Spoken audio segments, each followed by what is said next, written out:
Chapter 1720, Evil God's Inheritance. Chapter 1720, Evil God's Inheritance. When Shifeng started appraising the two items Dairo dropped, the mana density inside the closed carriage rapidly increased. Like two hungry beasts that had just woken up, the two items absorbed the ambient mana around them ravenously. This situation surprised Shifeng somewhat. He had never thought that the two items Dairo dropped would be so amazing. Right now, the mana density in the carriage was slightly above even that of Stone Forest Town. The mana absorption process eventually stopped after about 10 seconds. The situation inside the carriage then quickly reverted to its original state. Previously, the two items Shifeng obtained had been sealed, which gave them the appearance of purplish-gold crystal balls and made it impossible to discern their identity. In fact, the only information Shifeng got when he tried inspecting the items was their name, sealed crystal ball, and nothing else. Meanwhile, upon seeing the two unsealed items, Shifeng could not help but be stunned. Of the two items, one was a broken longsword, and the other was a gemstone that radiated 5 different colored glows. Evil God's Inheritance, One-Handed Sword. A treasured sword that the evil god once used. However, the sword was destroyed in a battle, shattered into 3 pieces. Although the evil god's treasured sword was destroyed, the power of the evil god contained inside it remains intact.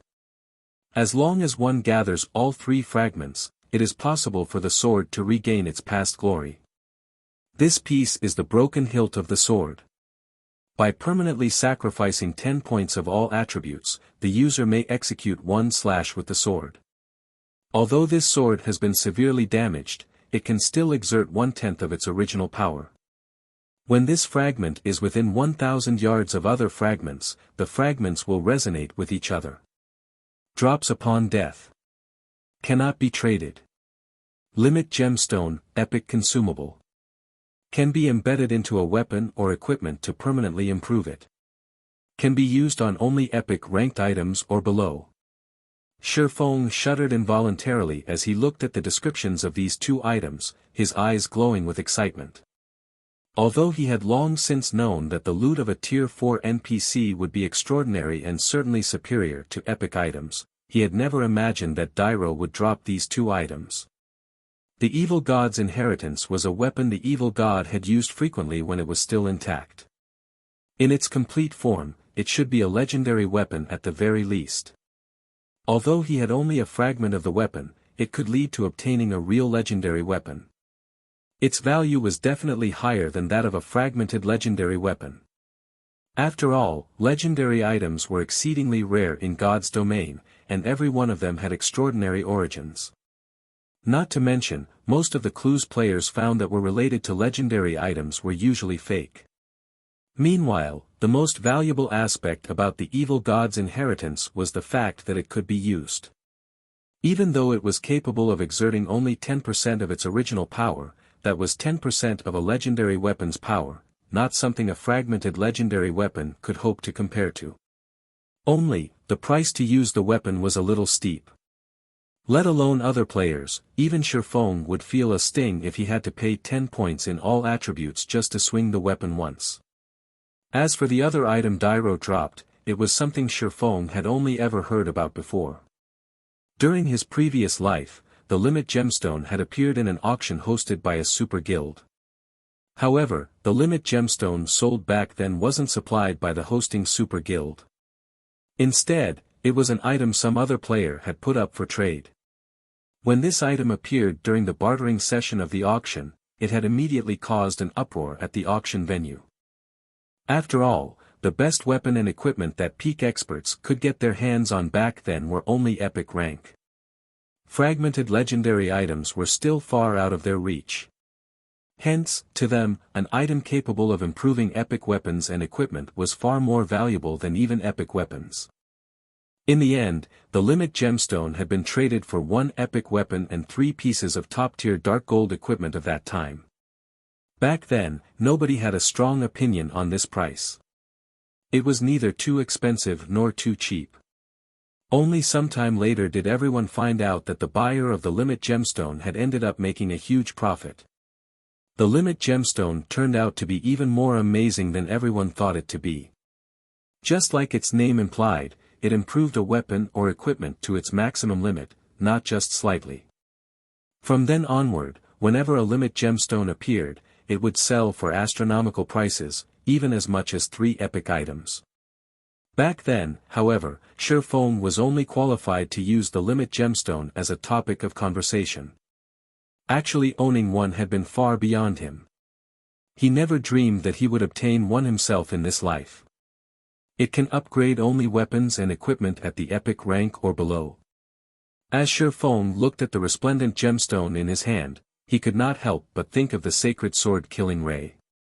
As one of the 36 famed swords of God's domain, Killing Ray was much stronger than any ordinary epic weapon. Moreover, it also had immense growth potential as it was one of the fragments of Solomon's sword, one of God's domain's 10 great legendary weapons. Since it was once part of a legendary weapon, the quality of the materials used to forge Killing Ray went without saying. One could say that it was the best item to improve with the Limit Gemstone. Immediately, Shifeng unsheathed Killing Ray and placed the Limit Gemstone on the flat of the sword. Following which, the sound of a system notification entered his ears. System, do you wish to embed the Limit Gemstone in Killing Ray? Embed it. Shifeng agreed decisively. Suddenly, the 5-colored gemstone liquefied and spread itself across Killing Ray. A short moment later, the sacred sword was encased entirely in a layer of 5-colored liquid as if the long sword had just put on a 5-colored sheath. Following which, the glow from the 5-colored liquid intensified, so much so that Shifeng couldn't look at the sword directly. After several seconds the phenomenon subsided, and Killing Ray reverted to its original state. At this moment, however, several divine runes graced the sword's body, adding a hint of divinity to the sacred sword. As Shifeng wielded Killing Ray, he felt a pleasant feeling like never before. Right now, aside from his impression that the sacred sword was more powerful than before, Shifeng sensed that his compatibility with it had improved substantially. Now, Killing Ray felt more like an extension of his arm rather than a weapon. He could clearly perceive the layers of air the sacred sword was cutting through. In addition, golden arcs of electricity were sparking along the edges of the sword. Even after the sacred sword had moved away, arcs of electricity still lingered in the space it occupied before, vaporizing the air and anything else that came across them. Amazing! It is actually capable of causing continuous damage to places I've attacked before. Is this the true power of Killing Ray? Shifeng was astonished as he looked at Killing Ray. Epic weapons and equipment were extremely rare in God's domain, those that had hidden effects were even rarer. These hidden effects went unstated in the attribute panel and did not appear to be salient. However, only players that had wielded these kinds of weapons and equipment before would realize how significant these hidden effects actually were toward improving one's combat power. In fact, they were much more important than the attributes listed in the attribute panel. Take Fire Dance's 1000 transformations for example. The hidden effect the fragmented legendary weapon possessed was simply heaven-defying. No matter what kind of attacks Fire Dance faced, she could easily block it by executing a random swing with her short sword. It was as if the entire space around her was within the attack trajectory of her weapon. It was simply impossible to predict her trajectory with 1000 transformations. Due to 1000 transformations as hidden effect, even if Fire Dance's combat standards were lacking, she could still hold her ground against Apex experts. Meanwhile, although Killing Ray's hidden effect was not a match for 1000 transformations it was still very frightening. Being able to cause damage to places he had attacked before would undoubtedly increase his DPS significantly. If utilized properly, he could even seal his opponent's movements, preventing all retaliation. Killing Ray's hidden effect would pose trouble even for Void Realm experts, not to mention other experts. After playing with Killing Ray's hidden effect for a while longer, Shifeng could no longer hold back, tapping open the Sacred Sword's attribute panel. He was very curious to find out just how much Killing Ray had improved. Chapter 1721, Upgraded Sacred Sword. After Shifeng opened Killing Ray's attribute panel and read it, he could not help but gasp. Killing Ray. Level 30, Level 120. Equipment requirement, Strength 1200, Agility 1000. Attributes adjust according to user's level. Attack power plus 2440, Level 65. Strength plus 173, Agility plus 165, Endurance plus 162. Attack speed plus 25. Ignore 30% of the target's defense. When equipped. Strength increased by 20%, Agility increased by 15%, and attack speed increased by 10%. Ignore levels plus 20. All sword skills plus 3 levels. All item level requirements reduced by 5 levels. Attacks have a 40% chance to trigger the lightning effect, increasing initial attack speed to 50% of the maximum and damage by 260%. Additional skill 1 dash. Summon Lightning. Summons lightning to deal 600% lightning damage to enemies within a range of 20 yards and inflict the numb effect for 5 seconds. Afterward, attack range increased by 20 yards for 30 seconds. Cooldown, 5 minutes. Additional skill 2 dash. Thunder God's Descent, become immune to all control skills. Movement speed and attack speed increased by 150%, damage increased by 50%, and all damage received decreased by 60% for 30 seconds. Cooldown, 1 hour. Additional skill 3 dash. Lightning Slash, imbue the power of lightning on the body of the sword, increasing strength by 330% and attack speed by 100% to execute a frontal attack that covers an area of 3 by 80 yards. Cooldown, 15 minutes. A sacred sword created by the godsmith Arnold using a piece of mysterious sword fragment. Killing Ray is one of the 36 famed swords of God's domain, ranking 20th. It was once a sword used by the Thunder Emperor Kaiser. Allows the wielder to have the speed of lightning. When fighting against dark creatures, damage increased by 100%. Can be evolved.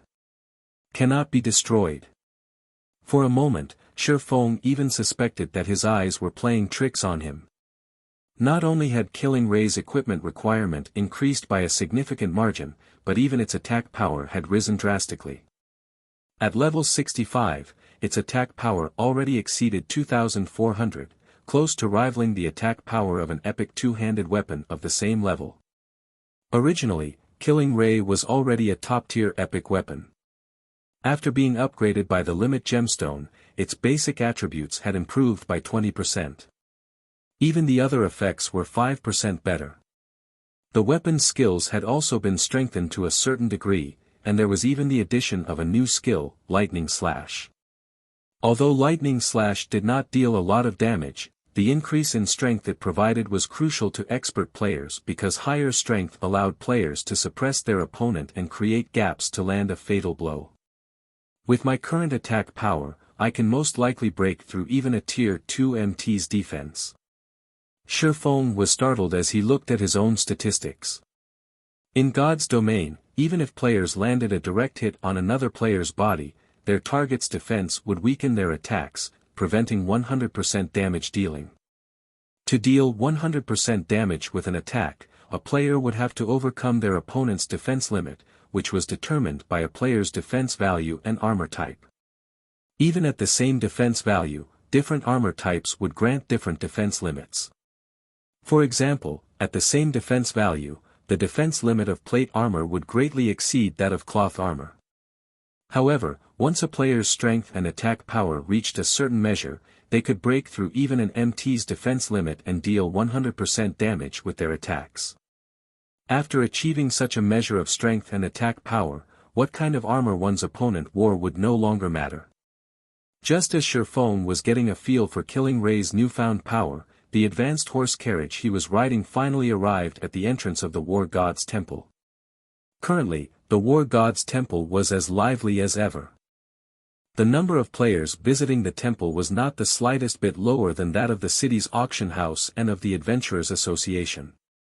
However, in Shi Feng's opinion, the traffic at the War God's temple was still relatively low. The War God's temple was the protector of the entire continent of God's domain. As players reached higher levels, they would come across the dark forces, such as demons, evil demons, and abyssal creatures, more frequently. Moreover, after players got promoted to Tier 2, so long as their War God's temple reputation points reached 300, they could receive special quests to deal with these dark forces. These quests generally awarded plenty of merit points, in addition to some special resources. Meanwhile, after players accumulated 500 reputation points with the temple, they could start accepting large-scale crusade quests, which required players to target the gathering points for the dark forces. In the past, this was the type of quest that the various large guilds enjoyed accepting the most because at least half of the town-building orders they obtained originated from these crusade quests. If a large guild wished to have a better time developing in neutral maps, they would shift their focus to the War God's temple. Currently, most of the players visiting the War God's temple were independent players, only a small minority were guild players. In the future, however, the situation would be reversed with a large majority of the players visiting the War God's temple being members of large guilds.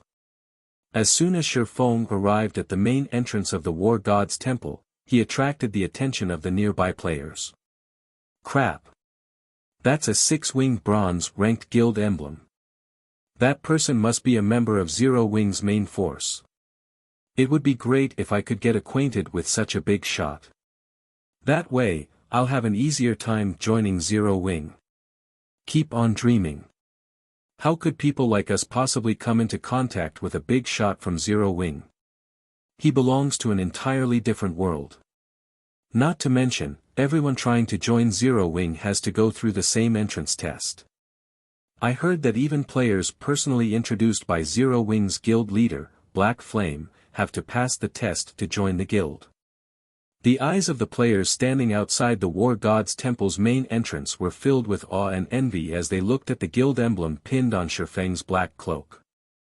From the recent battle at the primordial divine ruin, both the various large guilds and independent players could already tell that the odds of Zero Wing becoming a super first-rate guild in the future were excellent.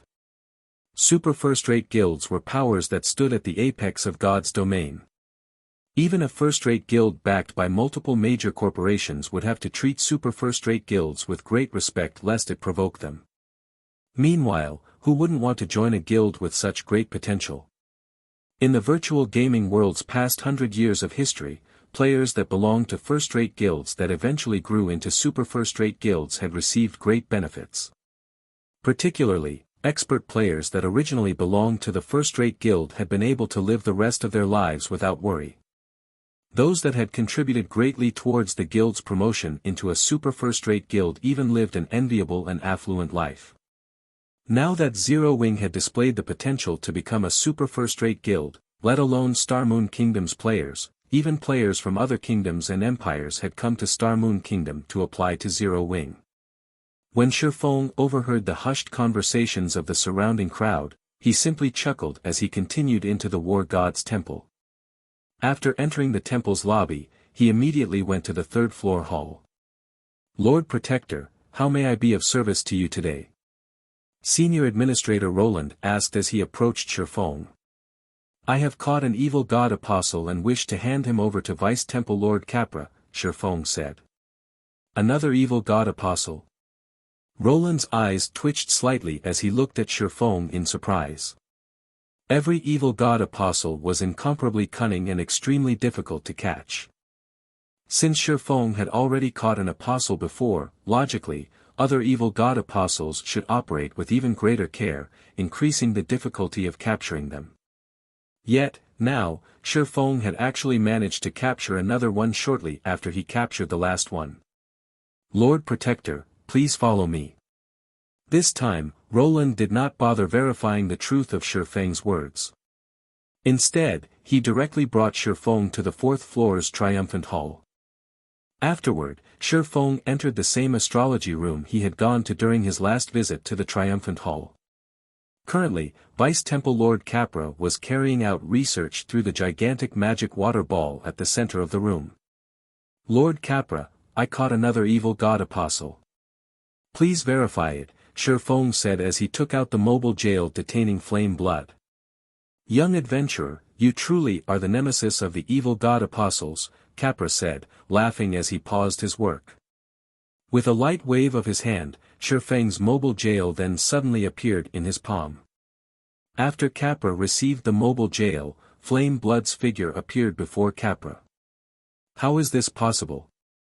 Flame Blood's complexion paled when he saw Capra and the nearby Shi Feng. Beast Emperor actually failed.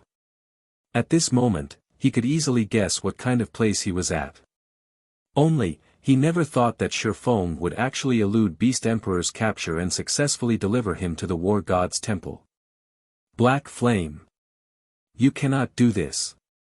If you hand me over to the War God's temple, Beast Emperor definitely won't let you get away.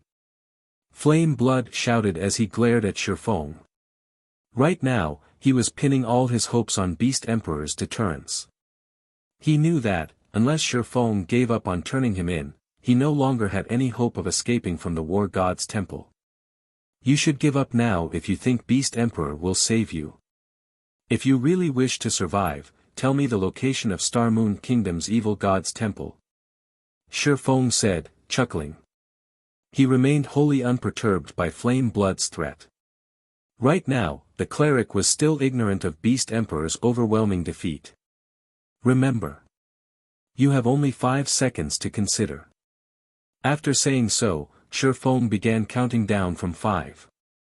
Meanwhile, an incomparably ugly expression appeared on Flame Blood's face, his heart filled with misgivings.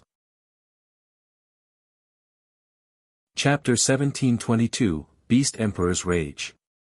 Inside the silent astrology room, Flame Blood glared at Shi Feng hatefully. He never thought that Shi Feng would make him such an offer.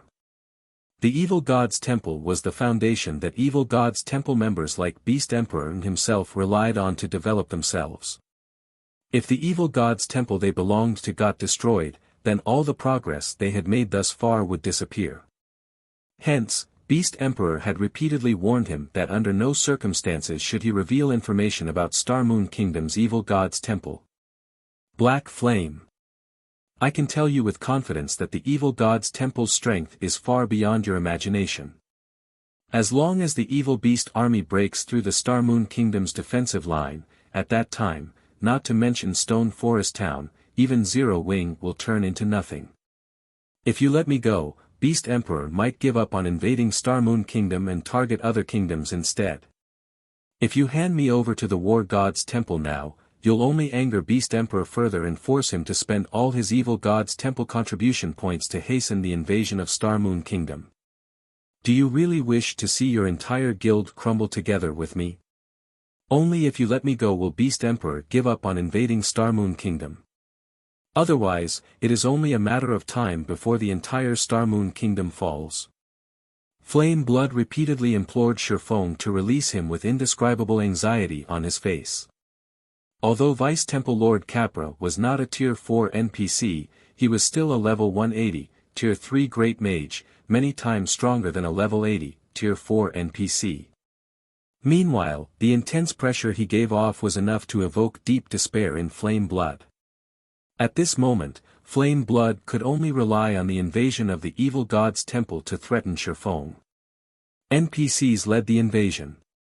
The quantity and quality of evil beasts and evil demons participating in it were also far beyond what any single Evil God's Temple player could control. Current players simply had no chance of stopping the invasion. At this time, there were only 2 viable methods to do so. The first was to have Beast Emperor put a halt to the invasion of Star Moon Kingdom. The second was to destroy Star Moon Kingdom's Evil God's Temple. The location of the Evil God's Temple was of utmost importance to Evil God's Temple members. Before Flame Blood was officially made into an Evil God Apostle, Beast Emperor had made him sign a contract preventing him from revealing any details about the temple. If he violated the terms of the contract, he would suffer a fate even worse than getting sent to the War God's temple. Meanwhile, if he refused to reveal the location of Star Moon Kingdom's evil god's temple, then he had only one other method to stop Shifeng from turning him into the War God's temple, and that was to have Beast Emperor stop the invasion of Star Moon Kingdom. As the guild leader of Zero Wing, Shifeng should know which decision was better for his guild. Flame Blood refused to believe that Shifeng would abandon the entire Zero Wing just to get rid of him. "Are these your last words?" Shifeng chuckled as he looked at the desperation on Flame Blood's face. "You should think things through clearly. As long as you are killed by the War God's temple, all the progress you've made in this account will be lost. You'll also be able to start a new account only 1 month later. At that time, who knows how much time and effort you'll have to put in to return to the front lines. You'll miss out on plenty of opportunities." Currently, the elite members of the various large guilds were close to reaching level 50. In another month, many elite players would most likely have completed their Tier 2 promotion already, not to mention expert players. If Flame Blood had to restart from scratch, he would also miss out on the various resources and opportunities that could be obtained from exploring new maps. Unless the guild Flame Blood belonged to was willing to invest plenty of resources into him, or the cleric had heaven-defying luck, he would have extreme difficulty getting the current advantages he possessed in the future. As Shifeng said so, Capra began chanting an incantation. Meanwhile, based on Shifeng's words, Flame Blood could tell that Shifeng was determined to turn him into the War God's temple. "Crazy bastard. You really are insane." At this moment, Flame Blood could feel his mind breaking down. He even doubted Shifeng realized just how terrifying the evil god's temple's invasion was. He had never thought that Shifeng would actually go as far as to sacrifice Zero Wing just to take his life. Before Flame Blood could finish speaking, dozens of golden magic arrays appeared around him. A golden chain then shot out from each of the magic arrays. The chains pierced Flame Blood's body and bound his soul directly. Following which, Flame Blood's body began burning, his body transforming into a pile of ashes after just 2 seconds. The cleric's immortal soul was destroyed as well and completely disappeared from God's domain. Sure enough, he refused to speak. Shifeng could not help but sigh as he watched Flame Blood disappearing. He did not believe that Flame Blood refused to reveal the evil god's temple's location out of loyalty. There was an 80% chance that Beast Emperor had anticipated such a situation and made preparations. However, this outcome was within Shifeng's expectations. The evil god's temple was the foundation of evil god's temple members. Without the evil god's temple, Beast Emperor would lose the authority he had in Star Moon Kingdom.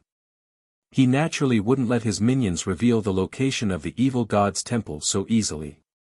System, congratulations. You have captured an evil god apostle. Rewarding 12,000 War God's Temple merit points, reputation with the War God's Temple increased by 200 points, 200 million EXP, 20 free mastery points, and 2 legacy skill points. 12,000 merit points. Shifeng was a little surprised when he read the system notification. He was only awarded 10,000 merit points the first time he captured an evil god apostle. He actually received 2,000 more points than the previous time. However, he had quickly discovered that, while the merit points he obtained had increased, the free mastery points and legacy skill points awarded had decreased by a significant margin. Previously, he had gotten 50 free mastery points and 5 legacy skill points. Now, he had received only 40% of the previous amounts. Compared to obtaining an additional 2,000 merit points, he would rather have the 30 free mastery points and 3 legacy skill points. Meanwhile, after Flame Blood's permanent disappearance from God's domain, Beast Emperor, who was currently controlling his evil demon army from the evil god's branch temple at Ancient Rock City, received a system notification informing him about it. Black Flame. Beast Emperor bellowed, his expression twisting. Since you dare destroy my path to promotion, I'll have your Zero Wing go down with me as well. He was granted only 5 evil god apostle slots. Now that he had permanently lost 2 of them, he would have a much more difficult time developing himself further. At this moment, the man standing beside Beast Emperor spoke up. "Boss, Black Flame is simply too arrogant. Why don't I mobilize my evil beast and evil demon armies in the Purple Thorns Kingdom and have them destroy Zero Wings Town at the Primordial Divine Ruin? That'll teach Black Flame a good lesson." This man had a tough appearance and was clad in silver scale armor. Unlike other evil god apostles, this man did not wrap himself in bandages. Instead, like Beast Emperor, he did nothing to hide his skin tone. Meanwhile, if one were to use an advanced identification skill on this man, one would discover that not only was he a level 52 berserker, but he was even in possession of the tier 2 hidden class savage warrior. No. That town is still in its protection period right now. Although the NPC guards there aren't as high-leveled as the NPC guards available inside a kingdom, they are still level 100 NPCs. There are also 20 tier 3 NPCs. Even 10 level 80 mythic ranked evil beasts wouldn't be enough to break the town, Beast Emperor said, shaking his head. What we need to do for now is wait. Based on the information Blackwater sent me, the town's protection period is only 3 days. During these 3 days, properly prepare yourself, Wind. Once the town's protection period is over, we'll attack. Boss, rest assured. I guarantee that Zero Wings Town will be flattened as soon as its protection period is over. The silver-armored man named Wind Hunter said with a confident smile on his face. Beast Emperor nodded in response to Wind Hunter's words. He had a lot of confidence in the man before him. Wind Hunter was not only his closest confidant but also the first person he had turned into an evil god apostle. Contrary to everyone's expectations, Starmoon Kingdom wasn't Beast Emperor's main headquarters, which was actually the Purple Thorns Kingdom. Wind Hunter had been operating in the Purple Thorns Kingdom for a very long time already, building up a foundation for himself that simply wasn't something newly minted evil god apostles like Abandoned Wave and Flame Blood could hope to compare to. Meanwhile, back inside the astrology room in the War God's Temple, Shifeng had realigned his thoughts. Although he had failed to obtain the location of Starmoon Kingdom's Evil God's Temple, he still managed to garner some information regarding the invasion of Starmoon Kingdom, which was the fact that Beast Emperor first needed to have enough Evil God's Temple contribution points to advance the invasion. Without sufficient contribution points, the invasion would have no way of breaking through the kingdom's defensive line. To Shifeng, this was undoubtedly good news. At the very least, he would not have to worry about the invasion progressing into the kingdom any time soon. After all, Beast Emperor should have spent a lot of his contribution points on the previous battle at the Primordial Divine Ruin.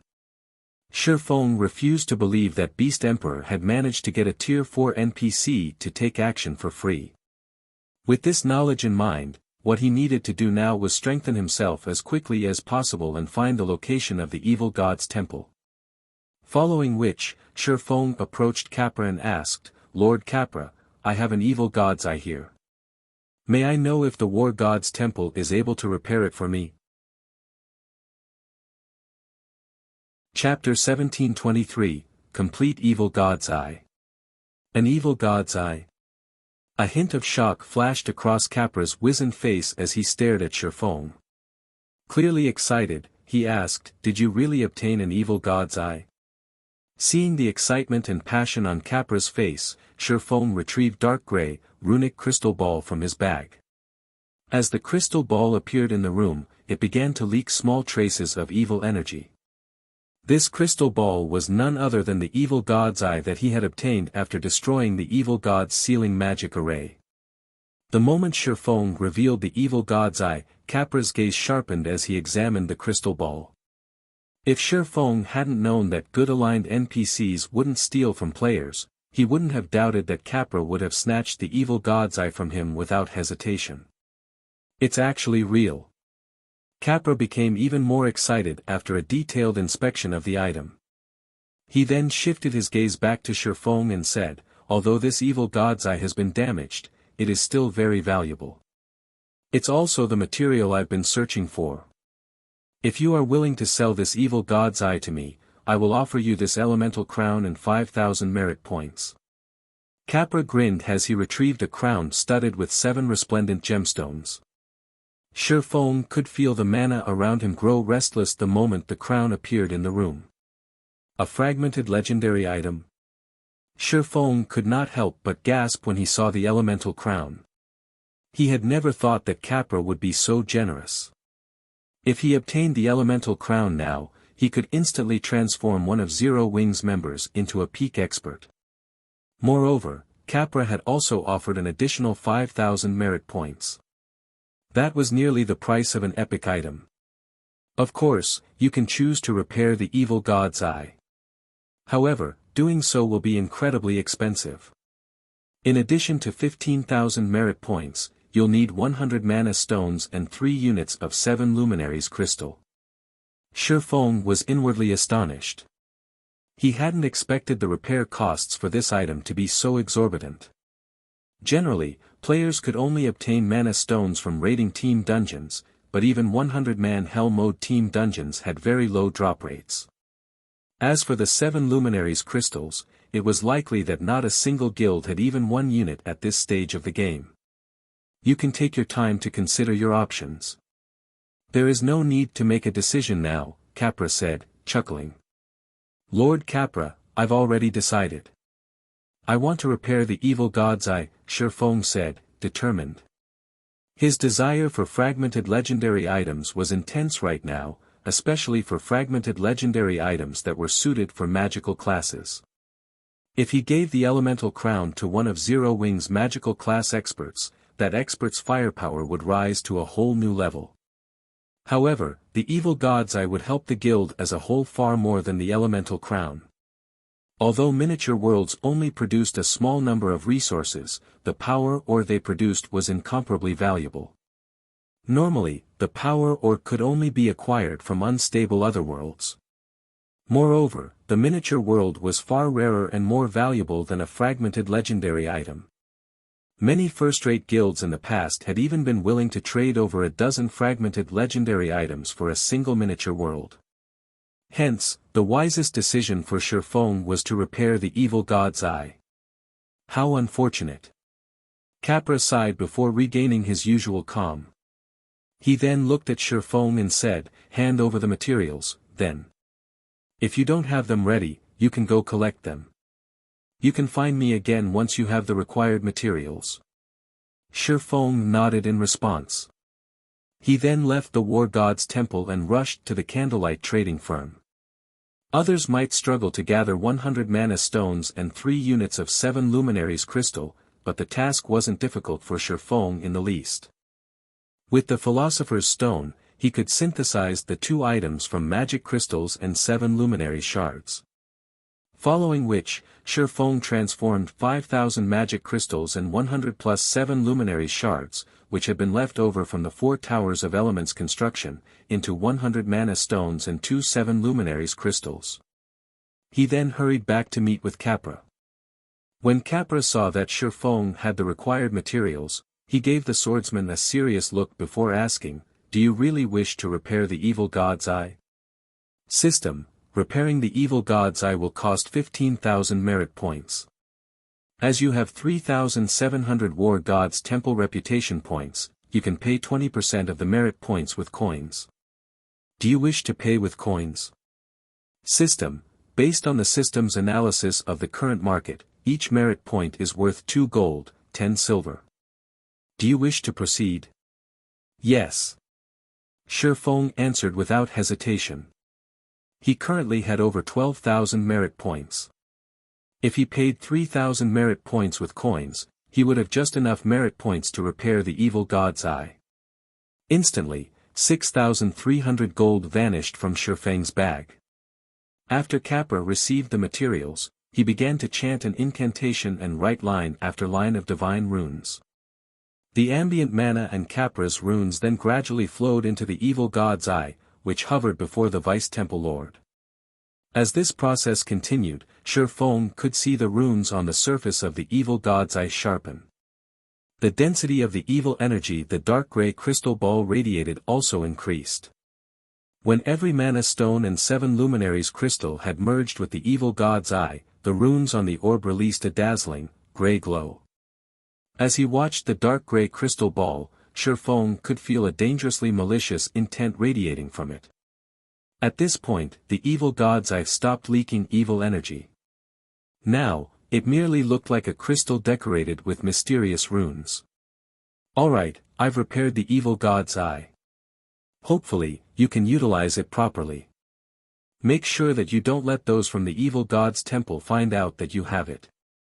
Otherwise, they'll use everything in their power to destroy you, Capra warned as he reluctantly handed the evil god's eye back to Shifeng.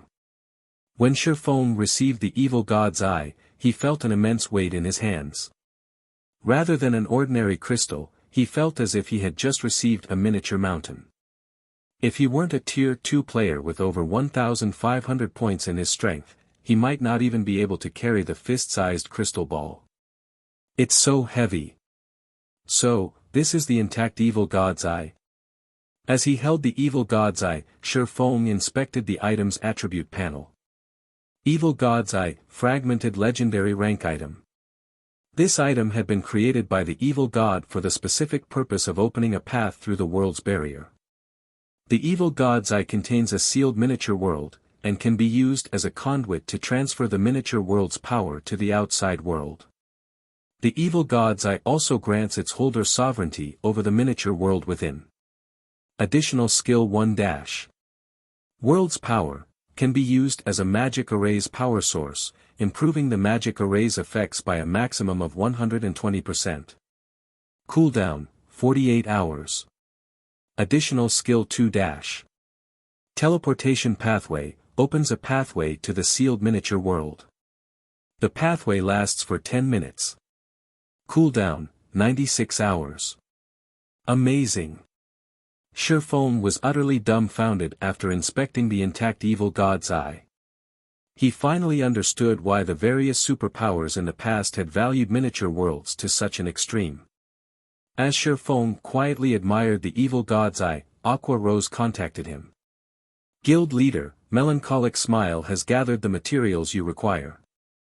I have also gathered the architects you've requested in Zero Wing City, Aqua Rose reported. Alright, I'll head over right away. Shifeng could not help but smile when he heard Aqua Rose's words. With this, Zero Wing would soon have a second stone forest town. Only this time, it was in a neutral map. Chapter 1724, Power of the Sacred Sword. Chapter 1724, Power of the Sacred Sword. After Shifeng disconnected the call, he left the War God's Temple and used a guild transfer scroll to teleport to Zero Wing City. He then used the Four Towers of Elements teleportation function to travel to the Orc Empire, making his way towards the primordial divine ruin. There are still evil demons here. Currently, Shifeng wore his black cloak, keeping his identity hidden. As he approached the wilderness near the primordial divine ruin, he frowned at what he saw. He spotted level 70+ evil demons and evil beasts wandering on the grassy plain before him. There were easily over 5,000 monsters, which were even stronger than Beast Emperor's evil beasts and evil demons that Zero Wing had recently fought. Zero Wing's new town had recently been constructed, so he had yet to set up a guild residence teleportation magic array in the town's residence.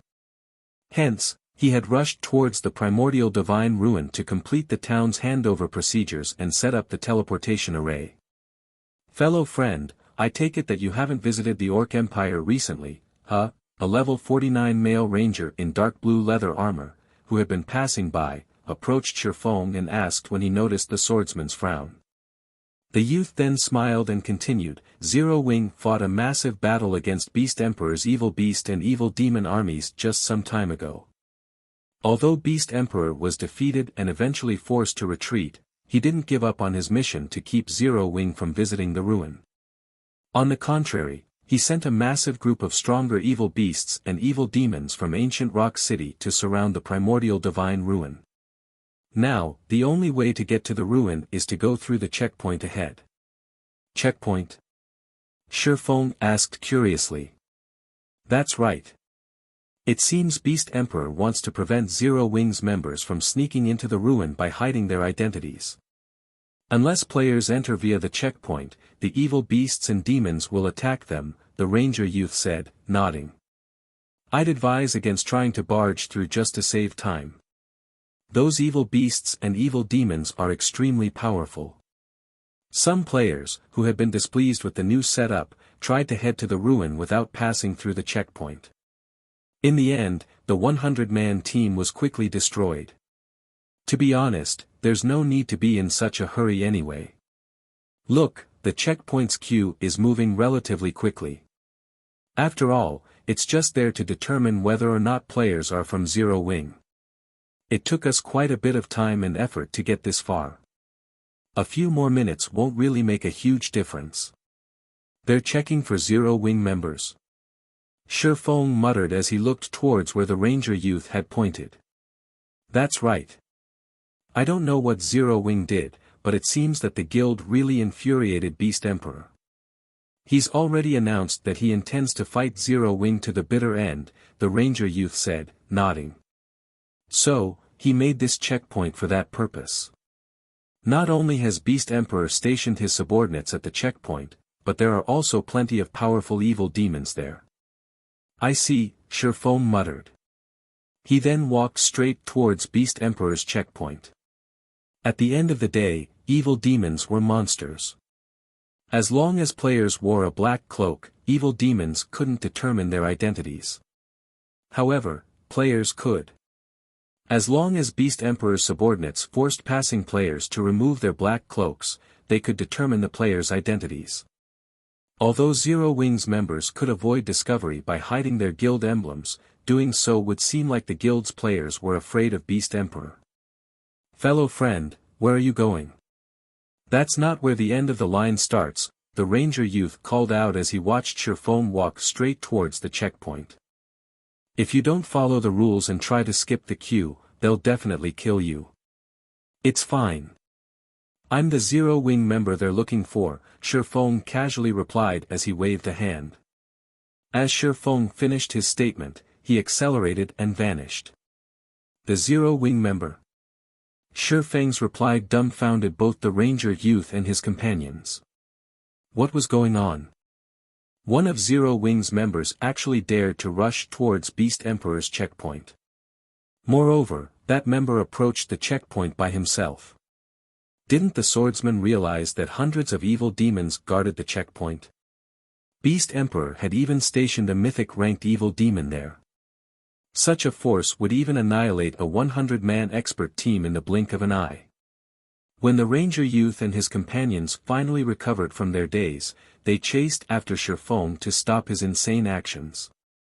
They were all independent players, and in a fight between Beast Emperor and Zero Wing, they were strong supporters of the guild. Not only was Beast Emperor's attitude overbearing, but he was also an evil god's temple member who saw players as potential sacrifices. On the surface, they lacked the courage to condemn Beast Emperor's actions, but inwardly, they hated him to the bone. However, the ranger youth and his companions were simply too slow to catch up to Shifeng. After a few seconds of running, Shifeng had already reached the checkpoint and had been discovered by Beast Emperor's subordinates. Who are you? Don't you realize that this is a checkpoint? Everyone must queue up and remove their black cloaks to pass through, a level 50 shield warrior in silvery gray armor shouted at Shifeng. Although Zero Wing had defeated Beast Emperor's army once before, the Orc Empire was still the evil god's temple's territory. As Beast Emperor's subordinates, even Super Guild's members had to treat them with respect. Even a peak expert would have to lower their head in the Orc Empire. Me? Smiling leisurely, Shifeng responded, I'm one of the people you are looking for. Saying so, Shifeng took a step forward. With his extraordinary attributes, the swordsman arrived before the level 50 shield warrior in an instant. He then unsheathed Killing Ray and swung it. Hua! A blue flash bloomed before the shield warrior. The level 50 shield warrior immediately collapsed to the ground, lifeless. Even after dying, he hadn't reacted to what had just happened. When the shield warrior's corpse hit the ground, a level 45 fine gold ranked armor piece dropped beside him. He died. Who is that? He's so powerful. Has that swordsman lost his mind? I think I heard that guy mention that he's a member of Zero Wing. The thousands of players in the queue were dumbfounded by what had just happened. They couldn't believe their eyes. Whether or not Shifeng had told the truth about being from Zero Wing, the fact that he had killed a level 50 shield warrior with a single slash was incredibly shocking. A level 50 shield warrior, even at tier 1, would have close to 50,000 HP. Shield warriors also had far more defense than other classes. They had passive skills that reduced incoming damage as well. Even a great lord of the same level couldn't instant kill such a shield warrior, yet Shifeng had accomplished exactly that. Beast Emperor's 13 other subordinates a short distance away were similarly stupefied. They had never expected someone to be foolish enough to attack the checkpoint alone. Hundreds of evil demons surrounded the checkpoint, including a level 80 mythic evil demon. Even peak experts would be utterly powerless against a mythic evil demon. At the very minimum, players would need a team of 1,000 experts to pin one down. Bastard! Beast Emperor's subordinates bellowed in rage when they noticed that Shifeng had actually picked up their companion's equipment and stored it. They immediately unsheathed their weapons and charged at the offending swordsman. In their opinion, Shifeng must have used some sort of skill to instant kill their shield warrior companion, and such powerful skills had very long cooldowns. Shifeng should not be able to use it again for the next several minutes. Every one of the dozen or so subordinates at the checkpoint was a level 50 expert. Moreover, the dead shield warrior only ranked among the lower half of their group in terms of strength and equipment. Even if they weren't a match for Shifeng, they could still involve the nearby evil demons. However, when only 15 yards separated Shifeng and the 5 melee experts, who led the charge, Shifeng abruptly disappeared. By the time the 5 melee experts realized Shifeng was gone, he reappeared right in front of them. No. Finding Shifeng before them so suddenly, the 5 melee experts panicked, trying to focus on full defense. But Zero Wing's top swordsman didn't give them the opportunity to defend themselves as he brandished Killing Ray. Shadow Blade. Suddenly, 10 sword lights, 1 blue and 9 black, sliced at the 5 melee experts before they could react. The experts' HP plummeted rapidly, reaching 0 in a fraction of a second. All 5 melee experts then hit the ground simultaneously. Wait. That's Shadow Blade. He's Black Flame, Zero Wing's guild leader. Chapter 1725, Fighting a Mythic with Brute Force. Chapter 1725, Fighting a Mythic with Brute Force. Shadow Blade? Is he really the Sword King?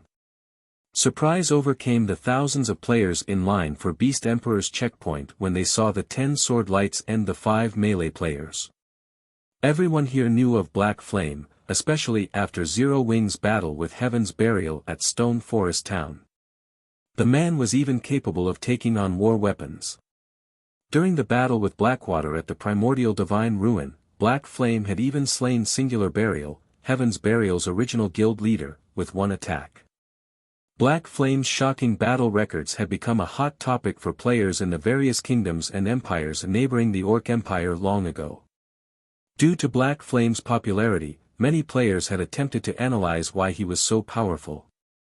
These players had even publicly exposed some of Black Flame's skills.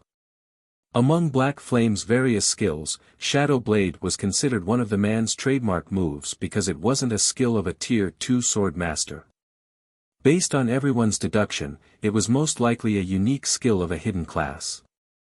Shifeng's summoning of 9 additional attacks with a single swing of his sword was likely a result of his Shadow Blade skill. Including the fact that Shifeng had declared himself as a member of Zero Wing, there was a very high possibility that Shifeng was Black Flame. As they realized this, everyone watching got goosebumps. Black Flame had defeated Beast Emperor's army once before, and his control of summoned creatures had been astounding. He was definitely one of God's domain's mythical characters. They never expected to have a chance to meet or interact with this swordsman. Now, not only did they get to see Black Flame in person, but they also got to watch him attack Beast Emperor's checkpoint. They were going to watch a historic moment happen right before their very eyes. Why wouldn't they be excited? Black Flame. What? Why are we so unlucky? Beast Emperor's subordinates, who had planned to charge at Shifeng, slid to a stop as they stared at their adversary. All of their prior confidence and rage disappeared. Now, only fear flashed in their eyes. Although they were expert players and wore excellent equipment, they did not think, even for a second, that they could contend with Shifeng. Moreover, they had all watched this man's battle videos. He could even slay Tier 2 experts as easily as slicing vegetables, let alone Tier 1 players like themselves.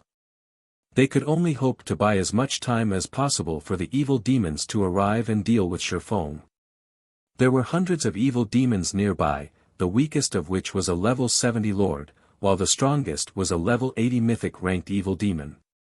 Even if Shifeng were more powerful, there was no way he could solo a level 80 mythic evil demon. Not gonna attack. Shifeng smiled as he swept a glance across Beast Emperor's remaining 8 subordinates. Then, I guess it's my turn. Saying so, Shifeng vanished, only leaving behind an afterimage. In the blink of an eye, Shifeng reappeared roughly 10 yards away from a level 50 summoner. Before this summoner could cast a spell, a blue flash devoured him. Chop. The summoner's HP, which had been over 34,000, hit 0 instantly. The summoner's vision then darkened as his body collapsed, a pair of level 45 dark gold ranked gloves dropping beside his corpse. After Shifeng unhurriedly pocketed the pair of gloves, he made his way to the level 50 ranger nearby. Although the level 50 ranger had reacted by activating his backward leap skill, Shifeng had swung Killing Ray before the skill could take effect. Thundering Flash. One of the 4 streaks of lightning that emerged from the sacred sword devoured the ranger, who turned into a pile of ash and left behind a pair of pants. The other 3 streaks of lightning assaulted 3 other subordinates. Aside from the one elementalist that activated his life-saving skill in time, the lightning tore the life from the cleric and oracle, robbing them of all of their HPs. As if space itself had frozen, silence dominated Shifeng's surroundings. Crap. Is he even a human? Aren't Thundering Flash's 4 strikes supposed to move in the same direction? Is this a joke? Thundering Flash can actually be used like this? As the thousands of players at the checkpoint watched the fight, their jaws hit the ground as Shifeng slew 3 of Beast Emperor's subordinates, who had been fairly spread out, with Thundering Flash. Although Thundering Flash was a rare skill, some players had managed to learn it. It was undoubtedly one of the strongest AoE skills for swordsmen during the early stages of the game, so quite a few players were familiar with the skill's details. Yet, Shifeng had just defied the skill's limitations, using it as 4 separate skills instead of 1. Moreover, all of his attacks had accurately struck his targets. This was simply unbelievable. What these players didn't know was that Shifeng had long since mastered his control over his skills. Since he had reached the Void Realm, he had a perfect grasp of his enemy's movements. Then, he used his arm and wrist to alter the lightning strike's trajectory as they left the tip of his sword. Normally, it should be impossible to alter the lightning strike's direction as the intervals between each strike's launch were extremely short, but by using his understanding of the realms of truth, he could make the impossible possible. Of course, the biggest reason he was able to pull off such a feat had to be Killing Ray's frightening attack speed. Otherwise, the most he'd be able to do was manipulate the trajectory of 3 of the 4 lightning strikes. Although he might be able to alter the last strike's trajectory, it wouldn't be very accurate. Some of the refinement realm experts present were utterly captivated by Shifeng's technique. They realized what Shifeng had just accomplished, albeit barely. However, Although they knew the principle behind the technique Shifeng had used, they also understood how nearly impossible the technique was to execute. After watching Shifeng execute 4 more of their companions with so little effort, Beast Emperor's remaining 4 subordinates were utterly terror-stricken as they stared at this swordsman. Although they had already known Shifeng was powerful, they hadn't thought that he was this powerful. Shifeng's strength was beyond their comprehension. This swordsman from Zero Wing could slaughter them without trouble even if he had the same basic attributes as they did. As the 4 were about to fall to their despair, however, the evil demons finally arrived. Seeing that their demonic reinforcements were only 40 yards away, the 4 survivors breathed a deep sigh of relief. A little confidence turned to their gazes as they looked back at Shifeng. They had reacted in such a way because, among the evil demons rushing to their aid, one was a level 80 mythic evil demon. Black Flame, let's see how arrogant you'll be now, the elementalist, who had sealed himself in a coffin of ice, revealed a gleeful expression. Suddenly, the 5-meter-tall mythic evil demon pounced at Shifeng and swung its right claw, which was shrouded in dark gray fog, at Shifeng's head, tearing space as the claw passed. A mythic evil demon? Glancing at the approaching mythic evil demon, Shifeng activated Heavenly Dragon's power, his strength, agility, defense, and HP skyrocketing. Shifeng then countered the incoming claw with a slash from Killing Ray. Lightning Slash. Killing Ray released a golden glow as it moved towards the evil demon's claw. The sacred sword sliced the space before it like a piece of paper, a pitch-black tear appearing before Shifeng. As this tear continued to extend away from its creator before a massive lightning bolt shot through it. In an instant, this lightning bolt stretched 80 yards away from Shifeng. Before anyone had realized it, Killing Ray had met the mythic evil demon's claw. Boom! Following the sound of an explosion, an intense shockwave shook its surroundings as it spread out from its epicenter. Even the players standing over 100 yards away felt the shockwave's severity. To everyone's surprise, the mythic-ranked evil demon actually took 3 steps back. Its right claw sported a deep cut, so deep that the evil demon's bone was exposed. Chapter 1726, World's Power. He pushed the evil demon back. Are my eyes playing tricks on me? No, that mythic evil demon actually slid backward. Everyone's heart pounded madly when they saw the mythic evil demon retreat by 3 steps. Without the help of war weapons, a Tier 4 mythic evil demon was unshakable to current players, yet without any help, Shifeng had forced the monster to step back. The watching players felt as if they had just watched an ant push back a ferocious lion. No matter how they looked at the situation, it had to be some kind of joke. Most importantly, Shifeng had actually injured the evil demon physically. Although he had only left a cut behind on the evil demon's claw and arm, it was astounding. It wasn't even possible to injure a mythic-ranked monster with a Tier 3 large-scale destruction spell, but Shifeng had done so by relying on his own strength. Even Beast Emperor's subordinates gaped in shock at the wound Shifeng had left on the mythic evil demon's claw, not to mention the thousands of spectators. The cut was so deep that it revealed bone. Moreover, faint, arcs of golden electricity danced around the wound, causing further damage. The evil demon couldn't even move the claw since it had been subjected to a paralyzed state. Seeing this, the shreds of joy and confidence that had returned to Beast Emperor's reaming subordinates instantly vanished. A chilling sensation then assaulted their minds, making them shudder. When they looked at Shifeng now, they felt as if they were staring down a primordial beast, not some player. Shifeng's aura also felt more oppressive than it had before, stifling their breathing as they bathed in it. They no longer felt as if their lives rested in their own hands, but in Shifeng's instead. If Shifeng wished it, he could crush them with a thought. However, a mythic evil demon was still a mythic evil demon at the end of the day, and although one of its claws was temporarily paralyzed, its other claw didn't remain idle. The mythic evil demon immediately launched another attack with its uninjured claw. This time, however, Shifeng did not try to stop the attack. Instead, he activated the Disintegration Armor's disintegration field. Suddenly, a bluish-gray ripple tore away from Shifeng, enveloping the mythic evil demon and beast emperors for remaining subordinates, and as it did, the 4 players and evil demon felt an immense pressure descend on them. Beast emperors' 4 subordinates watched their basic attributes decrease by 40%, while the mythic evil demon's basic attributes fell by 15%. Following which, Shifeng executed Purgatory Pentaslash.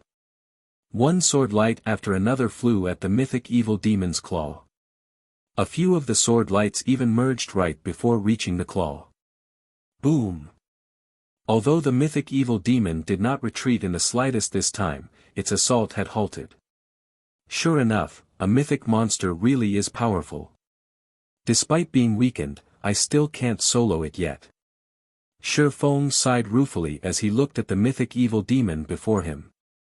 He had only overwhelmed the evil demon previously due to Lightning Slash's 330% strength increase, but even after merging some of his attacks, his strength was barely a match for the weakened evil demon.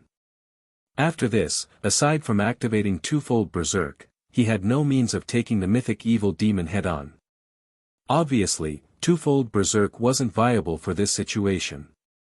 Twofold Berserk only had a 20-second duration, but even after being weakened, the mythic evil demon still had a maximum HP of 127,500,000. He'd be lucky to shave off 2% of the evil demon's HP in 20 seconds. Following which, Shifeng used Divine Steps, and 10 doppelgangers split away from his body. Now, rather than dance with the mythic evil demon, he avoided it. While doing so, Shifeng took a Tier 4 single-target attack magic scroll from his bag. It was one of the scrolls he had obtained after killing a mythic evil beast. Dark Destruction. After activating the scroll, Shifeng immediately used World's Power on the magic array within it. Suddenly, pitch-black magic arrays started to manifest, and in an instant, 33 arrays had the evil demon completely surrounded. Before the mythic evil demon could flee, the arrays began to fire darkness spears, piercing the evil demon's body. The 33 magic arrays quickly transformed the mythic evil demon into a porcupine. The mythic-ranked evil demon's agonized screams were all anyone could hear. After another 2 seconds, every darkness spear in the evil demon's body exploded, instantly stealing over 8 million of the evil demon's HP. After the massive explosion, the mythic evil demon was in an incomparably miserable state. It was covered in wounds, steadily seeping fresh blood. Even a fool could see that the mythic evil demon suffered a heavily injured state. What destructive power! He actually injured a mythic-ranked evil demon so severely. Did he use a magic scroll containing a Tier 4 curse or Tier 5 spell? The spectating crowd could not help but gasp when they saw the injured evil demon. If they couldn't see that the mythic evil demon still had plenty of HP, they'd assume that it was on its last breath, about to keel over at any moment. Even Shifeng was surprised. He hadn't expected the Tier 4 magic scroll to become so destructive after empowering it with World's Power. The power of Dark Destruction was stronger than even a Tier 4 single-target curse. Seeing that the mythic evil demon was heavily injured, Shifeng immediately removed Disintegration Field and summoned his personal guards, Anna and Kite. At this point, Anna had reached level 81, whereas Kite was level 79. The two NPCs' leveling speed was simply staggering. Once the mythic evil demon had become heavily injured, its basic attributes had fallen by 35%. Now, in terms of overall combat power, it was only slightly stronger than a level 80 Grand Lord. Meanwhile, after being summoned, Anna proceeded to summon her Golden Giant and 10 Rock Guardians. She then had the Rock Guardians form a magic array to suppress the mythic evil demon further. With this, the mythic evil demon only had 50% of its original basic attributes remaining. Now, even the Golden Giant could put up a fight against the mythic-ranked evil demon, not to mention Shifeng. With the Golden Giant serving as his MT, Shifeng focused on dealing damage. Phantom Kill. Flame burst. Damages in the hundreds of thousands appeared, one after another, above the mythic evil demon's head.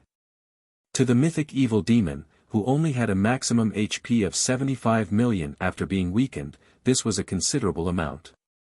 Furthermore, Kite and Anna's damage kept up with Shifeng's. Although Lord and Great Lord ranked evil demons tried to intervene, the Rock Guardian's magic array kept them out of the fight. They could not hinder Shifeng and his minions in the slightest. Meanwhile, Beast Emperors for remaining subordinates could only watch as their supposed savior rapidly lost HP. 80%. 60%. 20%. When the mythic evil demon's HP fell to 20% and was about to enter a berserk state, Anna reacted by casting Chains of Light.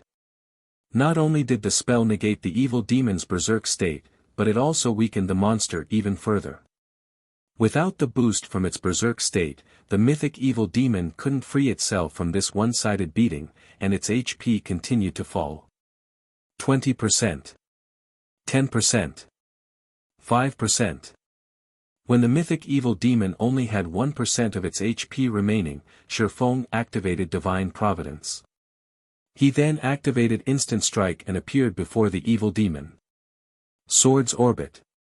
Suddenly, a series of blue stars bombarded the mythic evil demon, plundering its final strand of HP. As the mythic-ranked evil demon died, a golden flash enveloped Shifeng. He had finally risen from level 65 to level 66. At the same time, 3 crimson balls of light emerged from the evil demon's corpse and hit the ground. When the watching crowd outside of the magic array saw the mythic evil demon's motionless corpse, their minds went blank. Chapter 1727, Blockade Destroyed. After seeing the mythic evil demon fall, Beast Emperors for remaining subordinates were overwhelmed by their fear and despair. Although they had expected this outcome after watching Shifeng and his personal guards suppress the mythic evil demon, they couldn't help but shudder after watching the monster actually collapse at the swordsman's feet. To God's domain's current major powers, Tier 4 monsters were still insurmountable. Even super guilds had to expend a lot of time and effort to prepare and ensure that they killed one. Yet, Shifeng had accomplished this feat by relying on his own power and his 2 personal guards.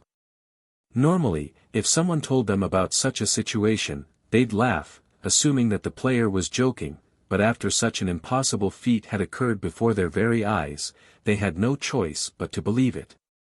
Regret filled their hearts. Had they known that something like this would happen, they would never have volunteered to work at the checkpoint.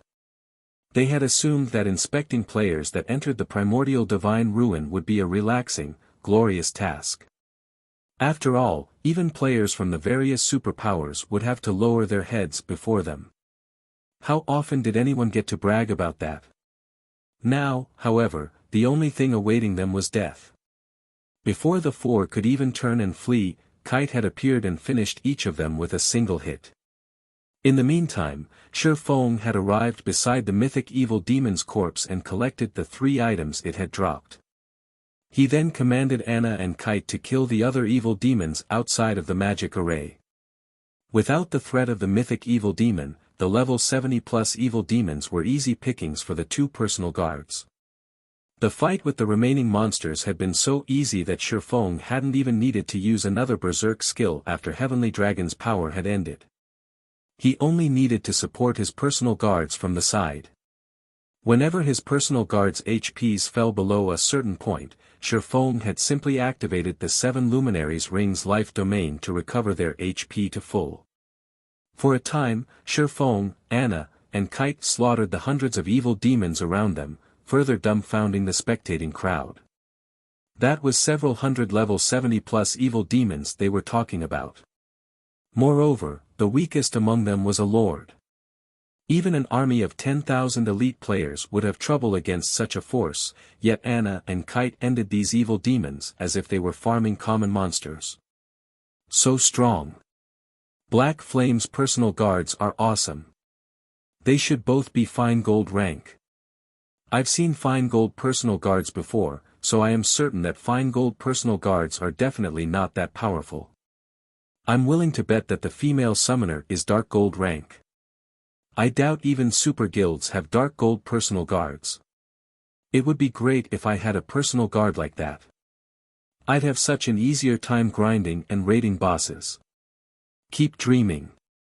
Do you know how much secret silver personal guards are selling for?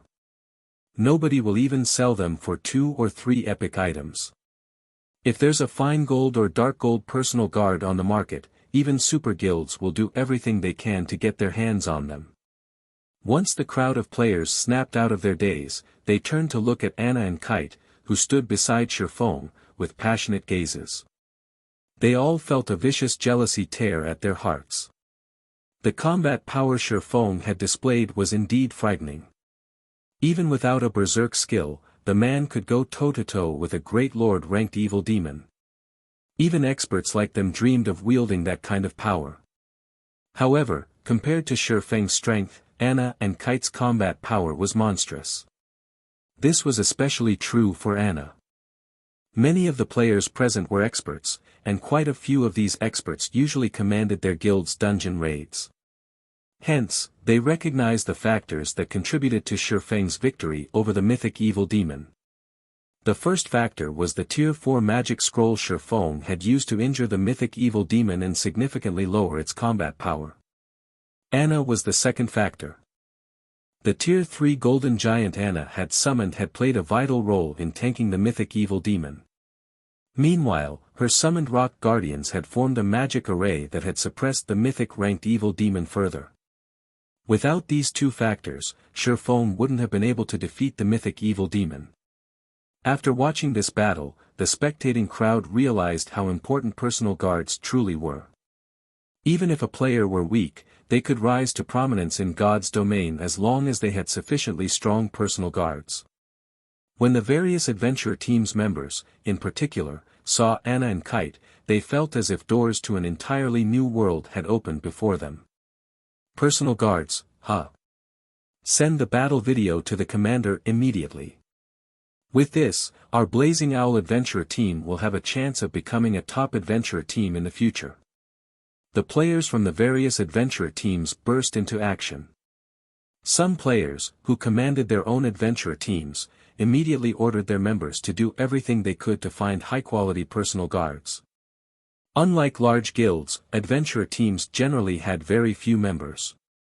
As a result, these teams struggled when organizing dungeon raids. Large-sized adventure teams, with over 1,000 members, might not face as much difficulty in this regard, but mid-sized adventure teams like theirs, which only had several hundred members, even had trouble organizing raids for 50-man team dungeons. However, if they employed a capable personal guard, even a mysterious iron personal guard, it could help make up for the team's lack of manpower when raiding team dungeons. If they had a secret silver personal guard, they could even raid 100-man team dungeons. Then, they'd be able to obtain far better weapons and equipment for their adventure team's members. These players now realized that personal guards played a crucial role in determining a mid-sized adventure team's success. For a time, the various adventure teams started a campaign to find powerful personal guards after watching Shifeng's battle. As a result, personal guards' prices skyrocketed. Meanwhile, inside the Evil God's branch temple in Ancient Rock City, Beast Emperor wore a gloomy expression as he stared at the magic water ball before him. How is this possible? As he read the report one of his subordinates had sent, he couldn't bring himself to believe its contents. He had dispatched over a dozen subordinates and hundreds of evil demons to operate his checkpoint, yet Shifeng had killed everyone there. Even one of the only 2 remaining mythic evil demons had fallen to Shifeng's blade. "Boss, why don't I lead some men to annihilate Zero Wing?" Wind Hunter suggested from beside Beast Emperor. "Although Zero Wing has set up a town near the primordial divine ruin, we can surround the town and prevent anyone from entering or leaving. If they summon another one of those divine magic dragons, we'll just pack up and run away. Once the dragon's duration ends, we can simply encircle the town again." "All right. Get it done. But as a precaution, you absolutely must not reveal yourself," Beast Emperor commanded with a nod. Boss, rest assured, I'll make sure Zero Wings Town is nothing more than a pile of ruin once its protection period ends, Wind Hunter said, laughing. He then turned and left the evil god's branch temple. Elsewhere, after Shifeng had annihilated the evil demons at the checkpoint, he made his way toward the primordial divine ruin. Players crowded the ruin, and even though a massive battle had taken place right outside of it, these players chatted and laughed merrily. Some players even hawked their wares here. However, far more players wandered around outside of the town, which had recently been established near the ruin, than those within the primordial divine ruin itself. All of these players examined Zero Wing's new town with curiosity and anticipation. As everyone watched, Shifeng rode his demonic flame tiger towards the town that had the protection of level 100 NPC adventurers. Chapter 1728, Silverwing Town. As Shifeng set foot in the town, the patrolling NPCs didn't move to stop him.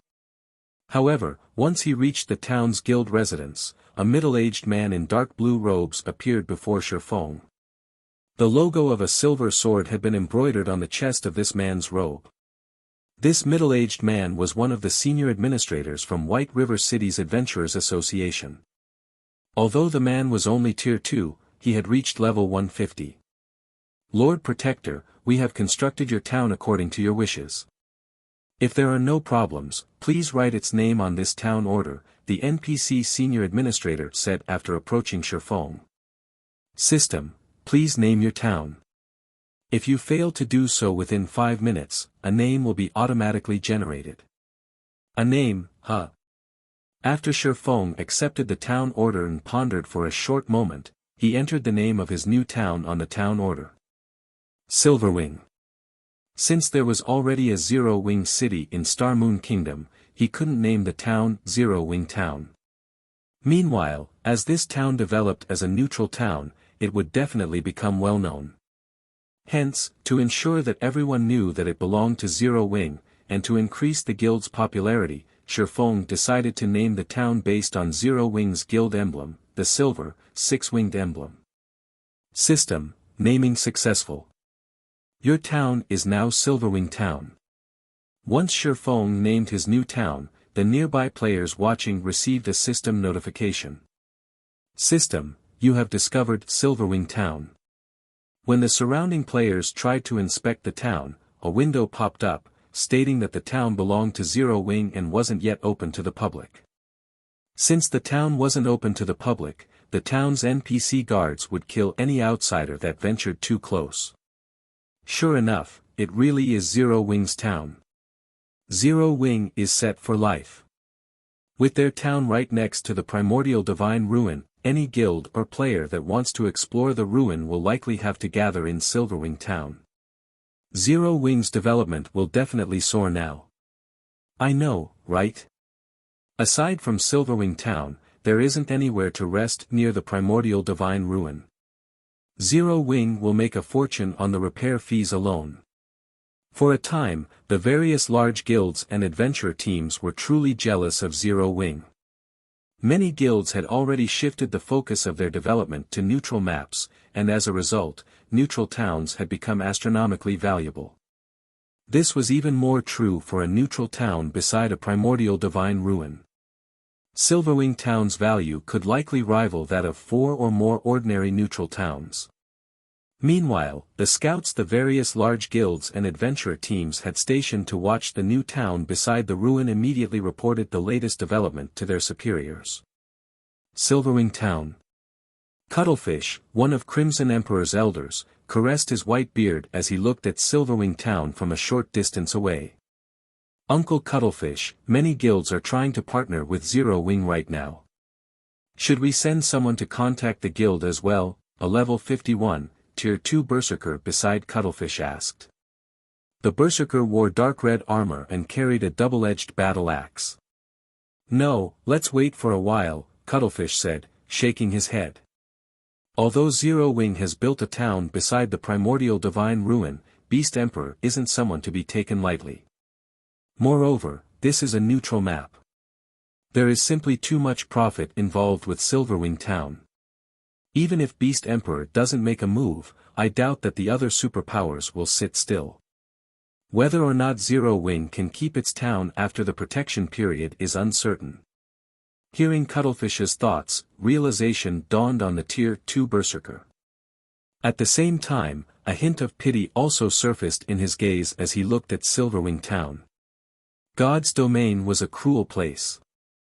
In God's domain, holding a treasure without the power to protect it was a sin. Although Zero Wing had shown the world its extraordinary strength, this kind of power was short-lived. Powerful tools couldn't be used indefinitely. Like Zero Wing, many such guilds had risen in the virtual gaming world in the past, and they had been incredibly successful, developing rapidly by using various means and resources. Unfortunately, due to their lack of a sturdy foundation, they had become a target for stronger forces, struck down before they could become a superpower. Whether or not Zero Wing protected Silverwing Town could be considered a test for the guild. Meanwhile, after Shifeng entered Silverwing Town's guild residence, he began to set up the guild residence teleportation magic array. Once he finished and made teleportation to Silverwing Town via guild transfer scrolls possible, he instructed Aqua Rose to bring all of the architects he had requested and a large number of elite members to the town. When the group emerged from the guild residence, seeing Silverwing Town for the first time, they could not help but grow excited, especially the elite members. With Silverwing Town, they'd have a much easier time getting into the primordial divine ruin. After all, the town was so close to the ruin. Their guild would have a massive advantage over the other powers when contesting over entry slots. Even elite members like them might get the chance to enter the ruin, not to mention the guild's expert players. If they were lucky, they might even get to visit Primordial City. Guild leader, everyone's here. We can begin constructing the hotels and smithies right away, Aqua Rose excitedly reported as she walked up to Shifeng. Although Zero Wing had earned quite a lot of coins through Zero Wing City, coins were only coins. A lot of coins didn't necessarily equate a lot of resources. Furthermore, Zero Wing's range of influence was much smaller than first-rate guilds and superpowers. This greatly limited the guild's ability to collect and purchase resources. However, Zero Wing now had Silverwing Town.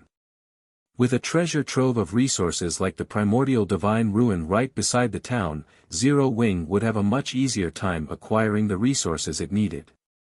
Most importantly, players had long since passed the Stoneclaw Mountains level range. As a result, Stone Forest Town's popularity had started to wane. Nowadays, Stone Forest Town's development was entirely reliant on its battle arena and advanced auction house. Its ability to collect resources was growing weaker. The rise of Silverwing Town just so happens to make up for this flaw. Good. Shifeng nodded approvingly. Following which, Shifeng arranged the basic and intermediate architects to start constructing the town's hotels and smithies. As for the advanced architects, he had them stay behind. As the advanced architects wondered what special task Shifeng had in store for them, Shifeng revealed the magic tower design he had obtained from the lost town in the Boneless Land.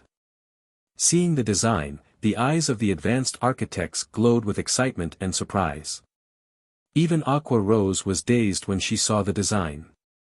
She was very familiar with the magic tower's power. It was thanks to the magic tower that Stone Forest Town had developed to its current state. However, the magic tower design was a consumable, and each design only allowed players to build 5 magic towers. Unfortunately, Zero Wing had expended all 5 of its last design's uses.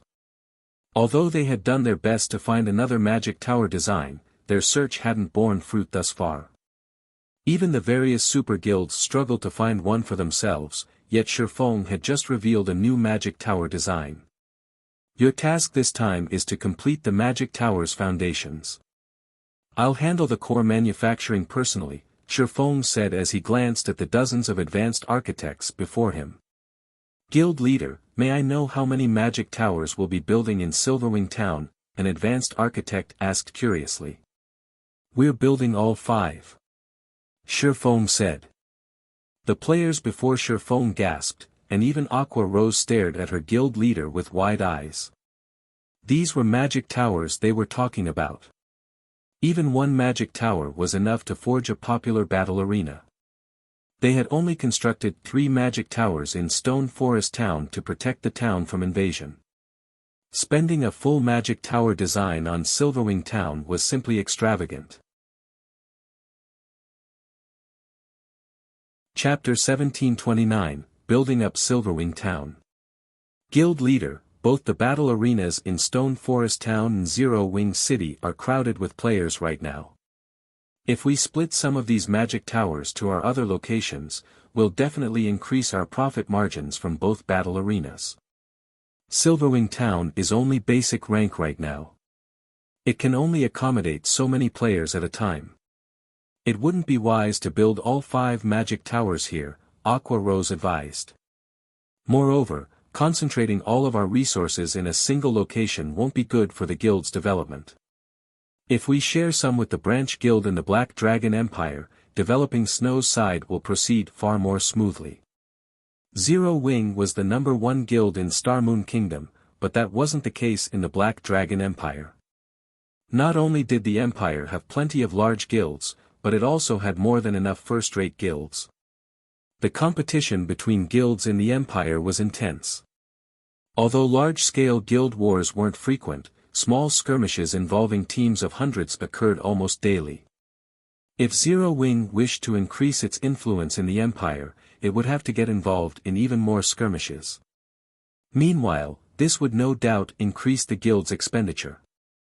After fighting in multiple and consecutive large-scale wars, Zero Wing had exhausted most of its savings. Unlike other kingdoms and empires' various large guilds, Zero Wing no longer had a reserve of funds and resources it could rely on to develop steadily. The situation in the Black Dragon Empire was much more stable than in Starmoon Kingdom. Aside from small skirmishes, the guilds in the Empire didn't really encounter a lot of problems in their development. As a result, guilds there developed much quicker than the guilds in Starmoon Kingdom. The Empire's guild players had much higher equipment level and quality than that of Starmoon Kingdom's guild players. Many of the Empire's guild experts had also begun challenging their Tier 2 promotion quests. In fact, the first-rate guilds there had even started raiding level 50 super large-scale team dungeons. There's no need for that right now. Silverwing Town takes precedence over everything. When we have enough resources, try to build as many defense turrets in the town as possible, Shifeng said, shaking his head. While Silverwing Town has already been established, it's still uncertain if Zero Wing can actually defend it. Although there were plenty of resources available in the Black Dragon Empire, the Orc Empire's primordial divine ruin was much more important. It might be a different story if the Orc Empire's primordial divine ruin was an ordinary one, but housing a passage to Primordial City increased its value by several times. Stone Forest Town couldn't compare to Silverwing Town's potential value. Previously, Stone Forest Town had only managed to attract so many players because the Stoneclaw Mountains turned into a regional dungeon.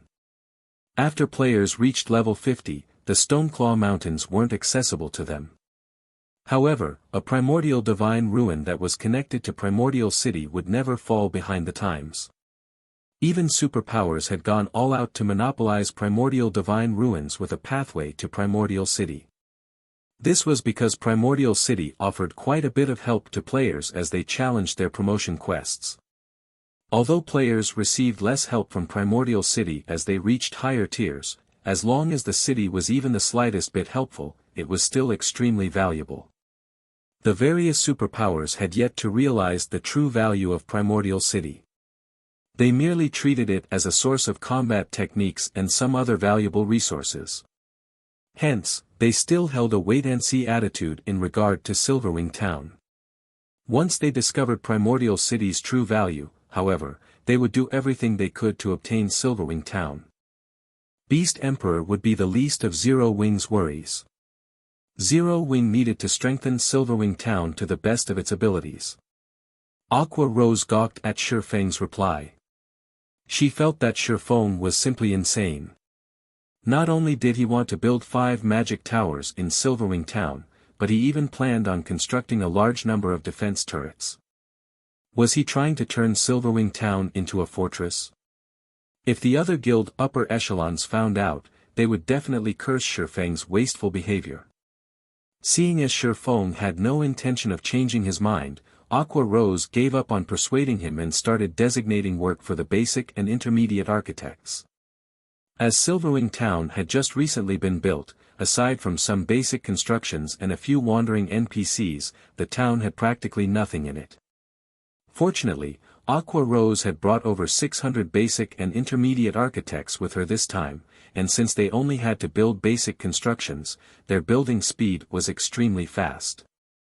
The players observing Silverwing Town from afar quickly discovered the emergence of bars, hotels, smithies, restaurants, and shops in the town's empty spaces one after another. When they saw the smithies in the town, their eyes glowed with excitement. Although they could obtain a lot of resources and contribution points from fighting in the Orc Empire, fighting the Empire's monsters put an unprecedented burden on their weapons and equipment. At most, their weapons could last through 1 day of grinding.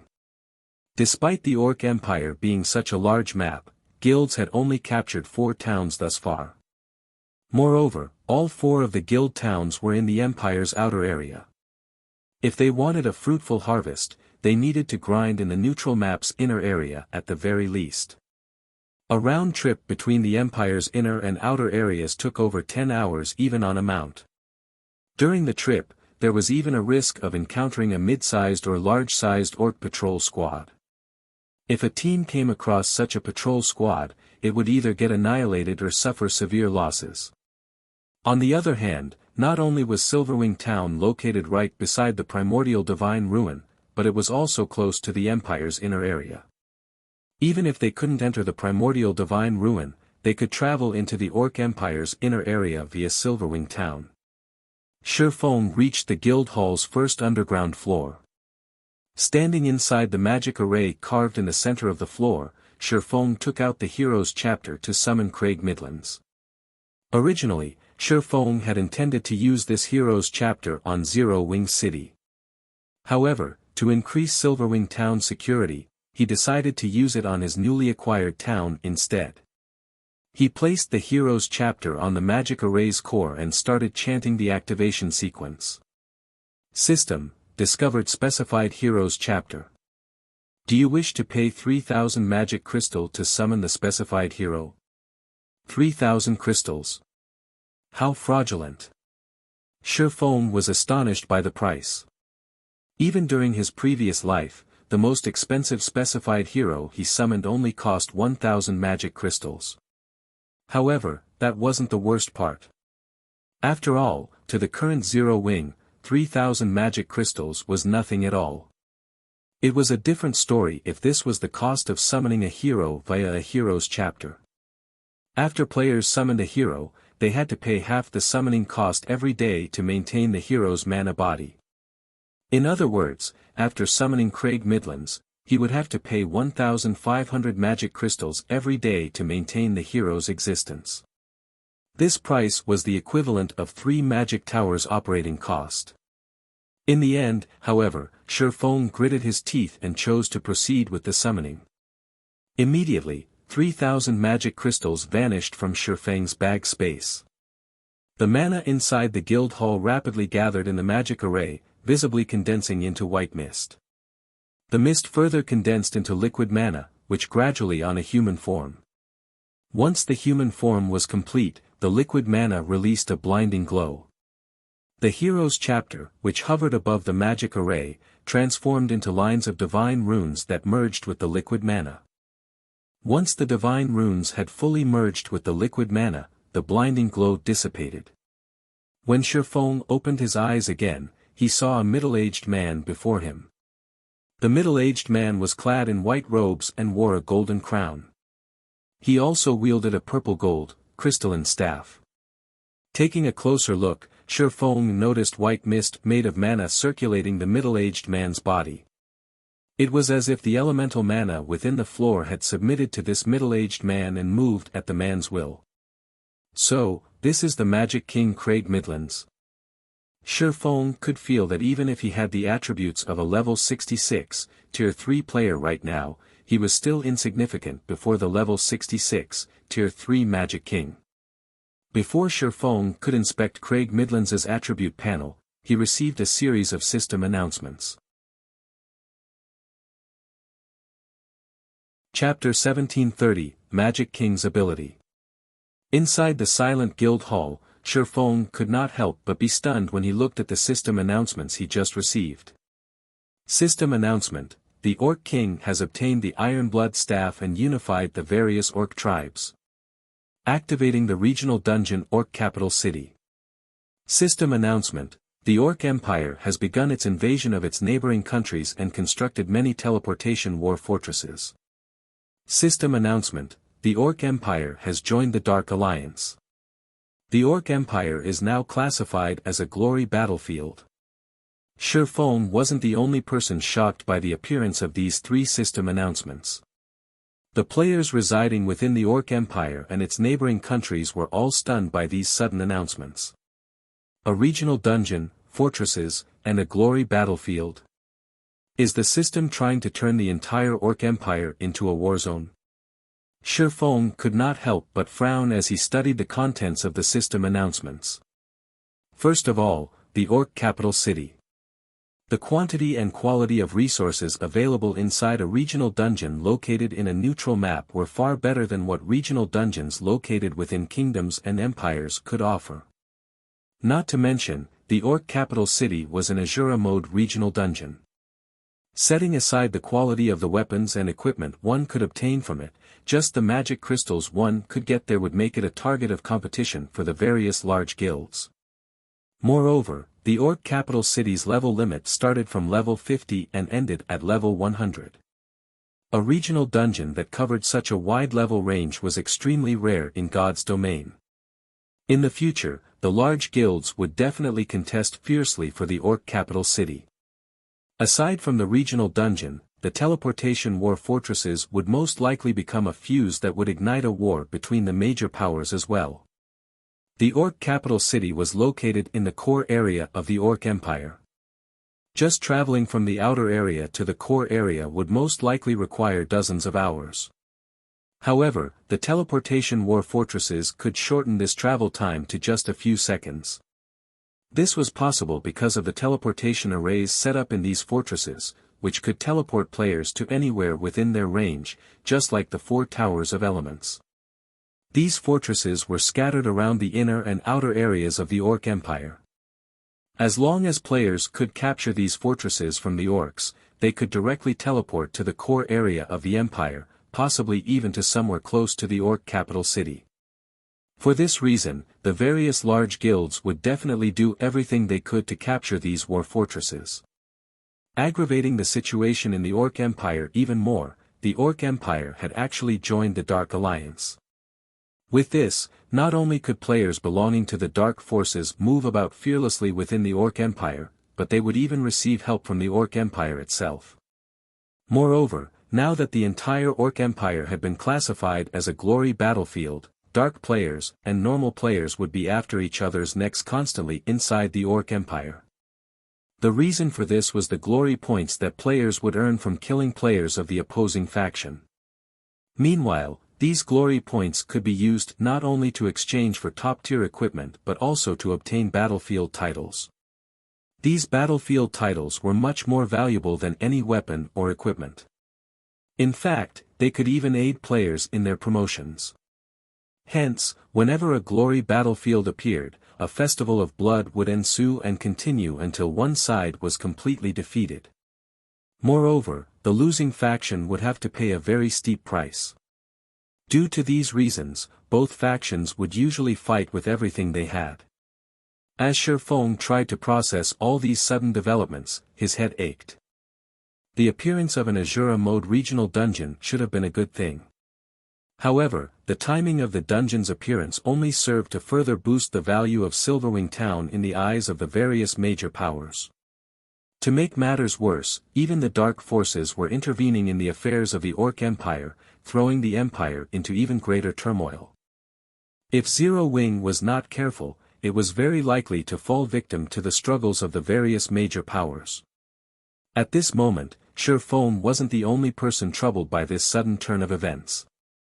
After finding out about the changes made to the Orc Empire, the upper echelons of many large guilds also held emergency meetings to discuss how to deal with this situation. Meanwhile, the dark guilds and dark players hiding within the different kingdoms and empires all grew ecstatic upon receiving the system announcements. Their time had finally come. Although neutral maps were not restricted by any kingdom or empire, they still weren't friendly to the dark forces. Dark players would have a much more inconvenient time leveling up in neutral maps than normal players. However, now that the Orc Empire had joined the Dark Alliance, the entire empire became the territory of dark players. They would have a much easier time moving in the Orc Empire than in other NPC kingdoms and empires.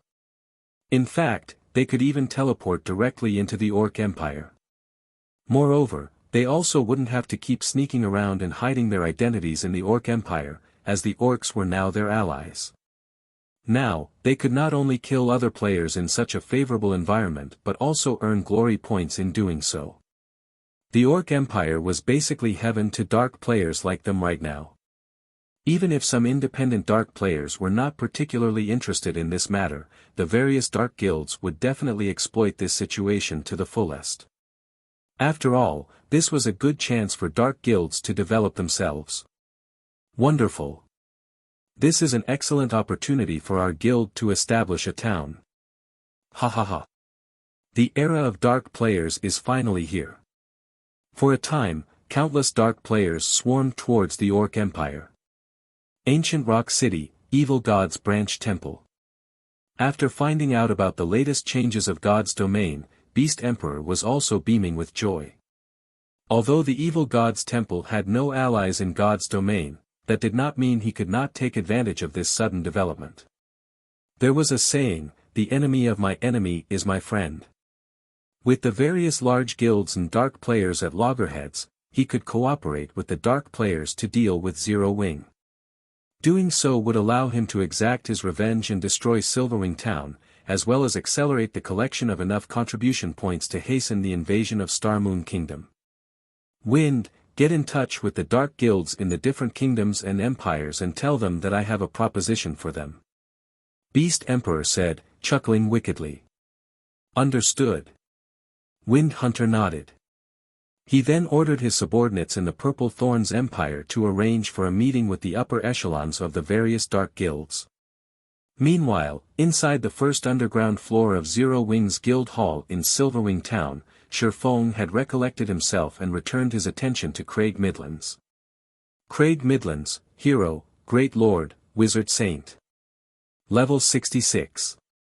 HP 36000000/36000000. Growth potential, 96. As one of the 32 pillars, Craig Midlands had completed the God's Trial and gained the recognition of ancient gods for his achievements and strength. He possessed not only immense power but also some abilities that other heroes did not. In the past, the hero Sure Fong summoned using the specified heroes chapter he obtained had only one ability. Nonetheless, Craig Midlands had two of such special abilities. The first ability was called Hero's Glory, which facilitated the recruitment of powerful NPC soldiers for the town Craig Midlands was residing in. The second ability was called Magic Strengthening, which temporarily strengthened the weapons and equipment used by the NPC guards, improving their combat power significantly. Looking at these two abilities, Sure Fong finally understood why exactly Craig Midlands was so powerful. It was no wonder the Magic King could easily defend a large city and become an existence that even the various superpowers were helpless against. Just the effects of Hero's Glory could already bring immense benefits to the town or city Craig Midlands protected, not to mention the ability to strengthen the NPC guards there. Every guild town and city could recruit only a limited number of NPC soldiers. Hence, raising the quality of NPC soldiers was important. However, doing so was extremely difficult. The Magic King's ability to directly increase the combat power of NPC soldiers was simply absurd. Immediately, Shi Feng assigned Craig Midlands as Silverwing Town's magistrate. Now, not only did the NPC have authority similar to Shi Feng's, but the Magic King could also recruit and manage NPC soldiers on his own. Shi Feng had given Craig the highest possible authority an NPC could have in a guild town. Just as Shi Feng was about to have Craig start recruiting NPC soldiers, Aqua Rose suddenly sent him a message. The contents of the message were straightforward: the foundations of the 5 magic towers have already been completed. Only the cores are missing now. They're done already. Sure enough, having advanced architects construct the magic towers is much better. Shi Feng felt a little surprised as he read the message. However, after giving the matter some thought, he found it reasonable. Constructing the foundations of the magic tower was a joke that even basic architects could handle with ease, not to mention advanced architects. With dozens of advanced architects working together, it was only natural that they completed the task so quickly. Following which, Shi Feng had the Magic King take independent action. As for himself, he left the guild residence and hurried to the magic towers in Silverwing Town. Chapter 1731, Taking Shape. After leaving the guild residence and entering the street outside, Shi Feng noticed that Silverwing Town looked much more like a proper town than before. Many new buildings decorated the town now. Even the 5-story tall shop meant for the candlelight trading firm had already been constructed. Now, all that shop needed was a link-up with the other shops owned by Candlelight and products to be put up for sale. Once that was done, Candlelight would be able to start doing business officially in Silverwing Town. Due to Silverwing Town having already reached a certain scale, the number of NPCs wandering about its streets had also increased. Now, the patrolling NPC adventurers and Zero Wings members weren't the only ones filling the streets. Moreover, Shi Feng even noticed a few mercenary NPCs, wearing tattered armor, walking towards Zero Wings' residence, possibly drawn by the Magic King. Although these NPCs looked destitute, when Shi Feng used omniscient eyes to inspect them, he discovered that even the weakest among them was a level 70, Tier 2 NPC. Normally, a recently established town would be fortunate to attract Tier 1 NPCs to become soldiers. Majority of the NPCs applying to garrison the town would only be at the elite standard. As for Tier 2 NPCs, those were basically impossible to find. Yet, now, 3 Tier 2 NPCs were showing interest in becoming soldiers in Silverwing Town. For comparison, Zero Wing City had only a few hundred Tier 2 soldiers guarding it even until now. Although the 3 NPCs Shi Feng spotted were not particularly high-leveled, they were more than enough to deal with current players. Besides, NPC soldiers leveled up much more quickly than players. It's no wonder people were saying that a powerful hero could give rise to a city. When Shi Feng looked at the 3 Tier 2 NPCs, he could not help but recall the first-rate guilds that owned powerful heroes in the past. Although the funds and resources of those first-rate guilds were far from comparable to what super first-rate guilds and super guilds had, due to them obtaining powerful heroes, the defensive capability of their cities was not one bit lower than that of cities operated by superpowers. Back then, even super guilds had trouble taking action against cities defended by powerful heroes. Only after acquiring Tier 6 players were super guilds able to deal with those cities easily. The reason for this was the strength of a hero not being limited to just themselves. Powerful heroes were also capable of recruiting powerful and talented NPCs to become soldiers of the cities they protected. In the past, the cities protected by such powerful heroes had plenty of its soldiers promoted to Tier 3, with some even reaching Tier 4. Buffed by the city's defensive magic array, these NPCs were capable of exhibiting extremely frightening combat power. Without an absolute advantage, trying to capture such a city was practically impossible. After walking a short while, Shi Feng arrived at the edge of Silverwing Town. Currently, a large number of architects could be seen demolishing the old walls of the town and building new ones in their place. Although the town's original walls had some defensive properties, they were useless against attacks at the Tier 2 standard and above. The new walls being built, however, could stop even Tier 3 attacks. Moreover, they possessed much higher durability as well as resistance to siege weapons. They also had an added effect that prevented players from crossing over them from above. For a neutral town, such walls were a must-have defensive measure. However, the cost of constructing these new walls was not cheap, a minimum of 10,000 gold for the entire perimeter of Silverwing town.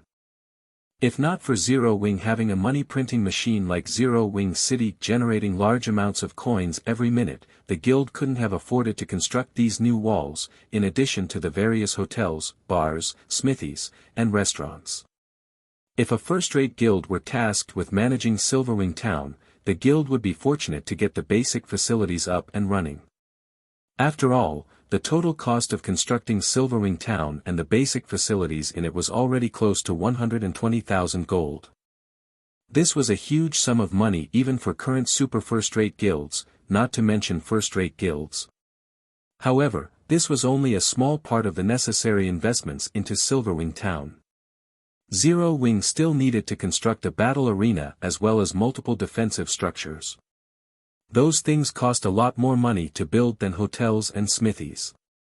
Meanwhile, standing at the four corners of Silverwing town were 4 magic towers as well as one more magic tower located close to the town's main entrance.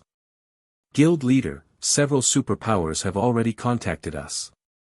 They say they're willing to partner with us as long as we hand over 50% of Silverwing town's shares as well as allow them to build a guild residence in the town. In return, they'll help us fend off Beast Emperor's attacks in addition to investing 200,000 gold for the fortification of Silverwing town's defenses, Aqua Rose reported when she saw Shifeng approaching her. 50%. Every superpower is asking for this price? Shifeng asked curiously.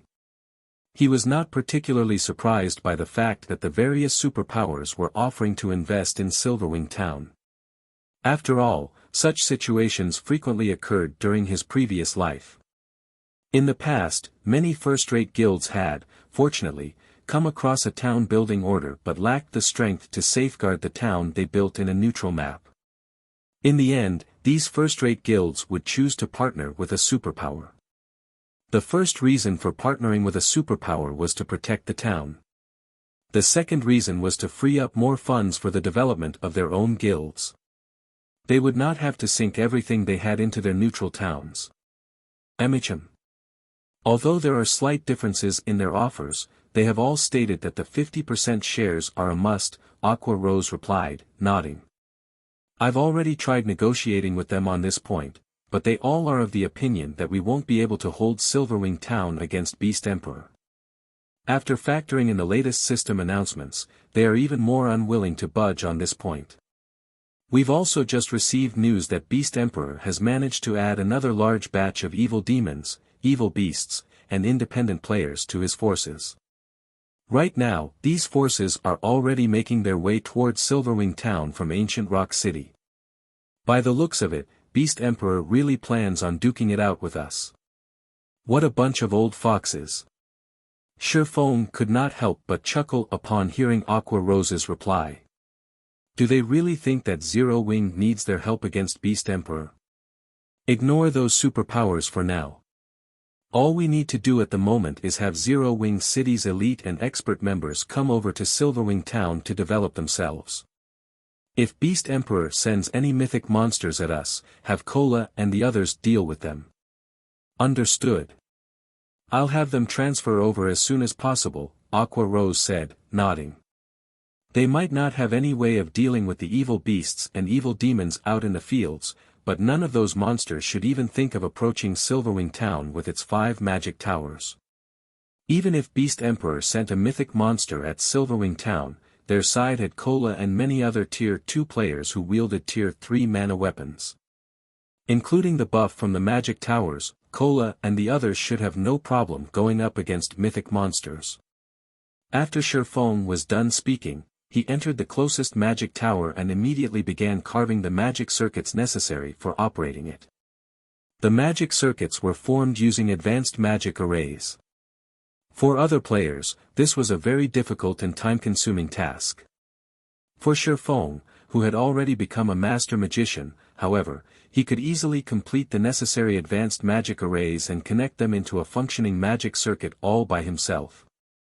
Within 5 minutes, Shifeng was done engraving the magic circuit for one magic tower. After spending about an hour running around, visiting the 5 magic towers, he was finally done engraving the core magic circuits of the magic towers. Good. Activate all magic towers simultaneously. Shifeng commanded as he stood inside the magic tower located behind the town's main entrance. Immediately, Aqua Rose and other members of the guild's upper echelon, who were stationed inside the other 4 magic towers, activated their respective magic towers. Suddenly, the gigantic crystal atop each magic tower released a dark blue glow. A pillar of light then shot up into the air from each crystal. In the next moment, the towering light pillars split apart and formed light blue barriers that enveloped the entire Silverwing town. The instant the barriers formed by the 5 magic towers came into contact with each other, the barriers immediately took on a darker shade. By the time the barriers of the 5 magic towers fully merged with each other, a dark blue translucent dome had formed around the entire Silverwing town. The spectacular scene was visible even to players over at the Primordial Divine Ruin. What's going on? What's happening in Silverwing town? Everyone present at the Primordial Divine Ruin was dumbfounded as they looked at the dark blue dome covering Silverwing town, because they could feel the density of the mana around them actually increasing gradually. Chapter 1732, The Effect of 5 Magic Towers. Silverwing town's sudden transformation immediately attracted the attention of the various major powers at the Primordial Divine Ruin. What's going on with Silverwing town? It's actually causing such a powerful mana drain. Cuttlefish, who was observing Zero Wing's newly built town from an open-air restaurant in the Primordial Divine Ruin, was filled with confusion. Although Silverwing town appeared to be located right beside the Primordial Divine Ruin, in reality, over 1,000 yards separated the two locations.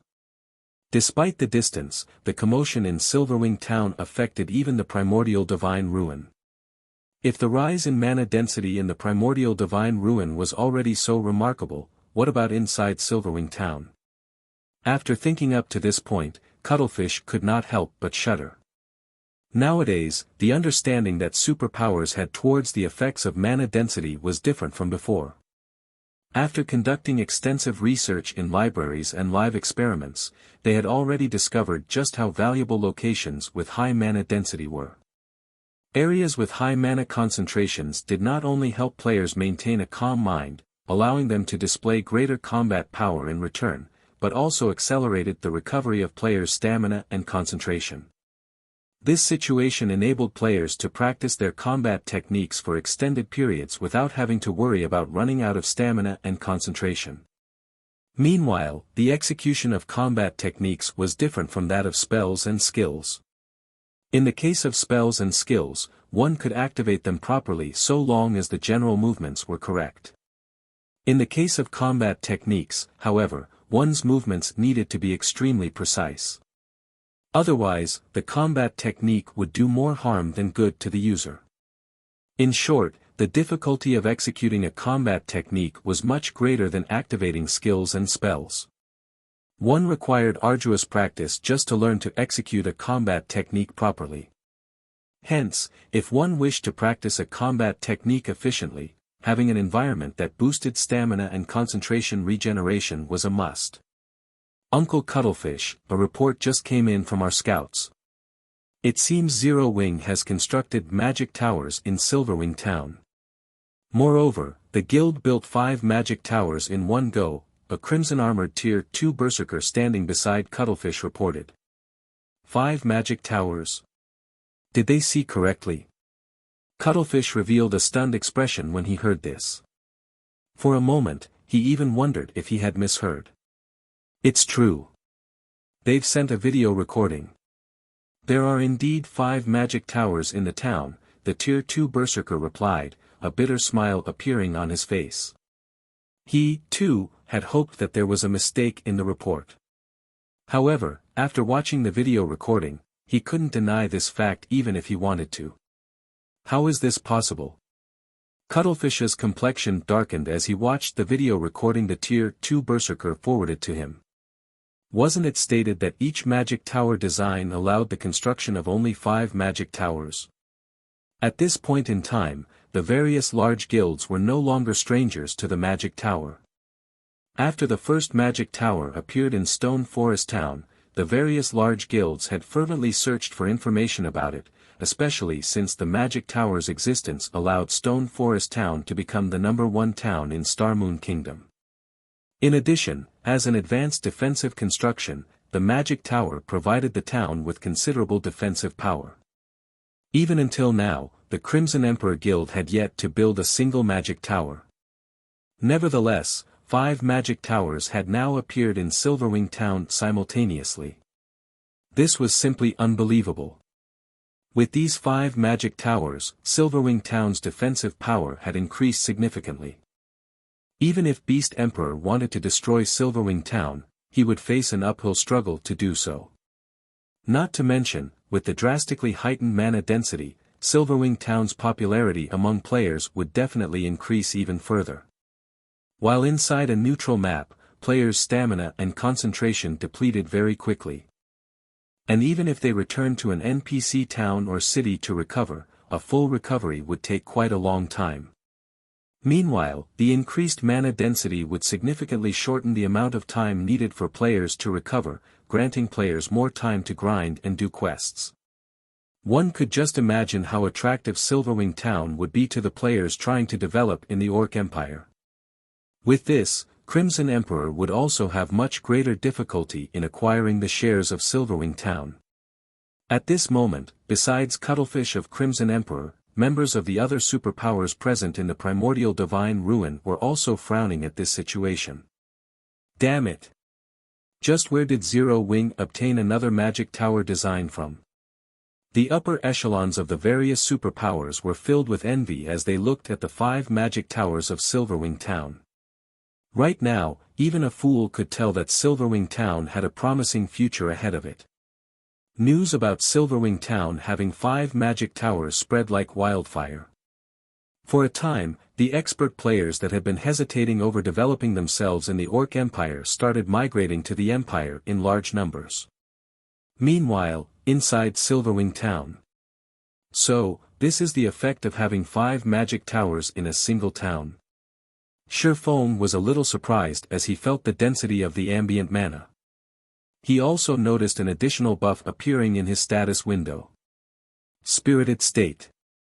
If you remain in this state for 5 hours, your EXP gain will increase by 30% for 1 hour.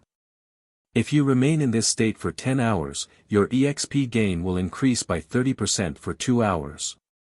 Shifeng's eyes glowed when he read the description of this buff. Moreover, aside from this additional buff, the 5 magic towers also received a boost to their attack range, their defensive radius now covering 6,000 yards. Shifeng had never imagined that constructing 5 magic towers in a single town would bring such bonuses. This was his first time learning about such a matter. However, this was also a reasonable situation. After all, magic towers were incredibly precious.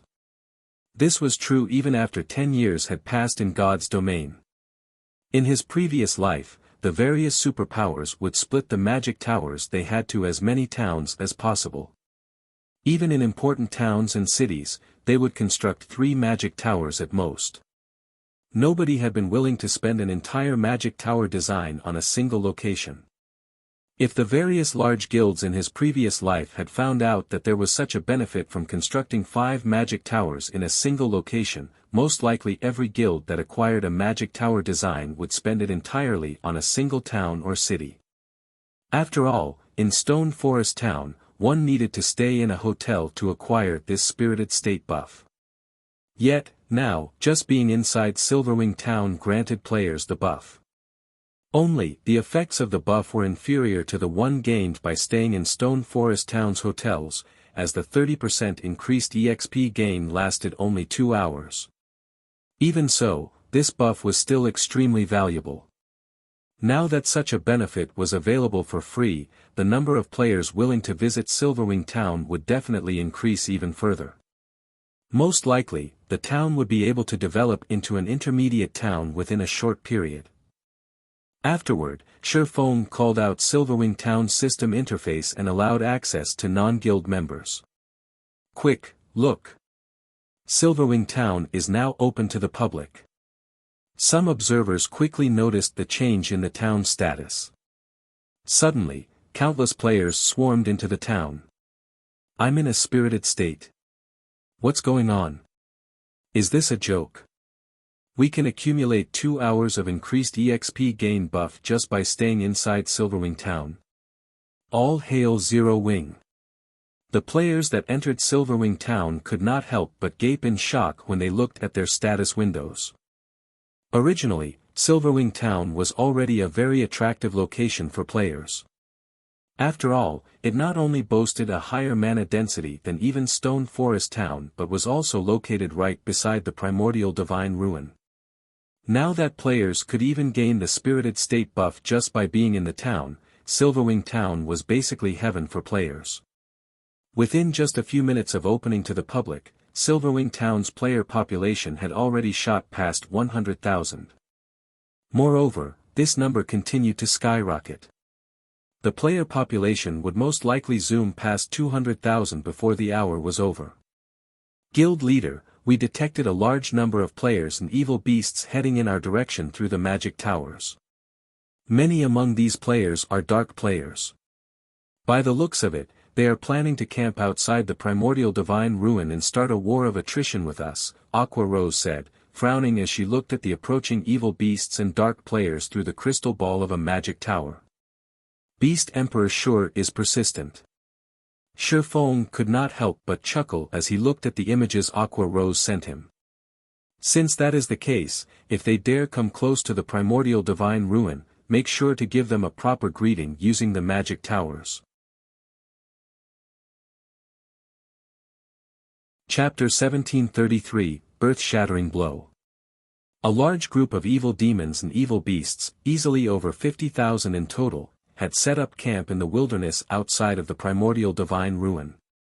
This particular group also included some cloaked players, which all radiated killing intent.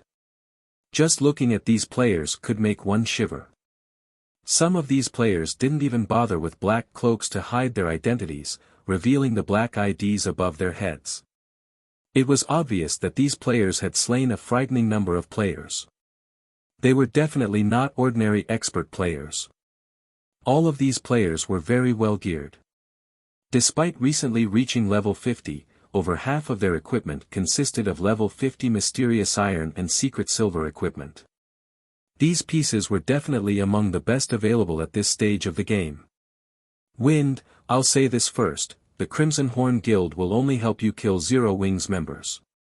We won't be taking the initiative to attack and turn ourselves into cannon fodder, a tall, robust man carrying 2 short swords from his waist indifferently told the phantom of a person beside him.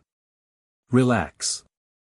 As long as Zero Wings members leave Silverwing Town, my evil demons and evil beasts will attack them immediately.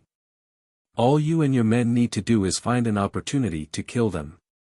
However, don't forget, my goal involves more than making them lose a single level, Wind Hunter reminded the man. He hadn't only chosen to work with Crimson Horn because it was a famous dark guild in the Dark Knight Empire, he had also chosen the guild due to its production of a particular type of poison. This poison was called Soul Devourer and would be applied to a player's weapons. When these coated weapons were used to kill a player, the poison would corrode the player's soul, and depending on how much poison was applied, the victims could lose up to 3 levels before entering a weakened state. During this weakened period, players could not level up. In return for Crimson Horn's assistance, the Evil God's Temple would help the Dark Guild's members grind glory points and accumulate battlefield titles. Leave this to us. As long as we slay Zero Wings members, I guarantee that they will need some time to recover their strength, the indifferent man said confidently. If there weren't so many guilds here, I'd love to fight Zero Wing's peak experts. I've heard that their combat standards are quite good, and every item they wear is a treasure. However, by the looks of it, that doesn't seem possible. Saying so, the indifferent man turned to the 6 cloaked players behind him. He wasn't pleased that he couldn't see their appearances. These 6 players would be responsible for dealing with Zero Wing's peak experts in the upcoming battle. Although these 6 people were dark players, they did not belong to a dark guild. Rather, they were members of an adventurer team called Dark Hunters. The adventurer team was quite famous in the Dark Knight Empire, and not even Crimson Horn avoided provoking the team. The Dark Hunters adventurer team consisted of monstrous players, and every member was a dark player. Not long ago, the Dark Hunters had dispatched a 20-man team to annihilate the first-rate guild, Tyrant Emperor's main force. Said force had included 1,000 players. Among the Dark Hunters' 20-man team, 8 were Tier 2 players who had absurd combat standards and basic attributes. Even Star Harvester, Tyrant Emperor's guild leader and a level 51, Tier 2 assassin, had died in the battle. Naturally, a Tier 2 assassin possessed much stronger life-saving skills than a Tier 1 assassin. Even 5 Tier 2 experts working together should not be able to stop a Tier 2 assassin's escape, yet Star Harvest had still been killed. Moreover, a single player from the Dark Hunters had accomplished the deed. The strength the Dark Hunters had displayed had thoroughly shocked the Dark Knight Empire. Star Harvester wasn't some ordinary expert. He was a Refinement Realm expert who ranked 305th on the God's Domain experts list. Not even ordinary Refinement Realm experts stood a chance against him. Yet, the Dark Hunters had killed him. Even before the battle with Tyrant Emperor, the Dark Hunters had created many frightening battle records. Only, these battle records had been carried out in secret, unknown to the various large guilds. The adventure team's accomplishments included the assassination of Crimson Horn's guild leader, Crimson Ghost. This was also why Crimson Ghost wasn't happy to see the 6 Dark Hunters members. In Crimson Ghost's opinion, the players from the Dark Hunters were inhuman, and he hadn't reached this conclusion just because of their monstrous strength. Rather, this opinion was based on the appearance they took on when they activated their true power. When they used their true power, they lost their human form, transforming into true monsters. They also used different combat methods than players like himself. Every one of the 6 players that had been sent from the Dark Hunters was a Tier 2 player. Even without the help of the evil demons and evil beasts, these 6 players were more than enough to deal with Zero Wing's main force members. Since everyone's all here, we'll proceed with the next phase of our plan. First, we'll set up an encirclement around the primordial divine ruin in Silverwing town. But make sure you stay a safe distance away from the town. We estimate that those magic towers have a maximum attack range of around 1,500 yards. Do not enter that range. We won't be responsible for your deaths. Hearing Wind Hunter's warning, the various dark players nodded their heads. War weapons were no laughing matter. The magic tower's attacks possessed power at the peak of Tier 3. Moreover, the attacks had very large ranges. Unless one used an invulnerability skill or spell, no player at this stage of the game could block an attack from a war weapon and survive. No, there was one player who could block an attack from war weapon like the magic tower, but none of these dark players believed that they had the strength to rival Black Flame. When Wind Hunter finished speaking, the present players went into action. Wind Hunter then organized his evil demons and evil beasts to surround the primordial divine ruin and Silverwing town. Shortly after the evil demons and evil beasts began to move, the players in the primordial divine ruin discovered their advance. There are so many evil demons and evil beasts. That should be at least 50,000, right? Is Beast Emperor launching another assault? The crowd at the primordial divine ruin gulped when they saw the approaching evil beast and evil demon army. Although they knew that Beast Emperor only planned to target Zero Wing, they couldn't help their growing fear and anxiety as they watched the monsters draw near. Good. They're finally here. When the various superpowers' upper echelons saw the evil demons and evil beasts, their moods considerably brightened. Let's see how Zero Wing maintains its arrogance after this. As long as Beast Emperor was willing to fight against Zero Wing would be under a considerable amount of pressure regardless of whether Beast Emperor won or lost. In that case, they would have an opportunity to acquire the shares of Silverwing Town. However, when the evil beasts and evil demons were less than 1,000 yards away from the primordial divine ruin, one of the magic towers in Silverwing Town, which stood over 3,000 yards away from the monster army, began to gather energy. The mana around the magic tower swiftly collected at the gigantic crystal atop the tower. After a 2-second charge, a pillar of black-white light shot up from the gigantic crystal. Even the players at the primordial divine ruin could clearly see the pillar. What's Zero Wing trying to do? The sudden development confused everyone watching. As these players wondered about the light pillar, it angled downward and shot into the center of the evil beast and evil demon army. Following which, the light pillar expanded and devoured the nearby evil demons and evil beasts. Every monster at special elite rank or below died instantly as the light washed over them. Only chieftains and above had survived, although the monsters at chieftain rank had very little HP remaining. The attack had even heavily injured the Grand Lord ranked evil demons and evil beasts. Chapter 1734, Silverwing's Might. The light pillar that had blasted into the evil demon and evil beast army had only stopped expanding after it had covered a 100-yard radius. It then gradually disappeared. As the beam attack's horrific energy scattered, the fading light revealed a massive crater in the field the monster army occupied. Only the chieftain rank and above evil demons and evil beasts remained alive, while all else had been burned to ash. A single attack had killed hundreds of evil demons and evil beasts, and every surviving monster was heavily injured, drastically decreasing their combat powers. Not even the Grand Lords that had received the attack had been spared. Seeing this, the players at the distant primordial divine ruin gaped in shock. That had been too powerful. The power of that attack could practically rival that of a Tier 4 spell. What's going on?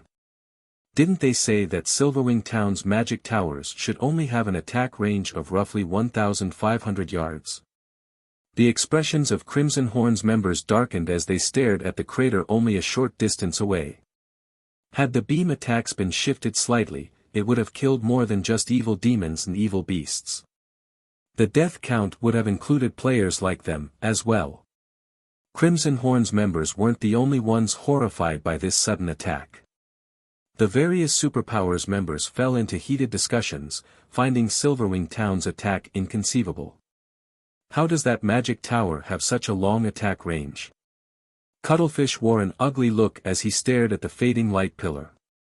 He had thought that Beast Emperor would force Zero Wing into a corner, preventing the guild's members from setting foot in the primordial divine ruin. However, with such an increased attack range on the town's magic towers, even reaching the ruin itself, Beast Emperor was powerless to stop Zero Wing's members from competing for entry slots. After all, the magic tower's attacks were extraordinarily powerful. If Beast Emperor sent his minions to block Zero Wing's path, the guild would retaliate without mercy. If the magic towers struck too many times, even mythic-ranked monsters would fall, much less the lower-ranked monsters. Before anyone could recover from their shock, another of Silverwing Town's mana towers began to gather mana. 2 seconds later, another black-white light pillar ascended into the sky. In the blink of an eye, another energy beam struck the evil demon and evil beast army, opening another clearing amidst the monsters. Damn it! How is this happening? Wind Hunter's heart bled as he watched his evil demons and evil beasts fall by the hundreds. He had gone to great lengths to nurture these evil demons and evil beasts. He could accept their deaths if their deaths had meaning, but right now, they were nothing more than living targets for Zero Wing.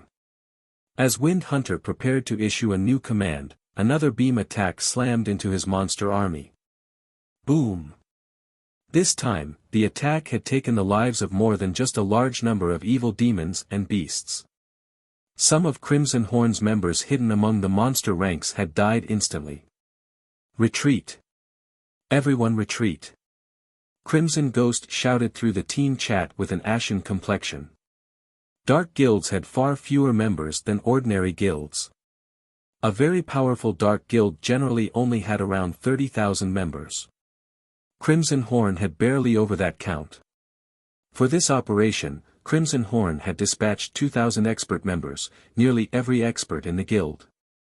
And that last beam attack had killed over 100 Crimson Horn experts. At this moment, Crimson Ghost developed a deep hatred for Wind Hunter. Because of Wind Hunter's misinformation, Crimson Horn had lost over 100 experts for no good reason.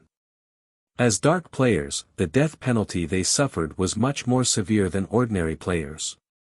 Even though their alignment with the dark forces would lighten their death penalty slightly, it was still harsher than what ordinary players faced.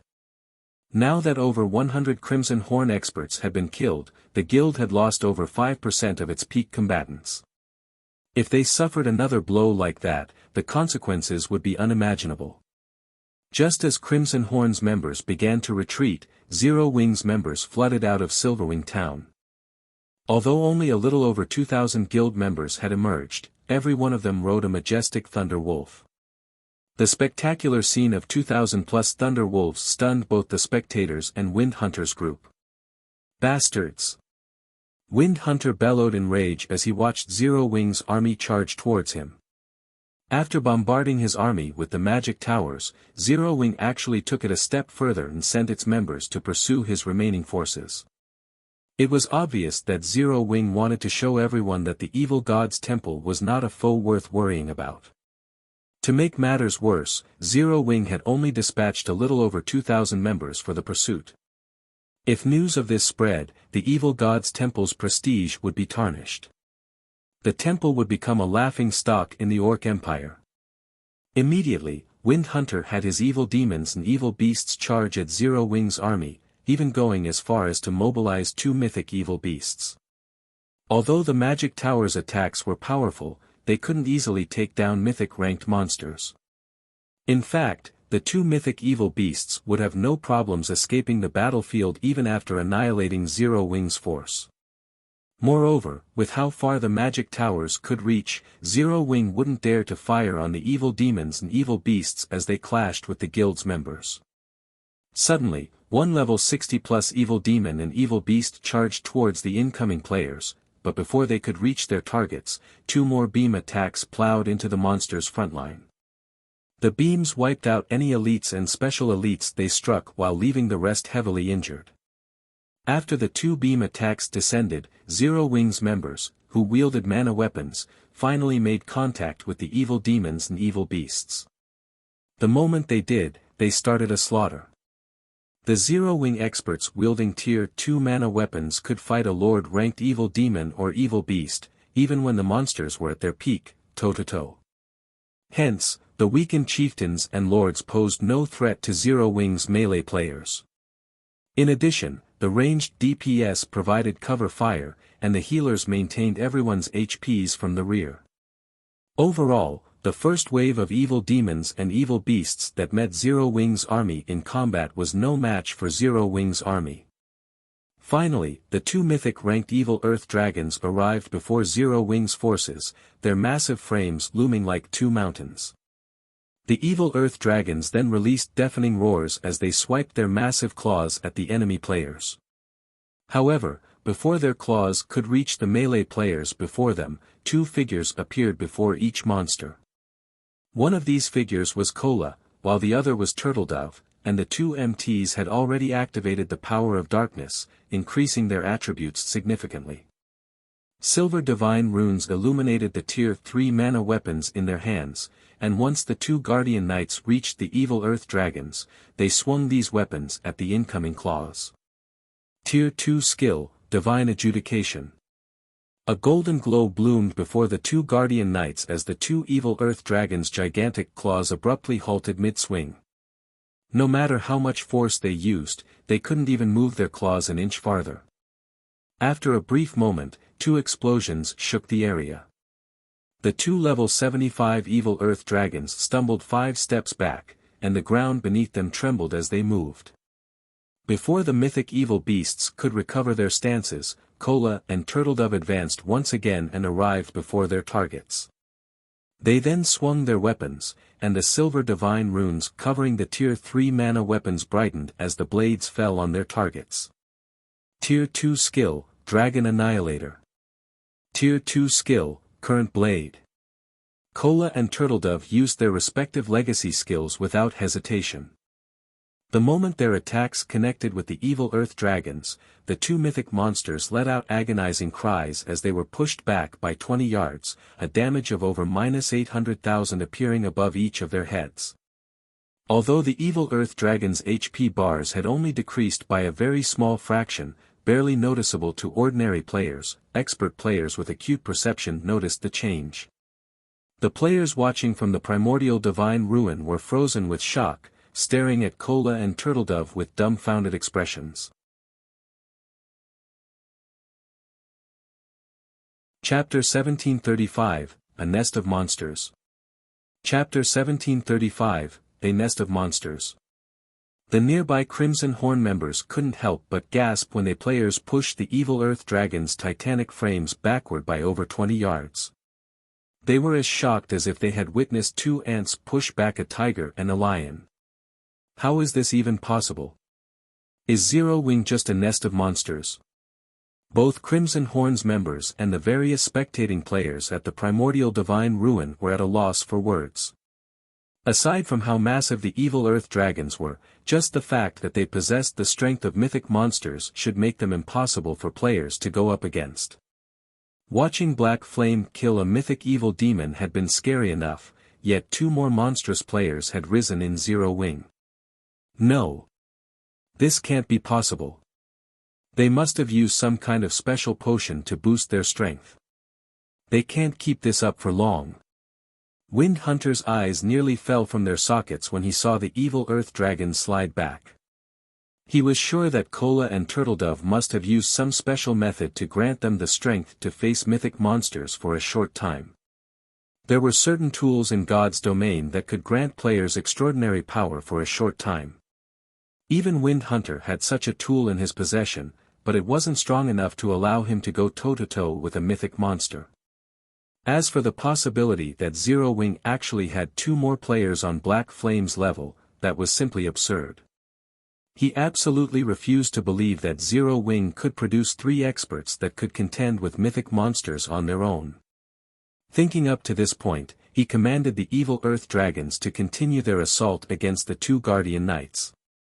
Once the 2 mythic evil beasts had stabilized themselves, they whipped their tails at the 2 MTs. The massive tails swept up a powerful storm as they moved, forming a pitch-black rift wherever they passed. Faced with such an attack, even a Tier 2 metric tons with their life-saving skill activated would risk an instant death if they took the strike head-on. However, Kola and Turtledove remained unfazed as they swung their Tier 3 mana weapons again. 2 silver lights then clashed with the evil earth dragon's colossal tails as 2 loud explosions echoed across the battlefield. Even the crowd at the primordial divine ruin, which was over 1,000 yards away, could clearly hear the explosions. This time, neither side had gained an advantage over the other by the time the clash ended. However, the ground beneath them had cracked, the fractures extending out over 20 yards away. The frightening display of power made the watching players shudder. Boom. Boom. Boom. Despite the clash ending in a draw, neither side wanted to give up the fight. For a time, both sides exchanged one blow after another. Meanwhile, the surrounding Zero Wing members massacred evil demons and evil beasts in a frenzy. Any Zero Wing member could solo a Great Lord, dealing around -50,000 damage with their attacks. As for Aqua Rose, Alluring Summer, Blackie, and Violet Cloud, who wielded Tier 3 mana weapons, their spells easily dealt over -100,000 damage to their targets, with some dealing over -200,000 damage. From time to time, they would also use large-scale destruction spells, causing hundreds of thousands of damage to a clump of monsters. Although the evil demons and evil beasts greatly outnumbered Zero Wing's army, the army of 2,000-plus players had them completely outmatched. Before even 30 seconds had passed since the battle began, over 100 weakened chieftains and lords were killed already. None of the spectating powers had expected this battle to take this turn. They had assumed that Zero Wing would rely on its magic towers to protect itself. They had never thought that Zero Wing's members actually possessed such extraordinary strength. If the rest of Zero Wing's force weren't busy with the other evil demons and evil beasts, the small army would definitely slay the two evil earth dragons. With such power, it's no wonder why they had no interest in our partnership offers. Quiet Melody, who sat in an open-air restaurant in the primordial divine ruin, could not help but reveal a bitter smile as she watched Cola and Turtledove fight the evil earth dragons. She had thought that Zero Wing was trying to keep up appearances by refusing the various superpowers' offers for cooperation and would only lower its head after Beast Emperor's forces had cornered the guild. However, with Zero Wing's current display of strength, it certainly qualified to protect Silverwing Town without help. Not even the various superpowers could deal with mythic-ranked monsters so easily. With the 5 magic towers' absurdly long attack range, Zero Wing should have no problems defending Silverwing Town even after the town's protection period. That damned Wind Hunter. He nearly made us enemies with Zero Wing. Fortunately, we haven't actually fought Zero Wing's members yet. We should still have time to escape Zero Wing's notice. Crimson Ghost could not help but glare at the distant Wind Hunter as he watched the evil demons and evil beasts' extermination. Zero Wing's strength was nothing like what Wind Hunter had told him. Every one of Zero Wing's experts was ridiculously strong. Not even a Tier 2 player like him dared to face Cola and Turtledove head-on. With the MT's incredible destructive power, they could likely kill him in one hit. The fight before him could no longer be described as a battle. This was basically a one-sided slaughter. When Crimson Ghost recalled how he had lost over 100 guild experts, he truly felt fortunate. If not for that incident, he wouldn't have given the command to retreat. Had his army of 2,000 players assaulted Zero Wing's members, the consequences would have been disastrous. Seeing Zero Wing's frightening combat power also instilled an indescribable shock in Crimson Ghost. Not even the super first-rate guilds that ruled over the Dark Knight Empire were capable of fielding such a powerful player army. Yet, an up-and-coming guild from Star Moon Kingdom had accomplished just that. Moreover, based on his investigations, Zero Wing didn't have the support of any backers. Meanwhile, the 6 cloaked players from the Dark Hunters rested in a corner of the battlefield. After observing the battle for some time, the ranger carrying a crystalline longbow shook his head. This won't do. Zero Wing's members are much stronger than we anticipated. We're canceling our plans to plunder their weapons temporarily. Leader, although Zero Wing is clearly stronger than we had assumed, it isn't entirely impossible to kill the guild's ordinary experts. Those experts haven't even reached Tier 2 yet. We can simply kill them and flee. The commander definitely won't let us off the hook if we fail this mission. Although the ranger leading this party wanted to cancel the operation, the other 5 members shook their heads, objecting to the idea.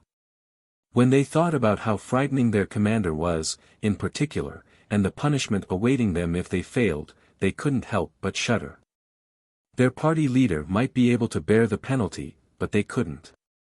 Hearing his party members' objections, the ranger glanced at Zero Wing's ordinary experts. As his party members had said, although these Zero Wing players had higher basic attributes than theirs, their combat standards were lacking, they hadn't even reached the half-step refinement realm yet. Most importantly, these ordinary experts were all Tier 1 players. The differences between Tier 1 players and Tier 2 players weren't limited to basic attributes. There was also a massive gap between their skills and physiques. With the strength of their 6-man party, they should be able to pick off a few of these ordinary experts before departing safely. Based on his observations, there were fewer than 10 players on Zero Wing's side that could pose a threat to their party. The others weren't a problem. Fine. But finish things quickly.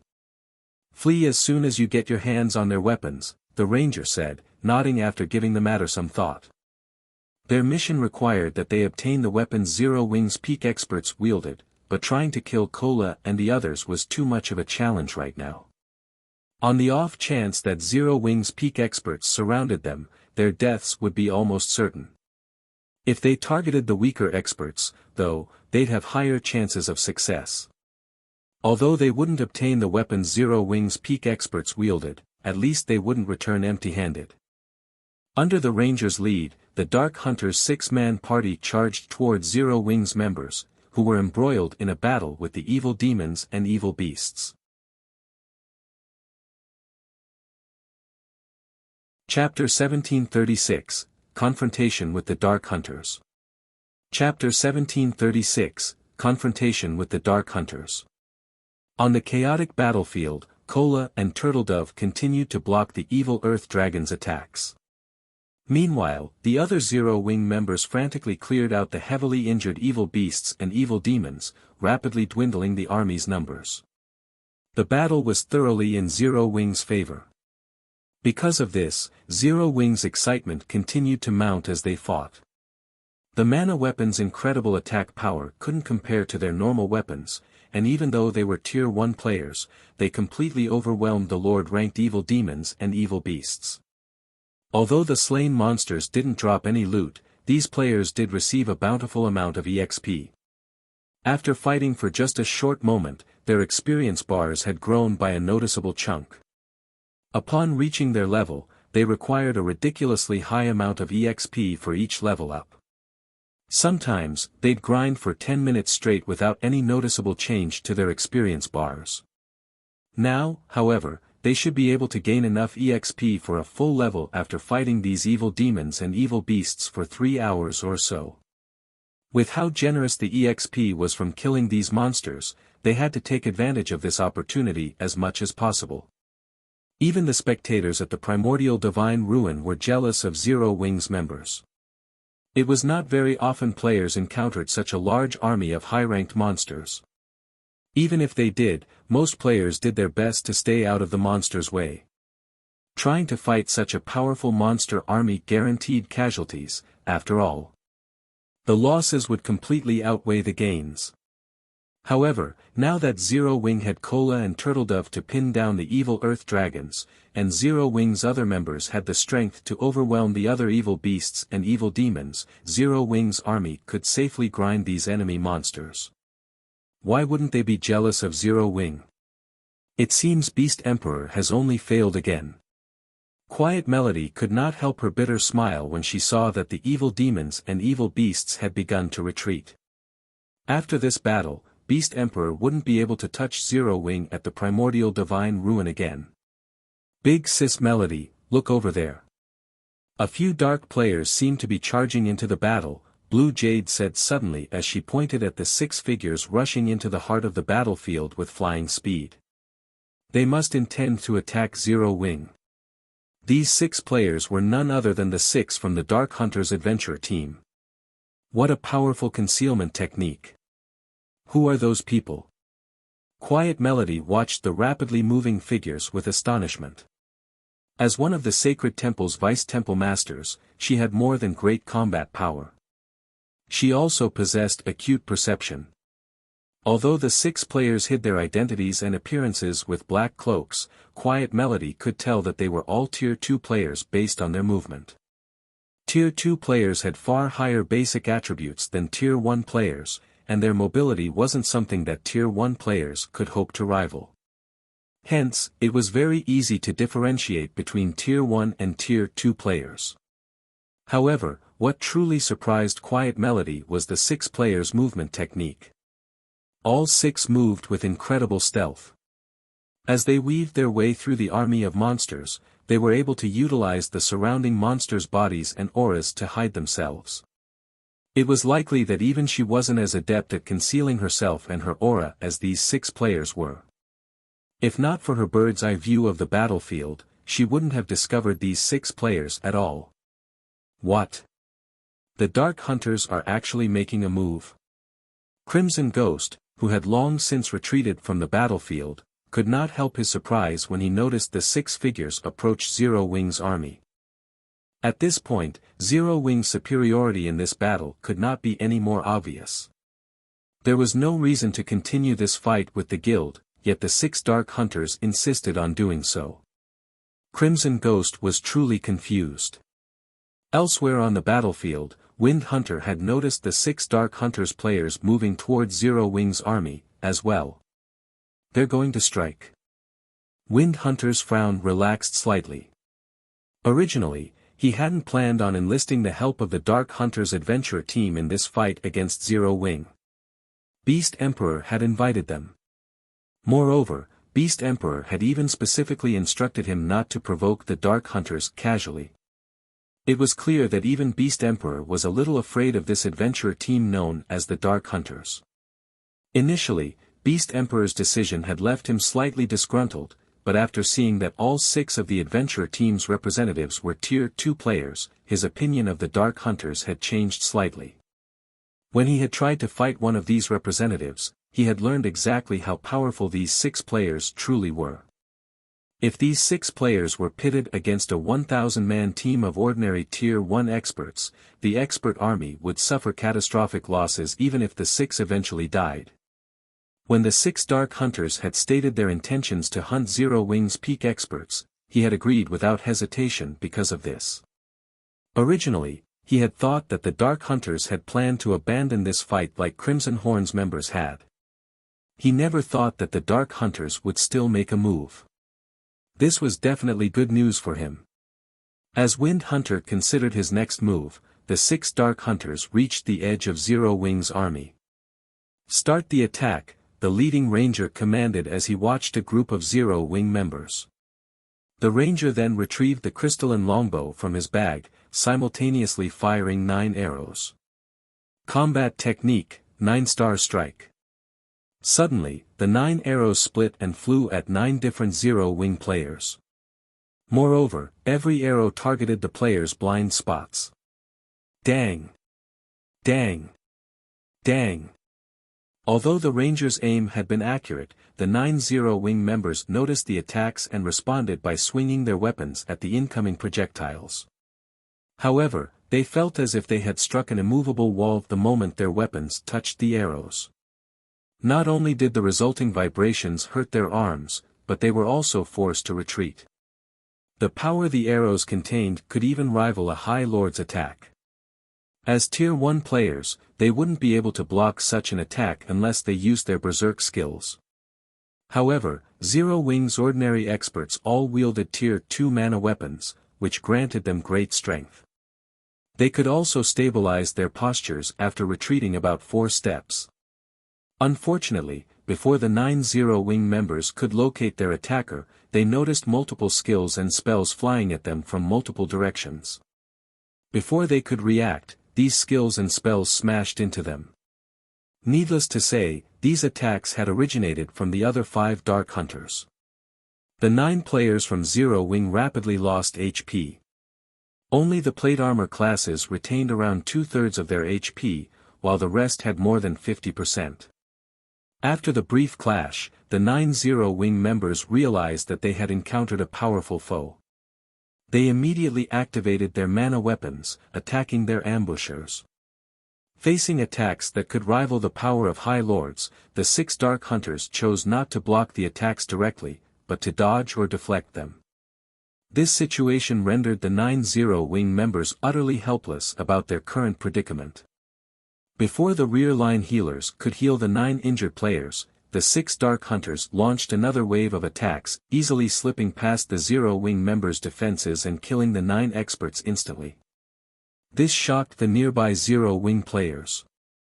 Even the upper echelons from the various major powers, who watched from the primordial divine ruin, couldn't help but gasp. Too fast. Although the 9 players from Zero Wing had yet to reach the refinement realm, their basic attributes almost rivaled Tier 2 players. They should wield the strength of a High Lord of the same level, yet the 6 Dark Hunters had effortlessly ended their lives. Although the Dark Hunters' status as Tier 2 players was part of the reason for their success, the various major powers' upper echelons recognized the absolutely perfect coordination between the 6 players. Even if the 9 targeted players had been Refinement Realm experts, the ambush's outcome would likely have been the same. After the 9 Zero-Wing members had died, they had dropped a total of 18 items, far more than normal. 3 of these 18 items were Tier 2 mana weapons. Good. We're retreating, the leading ranger commanded after snatching up a Tier 2 mana weapon. He then turned and fled. The other 5 Dark Hunters nodded in response. They wanted to kill more players, but since their party leader had ordered the retreat, they had to obey. Following which, they dully picked up an item closest to them and fled back into the Evil Demon and Evil Beast army. But just as the 6 players melded into the monster army, a figure leaped out of Zero-Wing's forces and blocked the Dark Hunter's path. This figure was none other than Fire Dance. Do you think that you can leave so easily after killing our guild members? Fire Dance demanded as she swept a glance over the 6 Dark Hunters, a cold glint flashing in her eyes. Chapter 1737, Soloing the Dark Hunters. Chapter 1737, Soloing the Dark Hunters. Fire Dance's sudden appearance abruptly halted the 6 Dark Hunters' retreat. Fire Dance didn't currently wear her black cloak, so both her appearance and level of 52 were available for everyone to see. Although her weapons and equipment didn't particularly stand out, Fire Dance radiated an unruly charm that felt like a daunting pressure weighing down on these Dark Hunters members. When the Dark Hunters looked at Fire Dance, she seemed like the absolute overlord of her surroundings. So fast. Fire Dance's appearance had surprised Lonely Lamp, the Ranger and the Dark Hunters' party leader. His party had specifically chosen to strike far away from any of Zero-Wing's peak experts. The closest peak expert had been several hundred yards away. By the time the guild's peak experts could have ridden to the rescue, their party would have already completed their mission and fled the battlefield. Less than 20 seconds had passed since they had launched their assault against Zero-Wing's 9 ordinary experts, yet Fire Dance had caught up with them. Her movement speed should be nearly double theirs. What bold words! Do you believe that you can stop all 6 of us by yourself? An emaciated assassin among the Dark Hunters asked, sneering. That's right. We are surrounded by evil demons and evil beasts.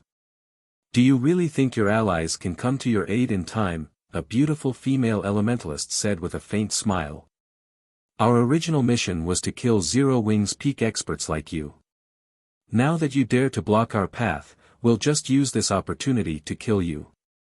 That way, we'll complete our mission perfectly. The other Dark Hunters nodded in agreement, killing intent radiating from their eyes. They currently stood in the midst of the Evil Demon and Evil Beast army. They were also roughly 200 yards away from the nearest Zero-Wing member. It would take quite some time for Zero-Wing's members to reach their location. They might not be confident in taking on Fire Dance one-on-one, but they outnumbered the female assassin by 6 to 1. By charging at them alone, Fire Dance had simply jumped into the jaws of death. Yet, Fire Dance had still been so foolish. Her actions rendered them utterly speechless. Was she a fool? Or had the woman lost her mind? Even the various superpowers, who were relatively familiar with Fire Dance's strength, were confused about the female assassin's actions, let alone the Dark Hunters' party. Is she tired of living? Does she not recognize those 6 players' strength? When the various superpowers' upper echelons saw Fire Dance charge into the army of evil beasts and evil demons, blocking the 6 Dark Hunters' path, they felt as if Zero-Wing's members were a bunch of lunatics. It wasn't unusual to see Black Flame make such bold and arrogant moves. He qualified to do so, after all, but Fire Dance.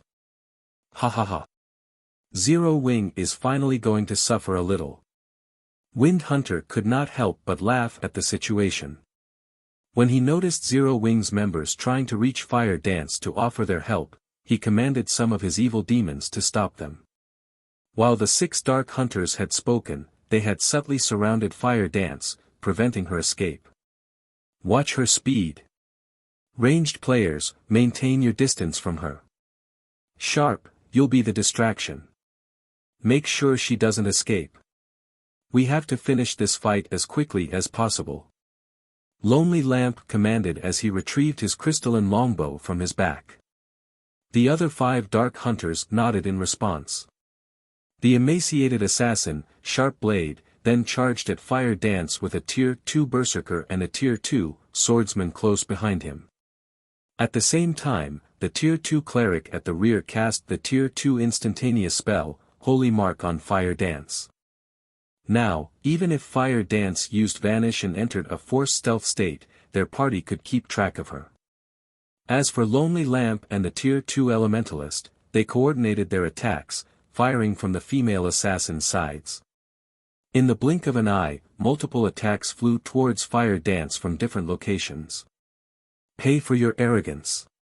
Sharp Blade shouted as he used shadow steps, appearing behind Fire Dance instantly. He then thrust his aquablue short sword at Fire Dance's back. Tier 2 skill, Triple Interception. Suddenly, Sharp Blade's short sword transformed into 3 streaks of shadow that aimed for Fire Dance's blind spots. Although each shadow's power wasn't strong, the strikes couldn't be blocked with shields or weapons. They could only be dodged or stopped by a defensive skill. In the meantime, the Berserker charging at Fire Dance from the front raised his battle axe and slammed it at the ground before him. Tier 2 skill, Fracturing Spikes. Stone spikes rose from the ground beneath Fire Dance's feet, entrapping her. Meanwhile, the Tier 2 Swordsman used a normal slash against his target. As for Lonely Lamp and the female Elementalist, they sent numerous arrows and fireballs at the female assassin. As they watched the 6 dark hunters assault, the spectators at the primordial divine ruin gasped. Even the various superpowers peak experts wore serious expressions when they saw this coordinated offensive. The dark hunters' coordination and skill utilization were simply perfect. Even peak experts like themselves would fall under such a seamless bombardment. Even Fire Dance, the target of this offensive, was slightly surprised. She hadn't expected such high combat standards from the 6 dark hunters, and even their coordination had reached such an impressive level. However, before the numerous attacks could land, Fire Dance split into 6 identical copies of herself. Phantom. This was the 1000 Transformations' first additional skill. Although the 5 doppelgangers couldn't attack, they were invulnerable. Moreover, they could exist for a full 30 seconds. Boom. Boom. Boom. A series of attacks struck Fire Dance, but her HP didn't decrease in the slightest.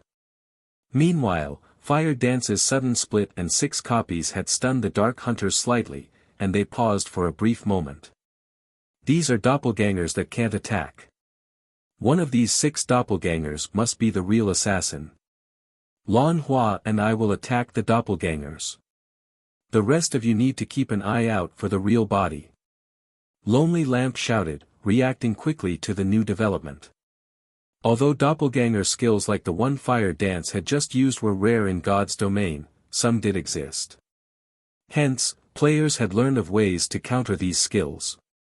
In a one-on-one fight, players would have to flee and wait for the skill's duration to end, but if a party were to face such a doppelganger skill, the ranged players could launch AoE attacks, hitting every doppelganger simultaneously to determine the real body's location. The melee players could then take advantage of this information to attack the enemy's main body. Immediately, Lonely Lamp and the female elementalist, Lan Hua, launched spells and arrows at all 6 Fire Dance copies. However, before they could do so, Fire Dance had switched positions with one of her doppelgangers and appeared beside the Tier 2 Berserker. She then lightly swung 1000 transformations at her target. Surprised, the Berserker hurriedly executed Whirlwind Slash to repel Fire Dance. Boom! The instant the Berserker's battle axe collided with 1000 transformations, however, the man's expression darkened. He felt as if he had just struck an impenetrable wall. Not only did his weapon stop abruptly, but the intense feedback forced him to take a step backward. Just as the Tier 2 Berserker stepped back, the Tier 3 mana dagger in Fire Dance's left hand glowed with a beautiful red light as the assassin thrust it towards the Berserker's heart. Damn it! The Berserker was close to losing his mind. You forced me to do this. He currently wielded a two-handed weapon.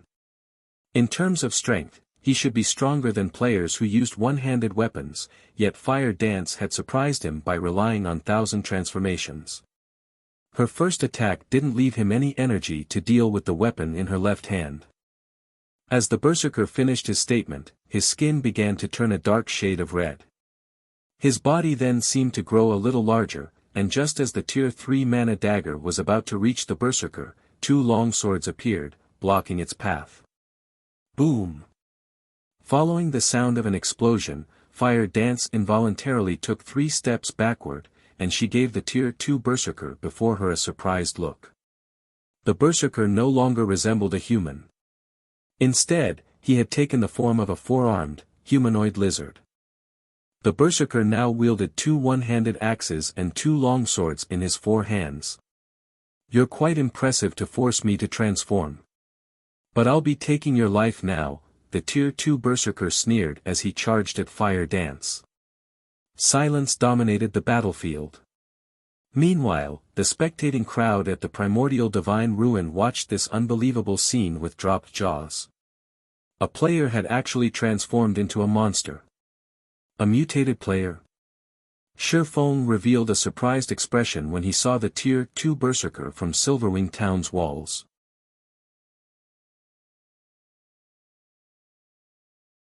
Chapter 1738, Dark Mutation. Chapter 1738, Dark Mutation. When the Tier 2 Berserker had transformed, Zero Wing's nearby players were dumbfounded. They had seen plenty of berserk skills that slightly altered their user's appearance, but this was the first time they had seen a berserk skill causing such a huge transformation. After transforming, the Tier 2 Berserker's aura had undergone a massive transformation. Not only was his aura much stronger now, but it also no longer felt human.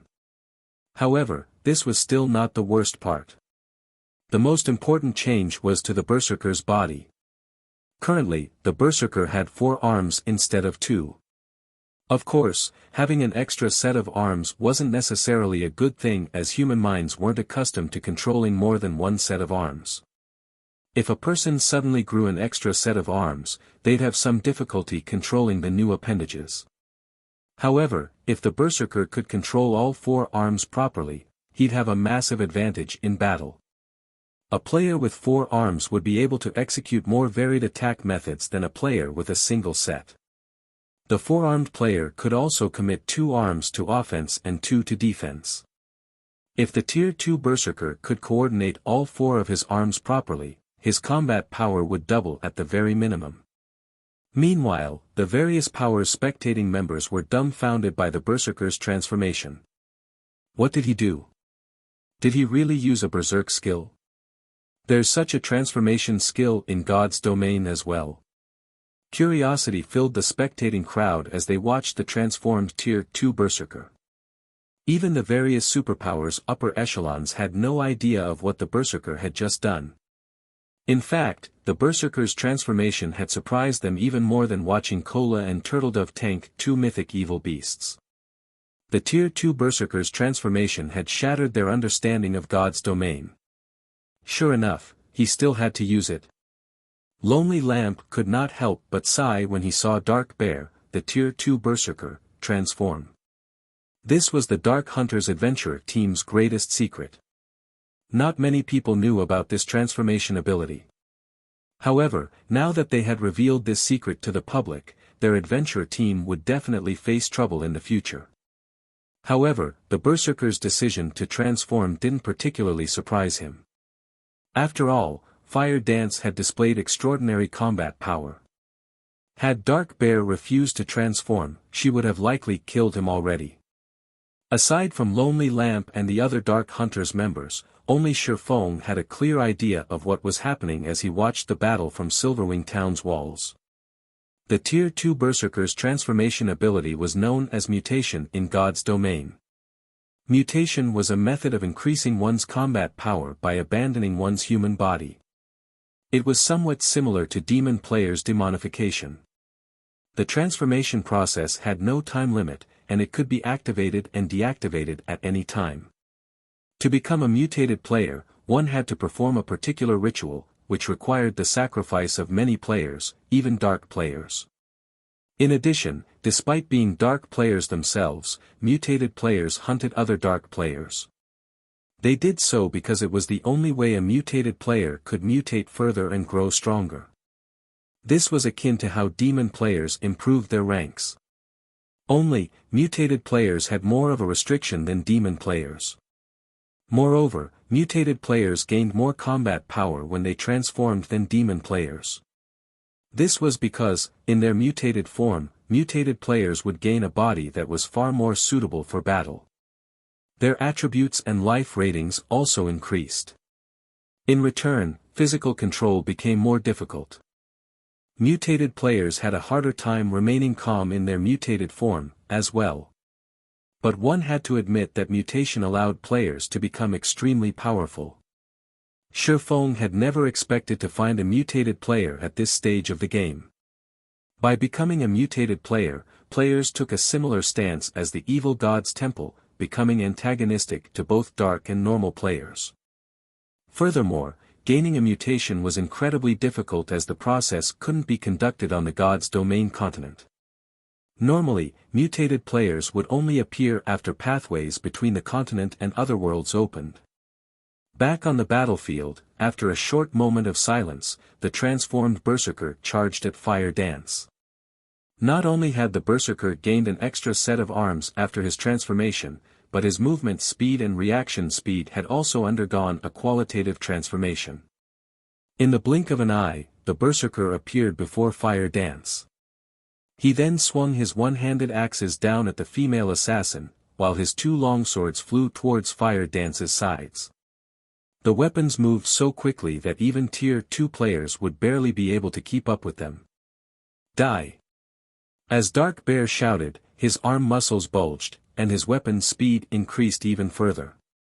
Tier 2 skill, Rock Smash.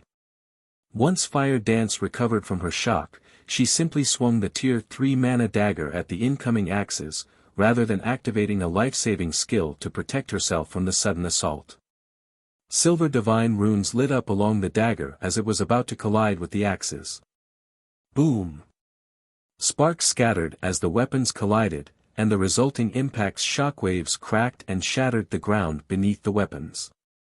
Lonely Lamp and the other dark hunters, who watched from the sidelines, were dumbfounded by this scene. Fire Dance's attack had actually sent Dark Bear flying back by a full 15 yards.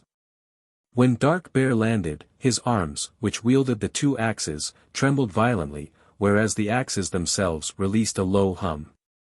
Meanwhile, a damage of more than -2,000 had appeared above Dark Bear's head. Although receiving -2,000 damage was nothing considerable since Dark Bear had over 100,000 HP after transforming, if this scene repeated, it'd only be a matter of time before Dark Bear died. However, the most unbelievable aspect of the clash had to be the fact that Fire Dance had accomplished the feat without activating a berserk skill. After entering his mutated form, Dark Bear's strength rose by 80%, yet he had still lost against Fire Dance's strength. Is she a monster? Dark Bear wondered to himself as he stared at Fire Dance in shock. Dark Bear could tell that Fire Dance had simply used the previous exchange to probe his strength. She hadn't used her full power. During that exchange, the Zero-Wing Assassin hadn't even used a skill. Had Fire Dance applied a skill to her previous attack, the power of her strike would have definitely been much stronger. Had that attack struck his body, rather than his weapons, he would have likely lost at least 50% of his HP. In other words, Fire Dance only needed 2 attacks to finish him off. Even Lonely Lamp and the other party members now feared Fire Dance, watching her with somber expressions, not to mention Dark Bear. Similarly, the outcome of the exchange between Dark Bear and Fire Dance had stupefied the crowd at the primordial divine ruin. Based on the change in Dark Bear's aura, they knew that the Berserker's basic attributes had increased by a significant margin, yet his transformation was meaningless before Fire Dance. However, what these players didn't know was that the strength Fire Dance could exert after sacrificing 1 point of durability from her Tier 3 mana dagger was far beyond what any Berserk skill could achieve. We can't hold back against her. Everyone, transform. We need to finish her off quickly. If the other peak experts get here, we'll be in trouble. Lonely Lamp hurriedly commanded, losing his previous composure. Fire Dance alone was already troublesome for them. If another of Zero Wing's peak experts arrived, they would have no choice but to turn tail and flee. After saying so, Lonely Lamp and the other 4 Dark Hunters took on their mutated forms, but not all of them had grown an extra pair of arms like the Tier 2 Berserker. Lonely Lamp grew an extra pair of eyes, and his arms merged with the crystalline longbow he wielded. Overall, these players' transformations suited their classes. You are the first player to single-handedly force our entire party to transform since we joined God's domain. But at the end of the day, you're still just one person. As long as we ignore the risks, we will secure victory, Lonely Lamp said, smirking at Fire Dance.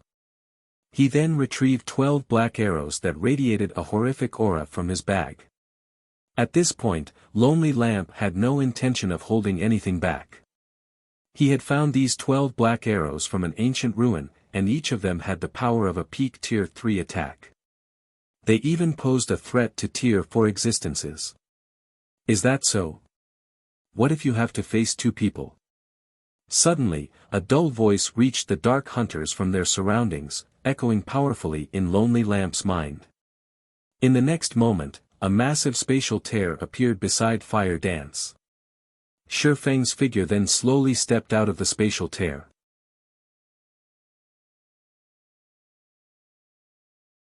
Chapter 1739, Annihilating the Dark Hunters. Chapter 1739, Annihilating the Dark Hunters. Black Flame. Lonely Lamp's expression darkened when he saw Shifeng. The other 5 Dark Hunters also halted their assault as they stared at the swordsman, fear surfacing in their gazes.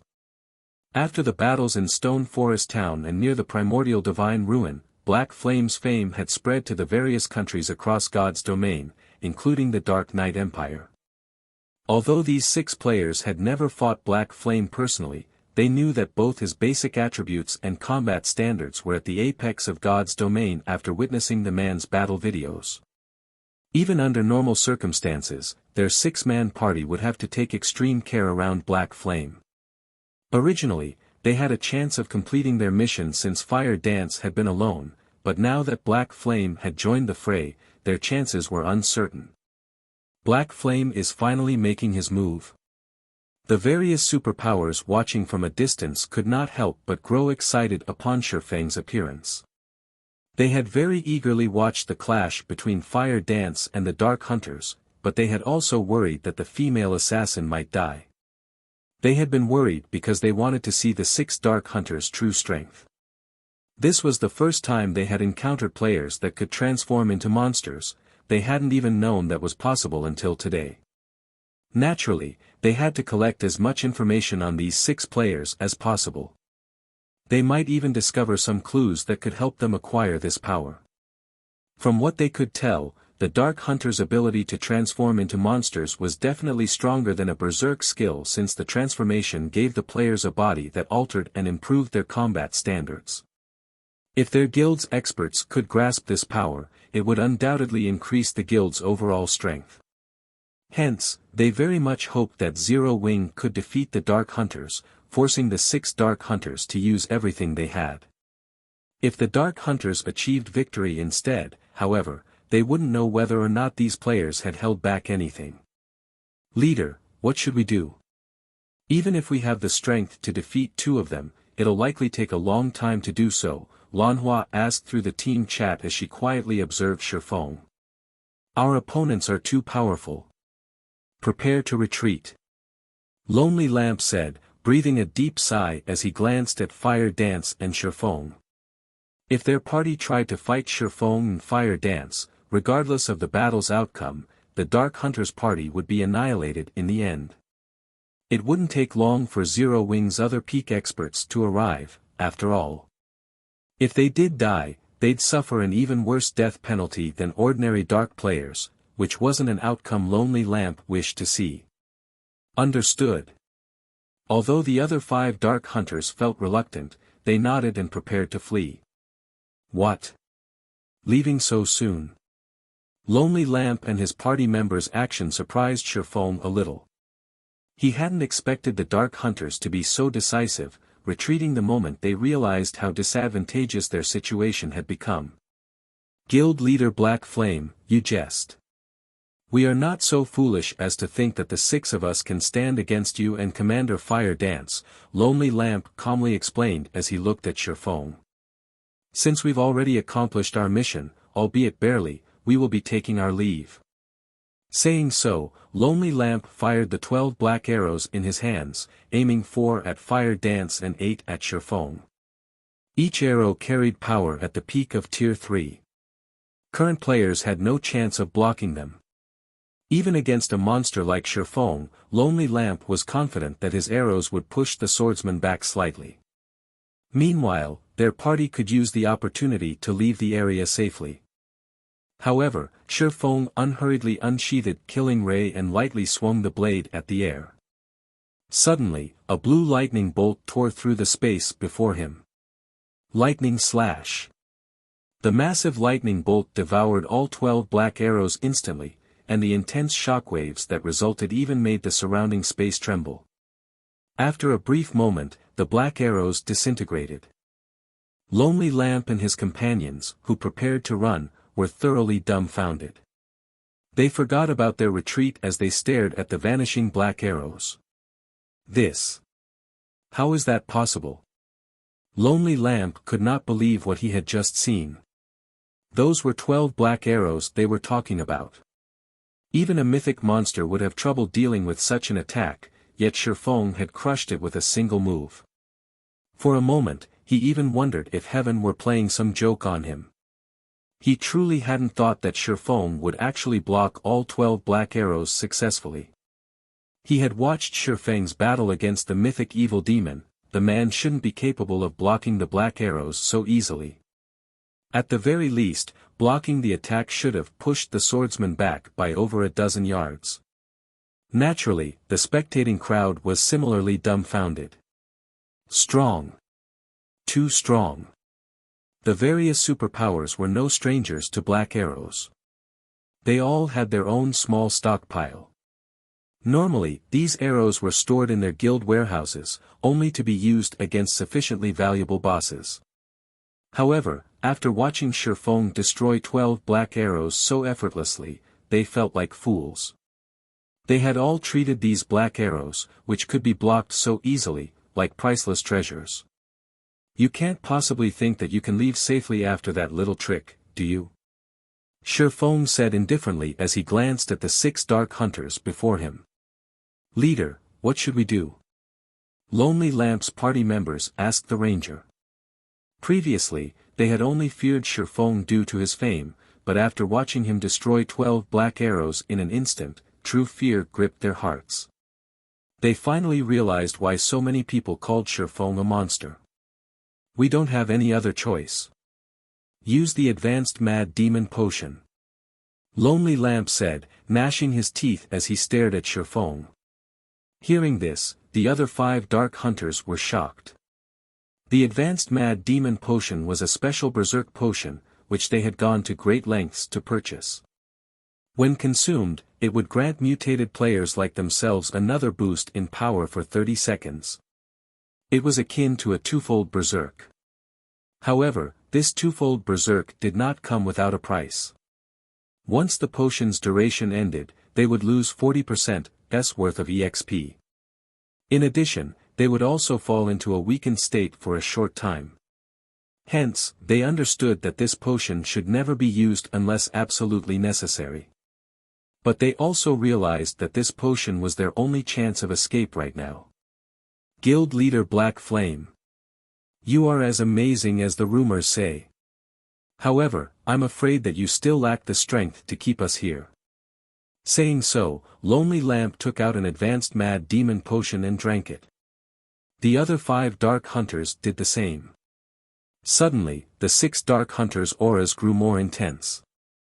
Previously, their auras had rivaled great lords of the same level, but now, their auras were even stronger than that of a Grand Lord of the same level. Immediately, the 6 players split up and ran. I don't think so. Shifeng revealed a calm smile. Following which, he activated Power of Darkness, skyrocketing his basic attributes. He then stabbed the Abyssal Blade into the ground. Forbidden Domain. Abyssal Curse.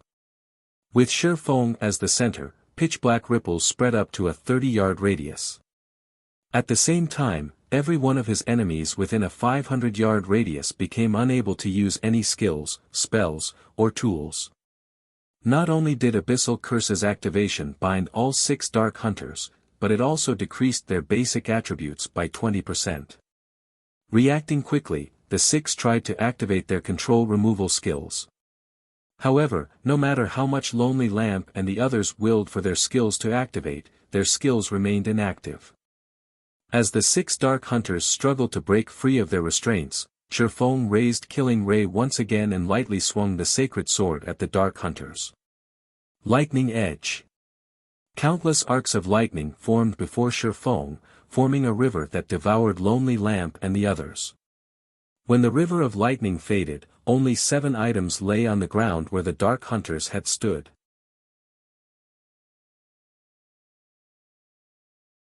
Chapter 1740, Black Flames Warning. Chapter 1740, Black Flames Warning. The moment the 6 Dark Hunters died, silence filled the battlefield. Even the Crimson Horn members, who currently fled the battlefield, could not help but pause to look at the fading river of lightning. For a moment, the watching players even wondered if their eyes were playing tricks on them. It wouldn't have been unusual if Shifeng had merely slain a bunch of ordinary experts with a single hit, but the 6 Dark Hunters hadn't been ordinary experts. They were bona fide great experts. Every one of them was strong enough to make the various dark guilds in the Dark Knight Empire shudder with fear. Yet, now, as if swatting a bunch of flies, Shifeng had incapacitated and killed the 6 Dark Hunters with a single swing of his sword. They died. How is this possible? Those are the Dark Hunters we are talking about. Crimson Ghost, who had long since put some distance between himself and the heart of the battlefield, stared at Lonely Lamp and his companion's prior location in a daze. He had experienced Lonely Lamp's strength personally before. After transforming, Lonely Lamp and the other Dark Hunters' combat power was only slightly weaker than his when he activated a Berserk skill. However, unlike his Berserk skill, Lonely Lamp and the others' transformation did not have a duration. Once his Berserk skill's duration ended, he'd meet death very quickly. Moreover, Lonely Lamp's party had consumed a mysterious potion that had heightened their aura's intensity. Needless to say, their basic attributes must have risen further. If he had to fight Lonely Lamp while the Ranger was in such a state, he'd likely die after a few hits even with his Berserk skill active, yet even after multiple boosts, Shifeng had killed the party instantly. He might be able to accept Shifeng's victory after an arduous battle, but that hadn't happened. As soon as Shifeng took the situation somewhat seriously, Lonely Lamp and the other Dark Hunters had burned to ash. When Crimson Ghost looked at Shifeng, who quietly stood before the items Lonely Lamp and his party had dropped, his whole body shuddered. Too scary. Fear and relief overwhelmed his heart. Shifeng was a true monster with bottomless strength. If he weren't certain that Shifeng was, in fact, a player, he might even suspect that Shifeng was an NPC the main god system had created to prank God's Domain's players. Fortunately, he had not allowed his army to fight Zero Wing's forces. Even if some of his players survived, his army would have suffered severe losses. Meanwhile, the players from the various superpowers that watch from the primordial divine ruin gasped when the Dark Hunters had been annihilated, their eyes nearly falling out of their sockets. The 6 Dark Hunters exuded auras that could even rival Grand Lords of the same level. This proved that their basic attributes had reached that standard. Coupled with the Dark Hunters' combat standards, none of the superpowers present were confident that they could stop the 6 players' escape. No, to be precise, they might even struggle in a head-on fight against these 6 players. On the other hand, not only had Shifeng killed all 6 Dark Hunters by himself, but he had also done so with one attack. Because of this, the various superpowers' upper echelons all wore solemn expressions.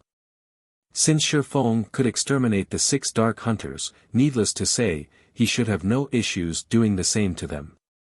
This also implied that, as long as Shifeng wished it, he could kill any one of them. Knowing this, how could they not take Shifeng more seriously?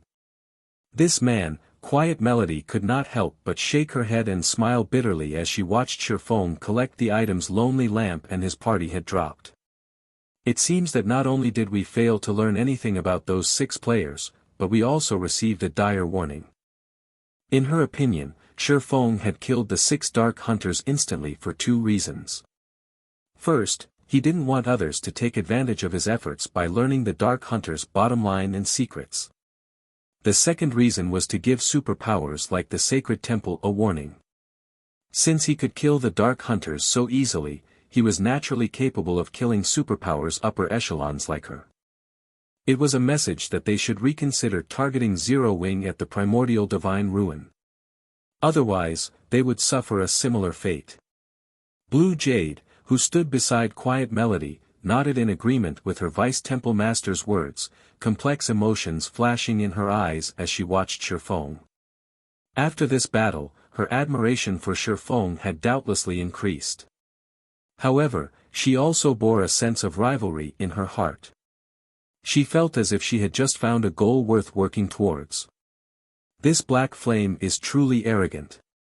He actually dares to send the various superpowers a warning. Although he is arrogant, he has clearly earned it. Can't you see the various superpowers' faces? Those looks are priceless. It seems that nobody should entertain ideas of targeting Zero Wing at the Primordial Divine Ruin in the future. That's right. Not only does Silverwing Town have such powerful and long-range defensive structures, but it is also protected by so many incredible experts. Even without the NPC guards, nobody would dare to target Silverwing Town and Zero Wing. Both the guilds and the adventurer teams resting at the Primordial Divine Ruin elevated their opinions of Zero Wing. Some adventurer teams even thought of joining the guild as a whole. Now that Zero Wing dominated the Orc Empire's Primordial Divine Ruin, its development speed would be astounding. It might even become a super first-rate guild in the virtual gaming world in a short time. If they joined Zero Wing before the guild became a super first-rate guild, they would have a higher chance of becoming internal members. If they became core members, they'd be set for life. Damn it! Did Black Flame purposefully wait until the Dark Hunters attacked to make his move? Wind Hunter, who watched the battle from a safe distance, cursed as the Dark Hunters died, his complexion paling. He had thought that Lonely Lamp's party could cause Zero Wing some trouble, but they had only succeeded in throwing their lives away. Moreover, he had dispatched quite a few evil demons and evil beasts to reinforce Lonely Lamp's party. As a result, his minions were more clumped than usual, allowing the magic towers to target the monsters more easily. Suddenly, Beast Emperor's phantom appeared beside Wind Hunter. Beast Emperor then said, "Alright, that's enough. Wind, you need retreat as well. We no longer have the ability to do anything against Silverwing Town. But are we going to let Zero Wing off the hook, just like that?" Frustration tore at Wind Hunter. Not only had his campaign failed to damage the guild, but it had also bolstered Zero Wing's reputation. Moreover, his monster army had sustained a lot of damage. This was the first time he had suffered such a severe loss. No. Of course, we won't let Zero Wing off the hook. Regardless of my agreement with Nine Dragons Emperor or my personal reasons, I want to remove Zero Wing from God's domain permanently. But it's not time for that yet, Beast Emperor said as he glared at Shi Feng's distant figure, killing intent radiating from his eyes. Because of that man, his path to promotion had been cut short. How could he possibly spare Zero Wing after the losses he had suffered? However, thanks to this operation, Zero Wing has provoked the Dark Hunters. Provoked the Dark Hunters? Wind Hunter could not help his confusion. That's right. The Dark Hunters Adventurer Team is a mysterious organization consisting of a bunch of lunatics. Nobody can guess their true thoughts. However, one thing you can be sure of is that they are a vengeful bunch. Now that Black Fame has killed Lonely Lamp, one of its core members, the Dark Hunters won't let Zero Wing get away with this, Beast Emperor said, sneering. Zero Wing will only maintain its arrogance for a short time. Once the Dark Hunters take action, Zero Wing's days will be numbered. I understand. Wind Hunter nodded. He then commanded his evil demons and evil beasts to depart from the battlefield. However, even though the evil beasts and evil demons had begun their retreat, Shi Feng commanded Zero Wing's members to chase the monsters down. In the end, Zero Wing slaughtered another large number of evil demons and evil beasts. Meanwhile, news of this battle's outcome quickly spread to the neighboring countries.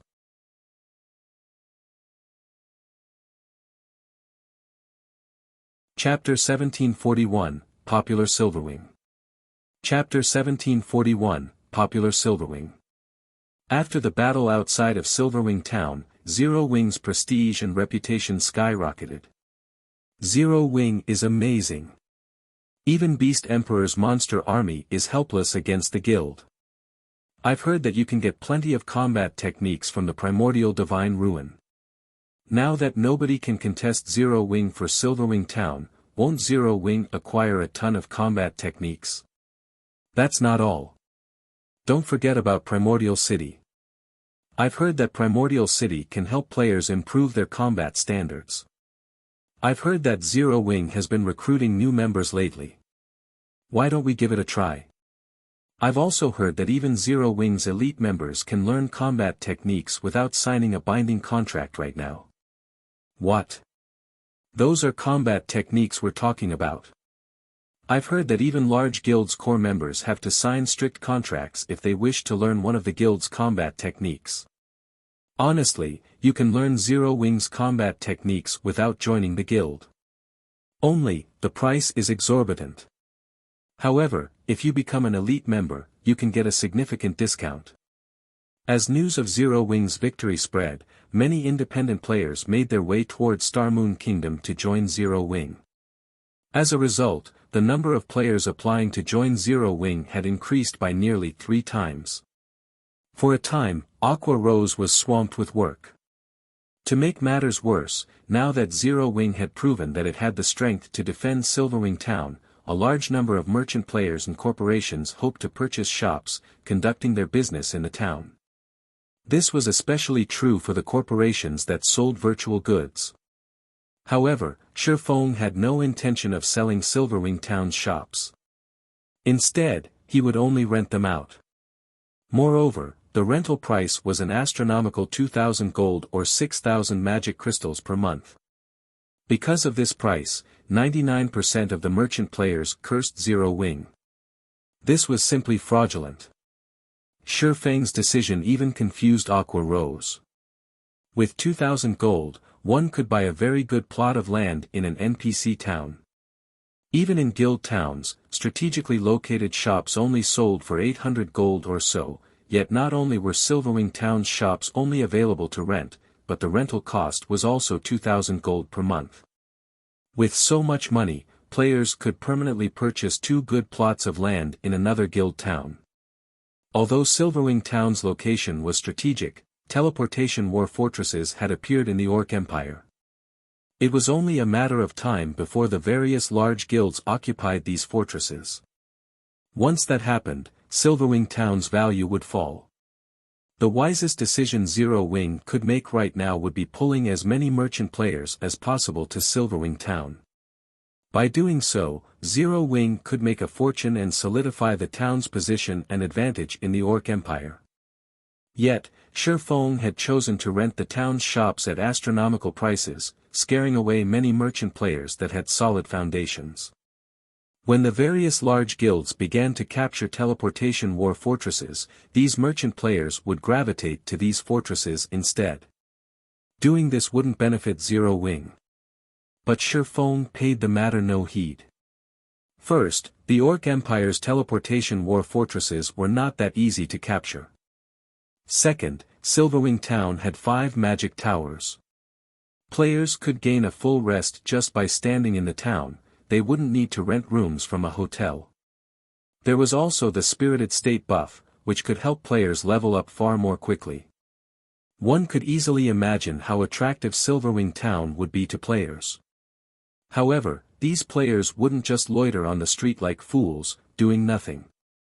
They would stroll around the town and window shop.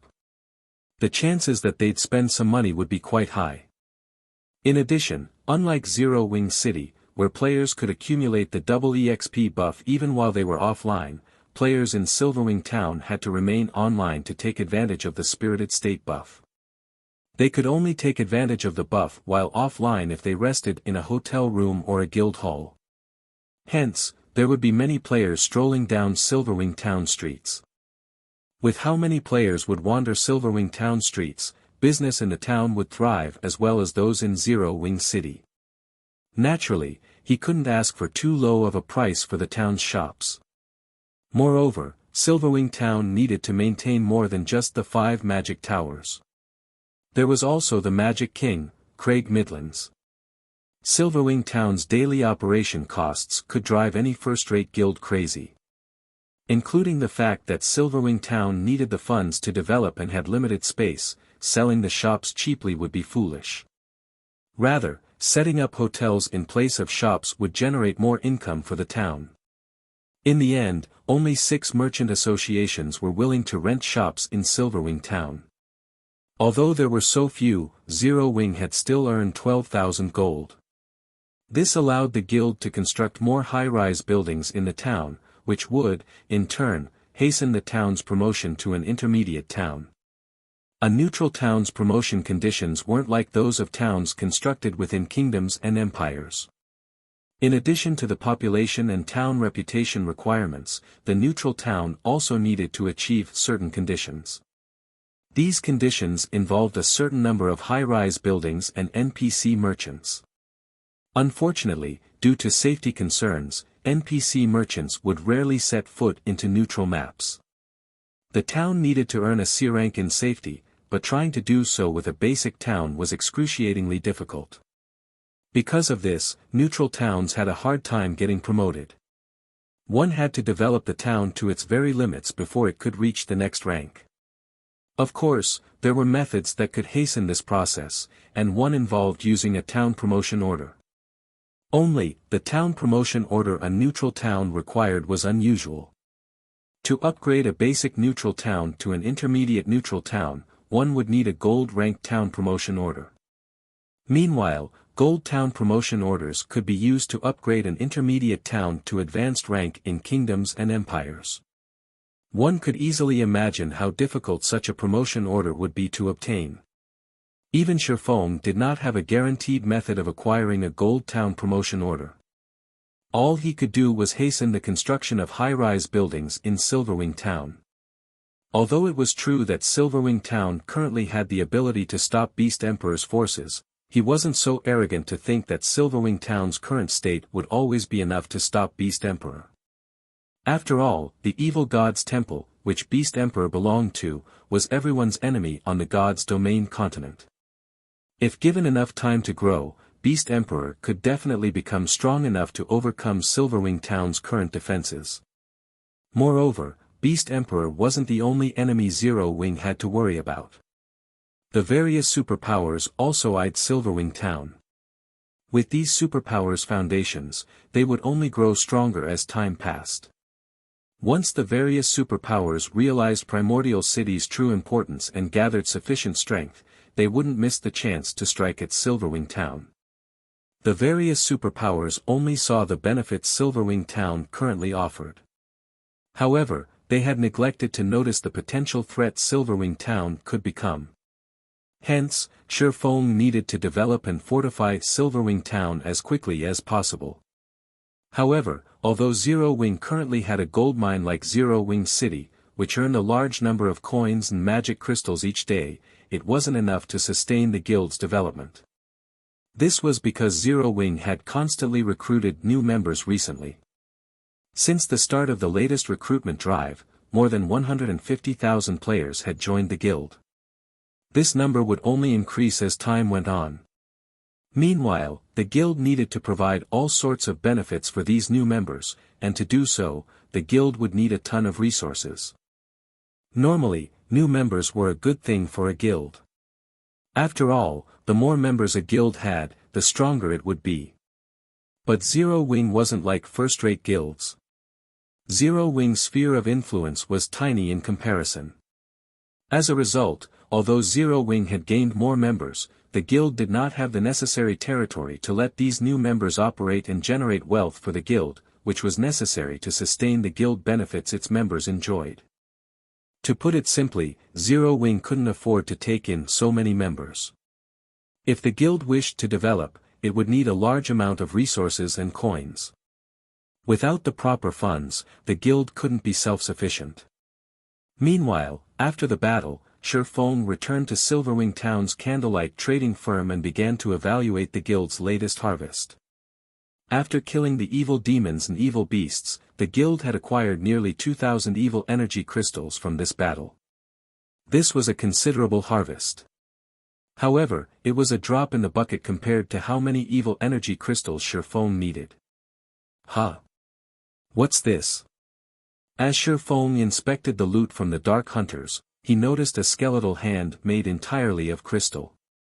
Surprisingly, Shifeng couldn't actually inspect the skeletal hand normally. The system simply stated that it was an unknown item. His curiosity piqued, Shifeng used omniscient eyes to inspect the skeletal hand. The instant he tried to appraise the item, he heard the sounds of a series of system notifications.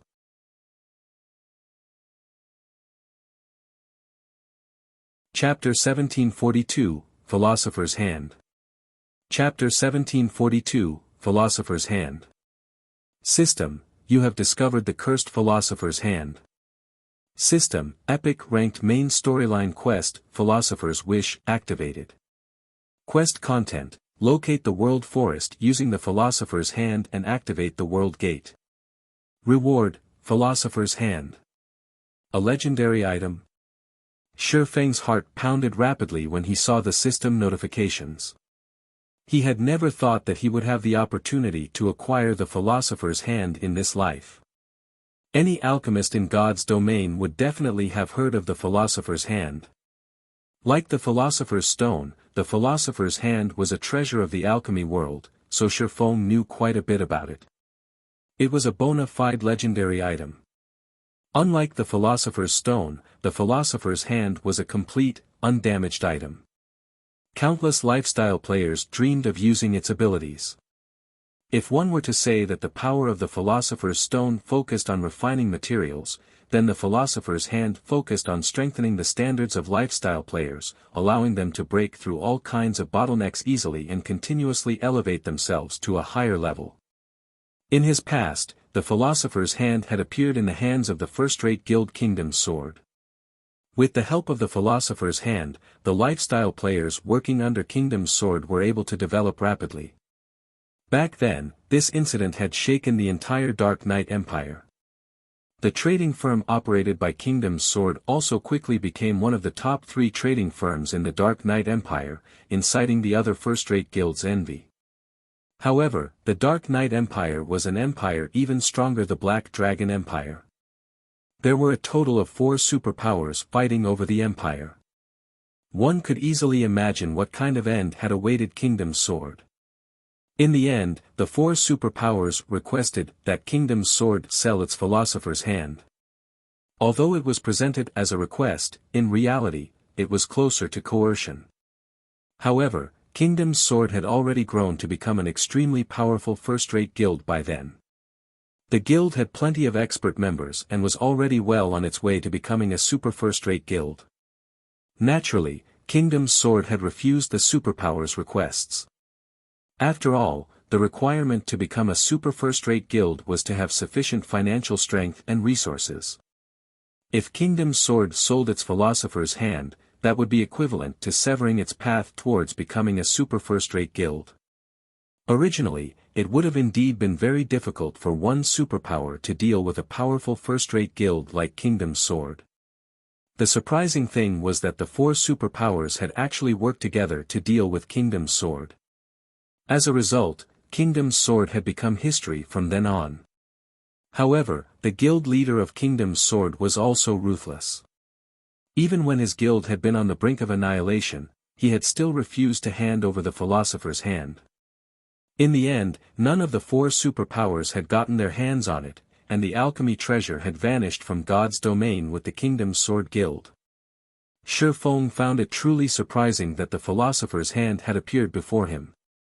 If not for being targeted by four superpowers, there was no doubt that Kingdom's Sword would have become a super first-rate guild. After all, the further one progressed in the game, the more important lifestyle players became to guilds. Many weapons, equipment, and items had to be crafted by the various lifestyle players. It was simply impossible to sustain a guild's development with dropped items alone. Looking at the Philosopher's Hand, many ideas danced in Shi Feng's mind. Although Silverwing Town seemed free of issues right now, the town would face great danger in the future. Sufficient power would be needed to maintain the town's safety. Although he had acquired the Bronze Guardian puppet design, Zero Wing simply wasn't capable of producing the Bronze Guardian puppet right now. It might be fine if he had obtained a design for the common Guardian puppet, as it did not require master-ranked lifestyle players to be produced. However, the Bronze Guardian puppet's minimum requirement was to have a Master Forger, a Master Alchemist, a Master Engineer, and a Master Enchanter. In addition, some parts needed to be made by two different kinds of masters, while some needed all four kinds of masters working together to make them. The Bronze Guardian puppets could only be crafted after meeting the requirements. Even then, the production success rate was very low. If one wished to produce the Bronze Guardian puppet reliably, the master lifestyle players selected had to be intermediate or advanced masters. Basic masters were too unreliable. Fulfilling these conditions was wishful thinking for the current Zero Wing. Master lifestyle players were not available on demand. Even 10 years after God's Domain had launched, basic masters had been extremely rare and had been greatly respected by the various large guilds, let alone intermediate and advanced masters. However, if Zero Wing acquired the Philosopher's Hand, it would be possible to nurture a bunch of basic masters within a short time. Building up some intermediate masters might even be possible. At that time, Zero Wing could start the production of the Bronze Guardian puppet. Just thinking about such a future was incredibly exciting. Bronze Guardian puppets possessed combat power at the peak of Tier 3. Moreover, players could control them fully since they were much easier to control than summoned creatures. A Void Realm expert that was ignorant of the realms of truth could still, at the very minimum, exhibit combat power at the refinement realm when controlling a guardian puppet. Most importantly, unlike summoned creatures, guardian puppets could be used permanently. They even dealt additional damage to buildings and magic arrays. Whether they were used in a siege or defensive battle, guardian puppets were the perfect tool. Countless guilds had dreamed of obtaining guardian puppets in the past. Guardian puppets were so powerful that the first-rate guilds that had them could even afford to provoke superpowers and get away with it. If he could produce several dozen Bronze Guardian puppets now, nobody in God's Domain could threaten Silverwing Town. Even if 10 mythic monsters charged at the town, the monsters could be easily stopped with 40 Bronze Guardian puppets. After all, Guardian puppets had extremely high defense, rivaling Tier 4 monsters. If he had 100 Bronze Guardian puppets right now, he would immediately set out to annihilate Ancient Rock City's evil god Branch Temple right now. Of course, these were only fantasies. However, with the Philosopher's Hand, it was entirely possible to turn these fantasies into reality. Setting aside those ideas for the moment, Shifeng quickly inspected the Philosopher's Hand statistics. Cursed Philosopher's Hand. As the creator of the Philosopher's Hand failed to complete his wish before death, the creator's soul had attached itself to the Philosopher's Hand and cursed it to lose all of its power. Only after removing this curse will the Philosopher's Hand recover its original abilities. 20 stalks of soul-dissolving flower are necessary to activate soul guidance and remove the curse. Soul-dissolving flower? What a ruthless price! Shifeng could not help but frown after reading the item's introduction. In God's domain, any item pertaining to souls was extraordinarily valuable. Shifeng knew a little about the soul-dissolving flower. It was an extremely rare epic material and the main material needed to produce the master-ranked meditation potion. The meditation potion was one of the rare few potions capable of helping players learn combat techniques more easily. After consuming a master meditation potion, the potion would offer players guidance that would help them grasp combat techniques very quickly. In the past, the potion had been highly sought after by the various major powers. Unlike skills and spells, players needed to train arduously to learn a combat technique. Even expert players struggled to learn basic combat techniques, not to mention advanced combat techniques and above. Hence, one could easily imagine how valuable the soul-dissolving flower was. On the market, each stalk could sell for 300 gold. Even so, nobody would be willing to sell a soul-dissolving flower they had obtained, as they were exceedingly rare, so rare that even the various superpowers could only get their hands on a small number. The flower's rarity was because it did not exist on the continent of God's domain. Instead, it only existed in other worlds and higher planes, which made them extremely difficult to acquire. Yet, the Philosopher's Hand actually required 20 stalks of soul-dissolving flower. At this moment, Shifeng finally understood why the Philosopher's Hand had only appeared after mainstream players had already reached level 80. At that time, the pathways connecting the continent of God's domain and other worlds had already been opened. Most likely, Kingdom's Sword had only managed to collect the 20 soul-dissolving flowers after that event. It seems there's a need to make another trip to the Ice Crystal world. The only other world Shifeng could freely travel to right now was the Ice Crystal world. Although there was also the option of visiting a higher plane, it would take a very long amount of time to collect 20 soul-dissolving flowers all by himself. Meanwhile, there were many players in the Ice Crystal world. Done thinking, Shifeng contacted Lifeless Thorn and the other members of the Asura adventurer team and had them gather in White River City.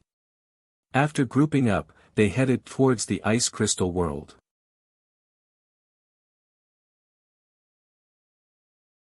Chapter 1743, Revisiting the Ice Crystal World. Chapter 1743, Revisiting the Ice Crystal World. Ice Crystal World, Cold Wind City, the Snow Rift. Icy cold winds blew endlessly inside the snowy valley. If a player without ice resistance stood here, they would no doubt freeze to death. Even if players possessed sufficient ice resistance to survive the cold environment, their stamina consumption would be several times higher than usual. Currently, however, there was a very large number of players grinding inside the snow rift. Looking down from the top of the mountain, one would see many large groups of players grinding the monsters here, seemingly used to fighting in this place already. We just left for a short while, and there are actually so many people grinding here already. Yenya, who was currently dressed in exquisite dark blue mage robes and wielding an emerald staff, was slightly surprised as she looked down at the crowd of players grinding beneath the mountain. Even the lowest leveled player among the players present inside the snow rift was level 50, with most of them being level 51. Some of the players giving out orders had even reached level 52. In an empire on the continent of God's domain, a level 52 player could easily rank within the top 30, yet there were actually more than 30 level 52 players present in the snow rift. Yenya and the rest of the Asura adventurer team members that had gone over to the continent of God's domain together with Shifeng had been roaming about the continent grinding and questing constantly. Shifeng had even helped them level up a little. However, they had only reached level 52, yet so many independent experts of Cold Wind City had already managed to reach the same point. The monsters in the Ice Crystal world are stronger and provide more EXP, so the leveling speed of the players here is faster than that of the players on the main continent. Right now, the average level of large guild members on the main continent is already close to reaching level 50. It is very normal for the mainstream players here to reach level 51 and 52, Shifeng said, not finding this situation particularly surprising. During his previous visit to the Ice Crystal world, he had discovered that the average level of the players here was much higher than the players on the continent of God's domain. The part that truly surprised Shifeng was the weapons and equipment these players were using. The drop rate for weapons and equipment in the Ice Crystal world was extremely low. Normally, monsters here only dropped materials. The main source of weapons and equipment was from lifestyle players. Hence, the quality of the weapons and equipment used by the players here was considerably inferior to those used by the players on the main continent. In contrast, the standard of the lifestyle players here was much higher. Most of the level 50 players present in the Snow Rift were geared in level 50 mysterious iron equipment, with some even being geared in level 50 secret silver equipment. The equipment standard of these players was not the slightest bit inferior to the players residing on the main continent. After reaching level 50, the drop rate for weapons and equipment would decrease drastically. Currently, level 50, 20-man team dungeons were the goal of independent players on the main continent. Meanwhile, the best equipment dropped in these dungeons was level 50 secret silver rank, although the drop rate was extremely low. The drop rate was only at an acceptable level if one rated at Hell mode. However, a level 50, 20-man Hell mode team dungeon was still too difficult of a challenge for current independent players. As a result, even after reaching level 50, most players on the continent of God's domain would only be geared in level 50 mysterious iron equipment. Few of them possessed secret silver equipment. As for level 50 fine gold equipment, that was something only large guilds were capable of acquiring. It also wasn't very easy for players to produce high-quality level 50 equipment.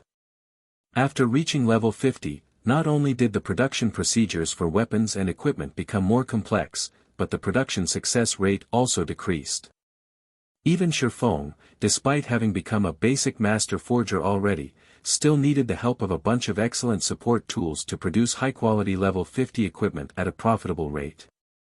Shifeng found it very difficult to imagine that the lifestyle players of Cold Wind City were already capable of producing level 50 secret silver weapons and equipment. If the lifestyle players here had truly reached such a standard already, then the average forging standard of Cold Wind City was even higher than that of the Candlelight trading firm. The Candlelight trading firm possessed many secret forging techniques. Candlelight could even send players to train at the holy city of Titan. Members of Candlelight could also work and practice in the mana-rich environment of Zero-Wing City, yet despite these factors, Candlelight's overall forging standard was still inferior to the forging standard of Cold Wind City. How could Shifeng not be surprised by this fact? "Commander, those people over there seem to be members of our adventurer team," Solitary 9 said, smiling as he pointed at a 50-man team currently fighting against a level 56 Great Lord. Currently, 6 level 51 MTs were working together to pin down the level 56 Great Lord ranked Frost Ape. The Frost Ape was very powerful.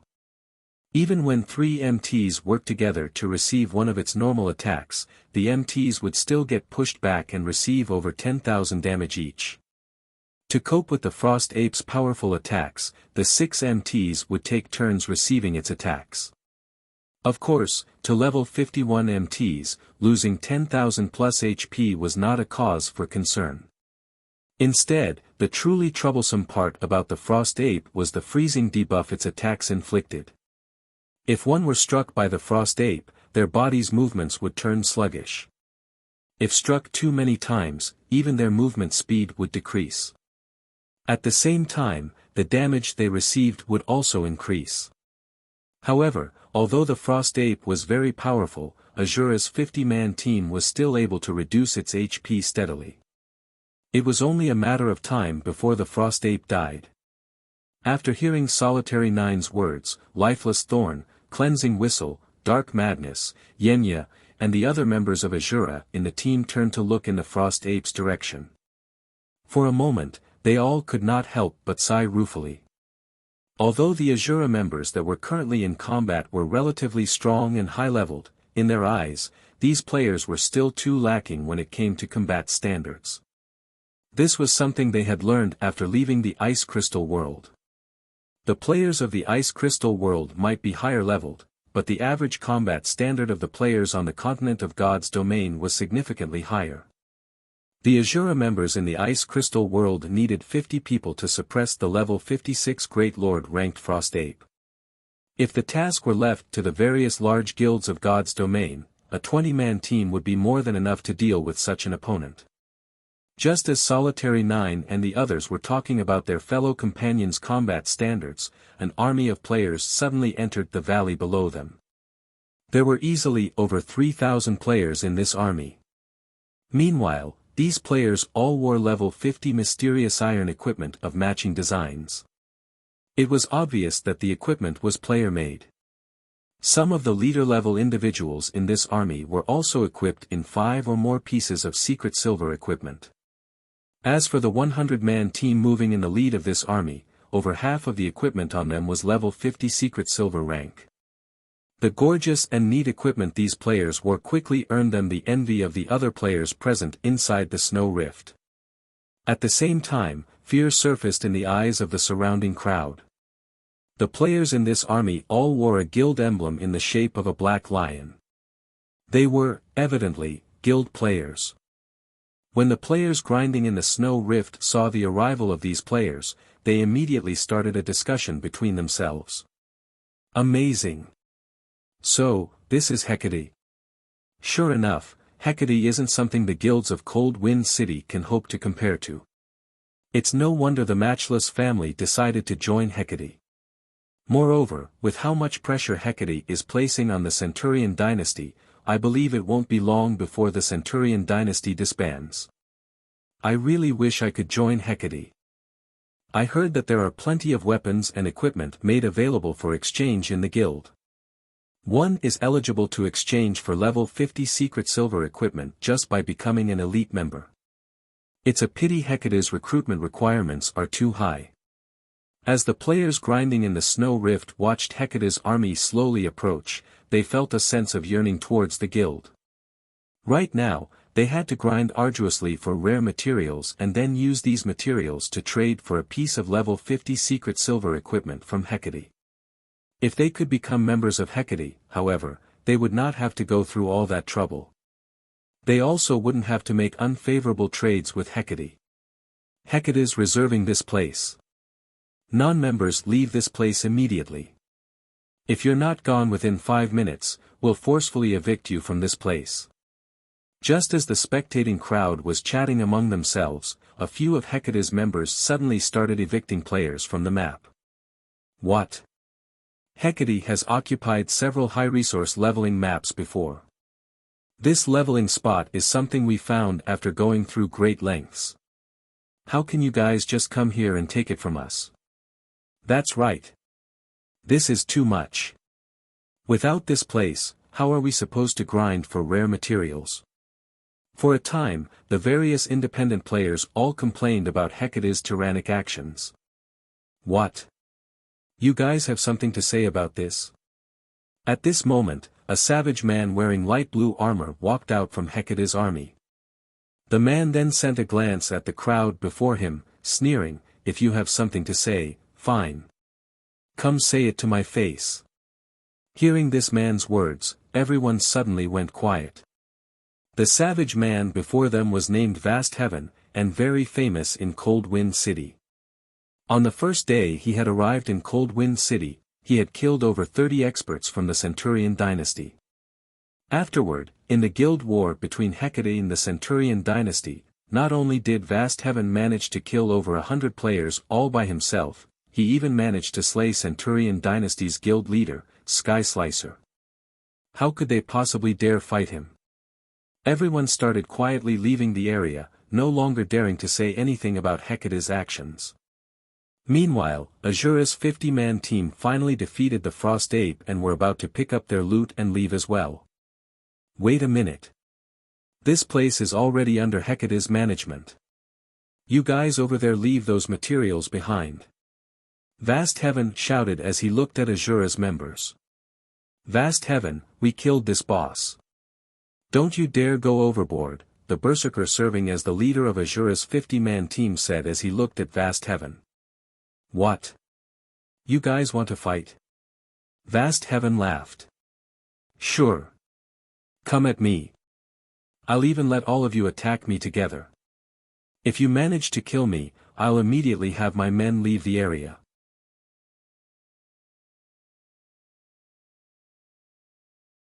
Chapter 1744, Asura's Commander. Chapter 1744, Asura's Commander. After Vast Heaven was done speaking, he stepped out from the crowd behind him and slowly walked towards Asura's 50-man team. When bathed in Vast Heaven's chilling aura, Asura's members felt greatly pressured. None of them dared reply to Vast Heaven's provocation. They knew very clearly what kind of temper Vast Heaven possessed. During the first few days after Hecate arrived in Cold Wind City, a situation similar to this had occurred. Some adventurer teams that were displeased with Hecate's tyrannical actions had challenged Vast Heaven. In the end, however, Vast Heaven had defeated every challenger. Even when a 100-man team challenged Vast Heaven, the entire team still ended up getting annihilated. Vast Heaven's combat power was on an entirely different level than theirs. Accepting his challenge would simply be suicidal. I heard that the Asura Adventurer Team is the #1 adventurer team of Cold Wind City. Your commander has even been labeled a monster and was able to oppress the 2 large guilds in Cold Wind City single-handedly. Your adventurer team is also famed for being filled with experts. So, how did your adventurer team end up having a weak bunch like you? Vast Heaven sneered as he sent a glance at the silent players before him. It seems those rumors really are just that, rumors. I've been in Cold Wind City for some time now, yet I still haven't met that so-called commander of yours even now. He must be like you bunch, hiding in fear. And to think you all even dare call yourselves the #1 adventurer team of Cold Wind City. This truly is disappointing. Oh well. It was my fault for expecting there would be capable experts in a backwater village like Cold Wind City. The expressions of Asura's members darkened when they heard Vast Heaven's words. However, they were also powerless to refute Vast Heaven's words. Vast Heaven's strength was clear for all to see. He was definitely one of the strongest experts present in all of Cold Wind City. Even if their commander and the other experts of their adventurer team were present, they were unlikely to win against Vast Heaven. Leave the loot behind. We're leaving, said Stained Maple, the berserker serving as the leader of Asura's team, gnashing his teeth. He knew that their team stood no chance against Vast Heaven whatsoever. It was definitely unwise to throw away the lives of the entire 50-man team just for the loot of a Frost Ape. Under the berserker's lead, Asura's team turned around and left. Hold it. Who said you could go? Vast Heaven shouted suddenly. We've already left the loot behind. What else do you want? Stained Maple said, irked. I see that you have quite a few pieces of secret silver equipment on you. Hecate just so happens to be in need of level 50 secret silver equipment. Since I've already come all the way here, you wouldn't let me leave with nothing, right? Vast Heaven said, chuckling. Hand over 5 pieces of secret silver equipment as my labor fee. Afterward, you guys can leave. Rage immediately burned in the eyes of Asura's members when they heard Vast Heaven's words. This was too much. They had already chosen to concede, yet Vast Heaven was even telling them to hand over 5 pieces of secret silver equipment. That was basically asking for their lives. Nowadays, while it was indeed true that the mainstream players of Cold Wind City had already reached level 50 equipment was still scarce. Right now, even level 50 mysterious iron equipment was worth a fortune, not to mention secret silver equipment. Just one piece of level 50 secret silver equipment was already worth far more than the value of the Frost Apes' loot. They would have to kill over 20 Frost Apes to earn enough to purchase 5 pieces of level 50 secret silver equipment. Even though the Asura Adventurer team was Cold Wind City's #1 adventurer team, it did not possess a lot of secret silver equipment. As for their 50-man team, altogether, they only had around a dozen or so pieces of level 50 secret silver equipment. What? Not willing to hand them over? Are you asking for me to make a move? Vast Heaven said as he swept a scrutinizing gaze over Asura's members. Meanwhile, Asura's members' rage burned brightly as they glared at Vast Heaven. Boss Maple, let's just duke it out with them. Isn't it just a single death? That's much better than just handing over 5 pieces of secret silver equipment. That's right.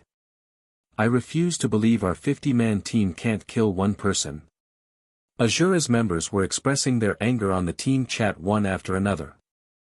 They were all willing to fight against Vast Heaven rather than handing over 5 pieces of secret silver equipment without putting up a fight.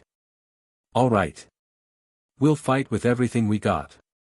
Even if we can't kill him, we'll make him lose a few teeth. Stained Maple said after giving the matter some thought. After all was said and done, Vast Heaven was only a level 52 berserker. Even Stained Maple himself was a level 52 berserker. The weapons and equipment his team wore were also much stronger than before. Their chances of winning against Vast Heaven were not entirely zero. After Stained Maple agreed, Asura's members all unsheathed their weapons and started encircling Vast Heaven. You want to make a move? Vast Heaven could not help but laugh when he saw Stained Maple brimming with fighting spirit. Good. I just happen to be in need of some practice targets. Saying that, Vast Heaven unsheathed the silver spear hanging on his back. He then charged directly into Asura's team. So fast. Stained Maple could not help but be surprised when he saw Vast Heaven transforming into an afterimage. Despite Vast Heaven being a berserker, he was so fast that even Stained Maple's eyes could not keep up with him. In fact, Vast Heaven appeared to be even faster than Asura's assassins. This bunch from Asura sure is unlucky. The boss has just been promoted to Tier 2 recently and had been fussing about not having any sparring partners. The boss is amazing. His speed is so high. Before this, the boss was famed for having immense strength. However, back then, his speed was lacking. His promotion to Tier 2 just so happens to have made up for this weakness of his. With this, he is most likely unbeatable in Cold Wind City now. Hecate's members started chatting merrily among themselves when they saw that Vast Heaven had already charged into the ranks of Asura's team. Previously, even when Vast Heaven was still a Tier 1 player, he had already managed to make a mess of the Centurion dynasty. Now that he had been promoted to Tier 2, he was definitely invincible in Cold Wind City. Let alone 50 players, even if Asura's team had 100 players, the outcome would still be the same. Seeing Vast Heaven's ridiculous movement speed, Stained Maple immediately commanded the ranged players to start attacking the enemy berserker. He also had the 6 MTs of the team try to surround Vast Heaven as much as possible, preventing the enemy berserker from coming close to the team's ranged DPS and healers. However, Vast Heaven was simply too fast. He was able to easily dodge any spells and arrows that were sent at him. As for the 6 MTs trying to pin him down, they were as slow as turtles before Vast Heaven. Very quickly, Vast Heaven managed to circle the 6 MTs and charged at Asura's healers and ranged DPS. Disappear. Vast Heaven dashed past the melee players that had tried to hinder his path and abruptly jumped into the air. When he was still in the air, he started rotating his spear and creating a storm with it. Immediately after, he slammed his spear down where Asura's healers were standing. Tier 2 skill, Blade Storm. Just when vast heaven was about to descend on the healers, however, a crimson light suddenly flew at him. Like a meteor, the crimson light flew at the Tier 2 Berserker's defensive blind spot, the frightening power it carried even scorching the air around it into nothingness. However, vast heaven quickly noticed the attack and altered his spear's attack trajectory, forcibly cancelling Bladestorm and executing Whirlwind Slash instead. Boom! There was an explosion, and dazzling sparks scattered around vast heaven. A powerful shockwave also spread from the point of collision. Like a cannonball, vast heaven's body was sent flying over 20 yards away and landed heavily on the ground. Only after taking 6 steps back did he manage to stabilize himself. Each step he took also left behind a deep footprint in the ground. A damage of over -22,000 appeared above vast heaven's head, his HP bar decreasing by a significant portion. What's going on? Is there a monster attack? Whether it was Asura's members or Hecate's members, both had incredulous expressions on their faces as they looked at the scene that had just happened. This was especially true for Hecate's members. When they saw vast heaven instantly losing over 1/3 of his HP, their eyes nearly fell out of their sockets. Who is it? Who attacked me just now? What's there to be proud about, executing an ambush? If you have the guts, come out and face me directly. Vast heaven bellowed.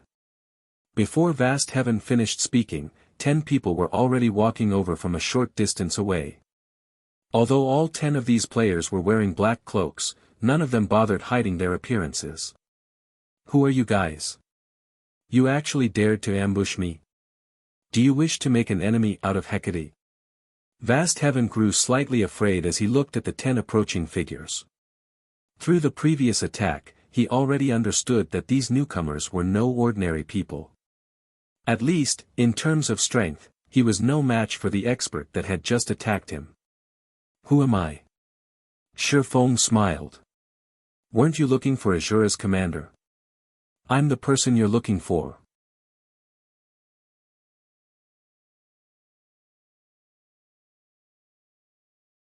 Chapter 1745, You Lack the Qualifications. Chapter 1745, You Lack the Qualifications. You're Asura's commander. Vast heaven revealed a stunned expression as he watched Shifeng walk towards him step by step. How is this possible? After he had arrived at Cold Wind City, he had heard many things about the Asura adventure team. Even the guild leader and vice-guild leader of the Matchless family feared them. Originally, he had been eager to challenge Asura's members to a fight. However, the performance of the adventurer team during recent times was simply too disappointing. While it was indeed true that Asura had many expert members, in his opinion, these expert members were no different than amateurs that were not worth him spending energy to fight. After all, he had defeated several experts that were originally ranked in the top 10 of Cold Wind City. These top 10 experts were only slightly stronger than ordinary experts and were still far from rivaling him in terms of combat standards. As a result, he no longer paid any attention to the Asura adventure team. In fact, in his eyes, even Cold Wind City's #1 expert was most likely a joke. But now someone had suddenly appeared before him, declaring that they were Asura's commander. Moreover, this person had even managed to push him back using just a single blow. How could he possibly believe this situation to be true? Commander? It's really the commander. Even the vice-commanders are with him. The oppressed Asura members had excited expressions when they saw Shifeng and his team members appear. They never thought that Shifeng's group would actually return to Cold Wind City. Moreover, Shifeng had even managed to send an expert like Vast Heaven flying with a single hit. Huh. So, he is the Asura adventure team's commander. Didn't they say that Asura's commander brought a group of experts out for an exploration? The matter regarding the exploration should be a lie. They must have known that Hecate arrived at Cold Wind City and used exploration as an excuse to avoid coming across our guild. This is interesting. The Asura adventure team has constantly refused to join our guild. The higher-ups have been fussing about looking for Asura's commander all this time. Now that he has actually shown himself before us, we'll see how Boss Vast takes care of him. However, Asura's commander looks quite strong, as well. He actually managed to take away more than 1/3 of Boss Vast's HP in a single hit. That's just because he executed an ambush. He must have used some kind of powerful magic scroll for that attack. Don't forget, Boss Vast is a Tier 2 player.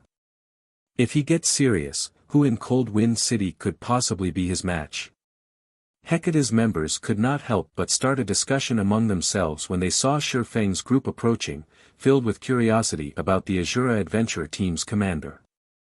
At the same time, they also eagerly waited for Vast Heaven to teach Shifeng a lesson. Nowadays, the Asura adventure team was in rapid decline. The only reason why the adventure team's members were still sticking around was that they still held hope that their commander and the top experts of the adventure team would return soon. Now that Asura's commander had returned, if said commander were to be killed by Vast Heaven, the Asura adventure team would most likely crumble instantly. After all, every member of Asura had placed their faith in Shifeng. As Hecate's members were having a quiet discussion among themselves, Vast Heaven retrieved an advanced healing potion from his bag and drank it, his HP instantly recovering by a significant portion. Afterward, his HP continuously recovered in small increments. After a short time, his HP fully recovered. I never thought that the rumors were actually true. You really do possess some abilities. It's no wonder why you were able to become Cold Wind City's #1 expert, Vast Heaven said after recovering from his previous shock. With such strength, you indeed have the qualifications to be my opponent. Come. Let's have a proper fight. Let me see whether your fame as Cold Wind City's #1 expert is true or not. Vast Heaven's eyes started burning with fighting spirit. From the previous clash, he already understood that Shifeng's strength was ridiculously high.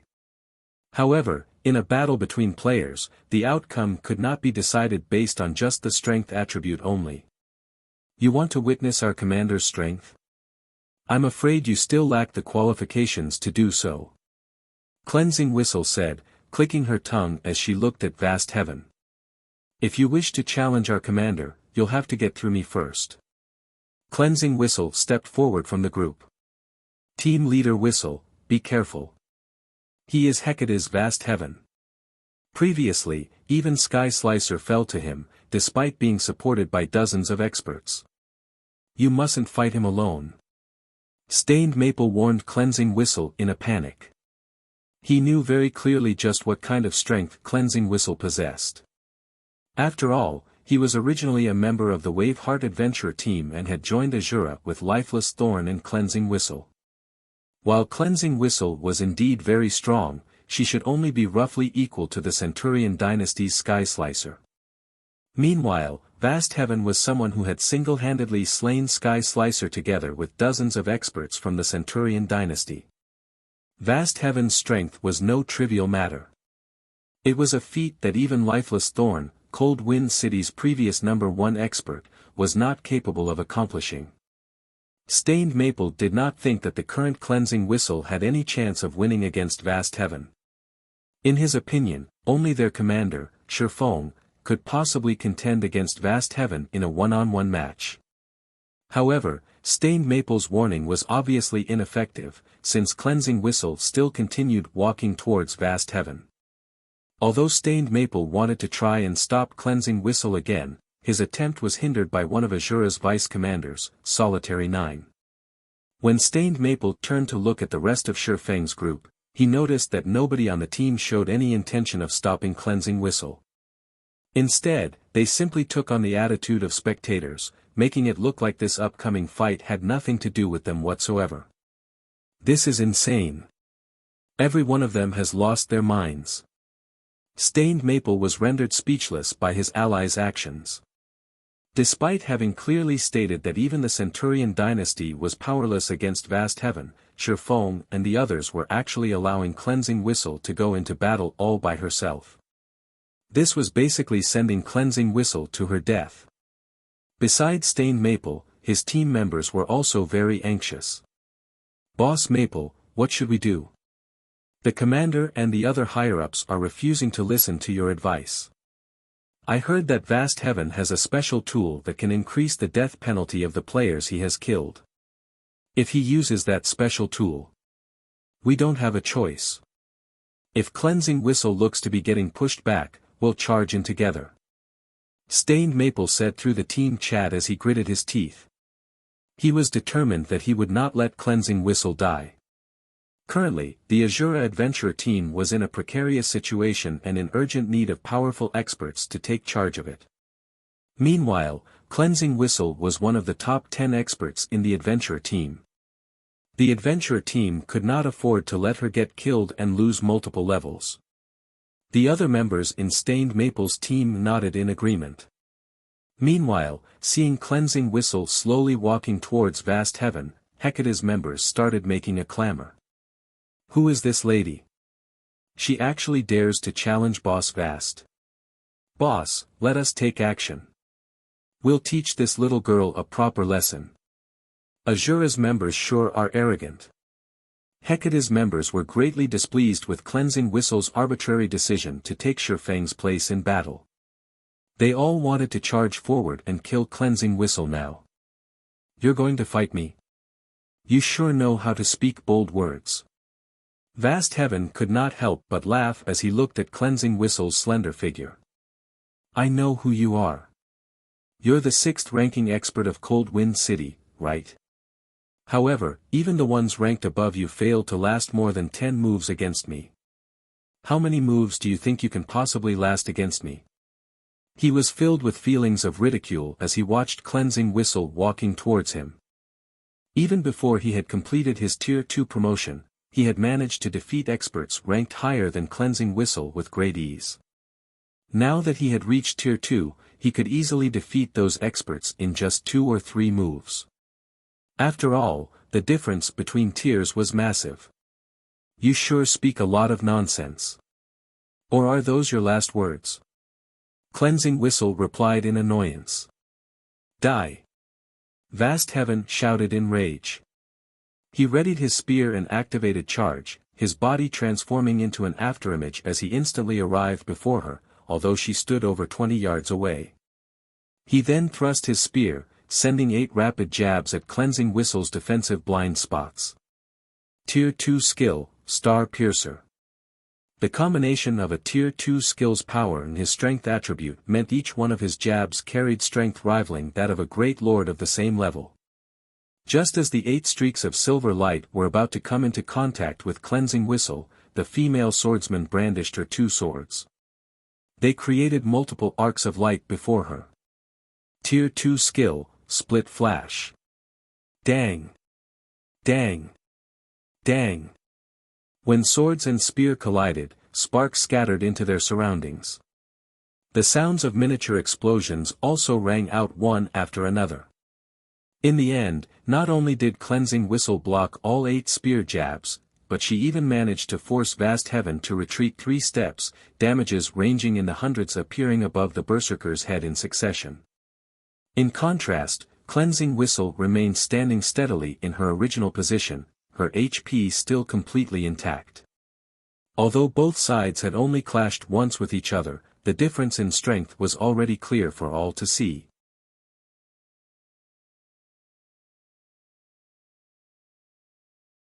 Chapter 1746, Change in Strength.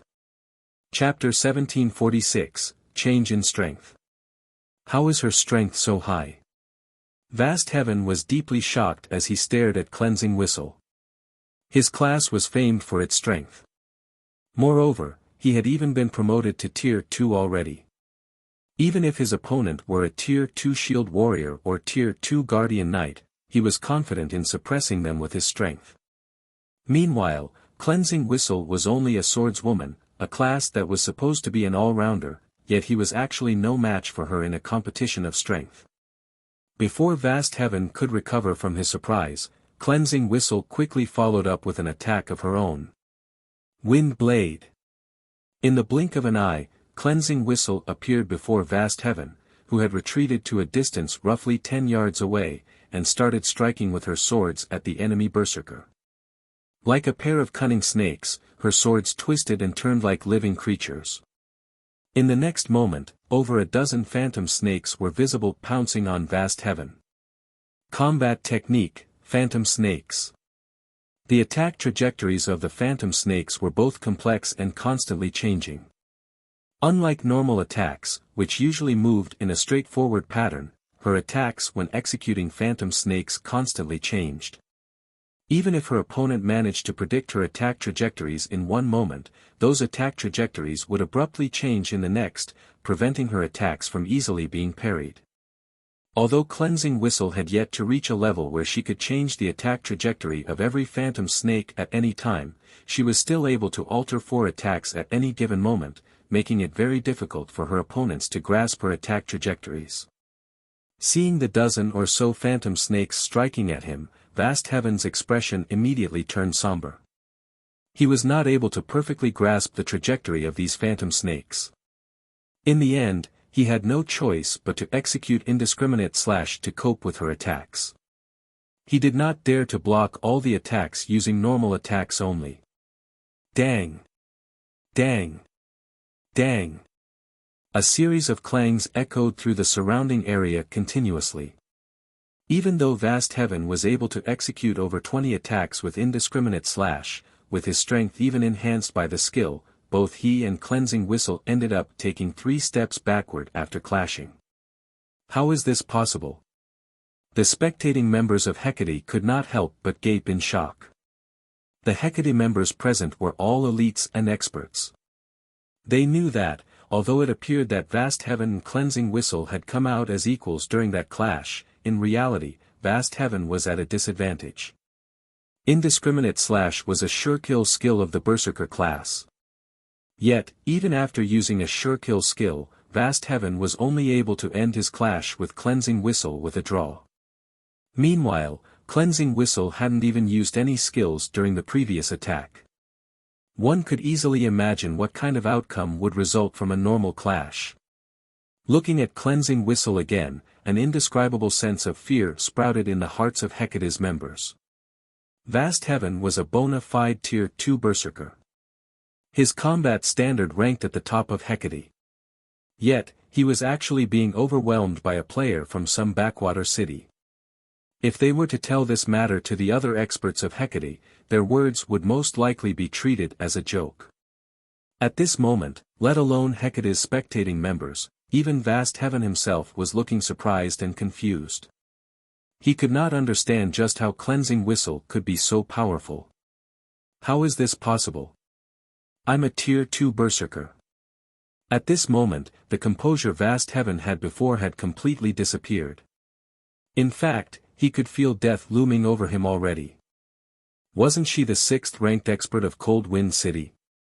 How are her basic attributes and combat standards so high? Meanwhile, Stained Maple and the other members of Asura watching from a short distance away were similarly dumbfounded by this outcome. How did Cleansing Whistle become so powerful?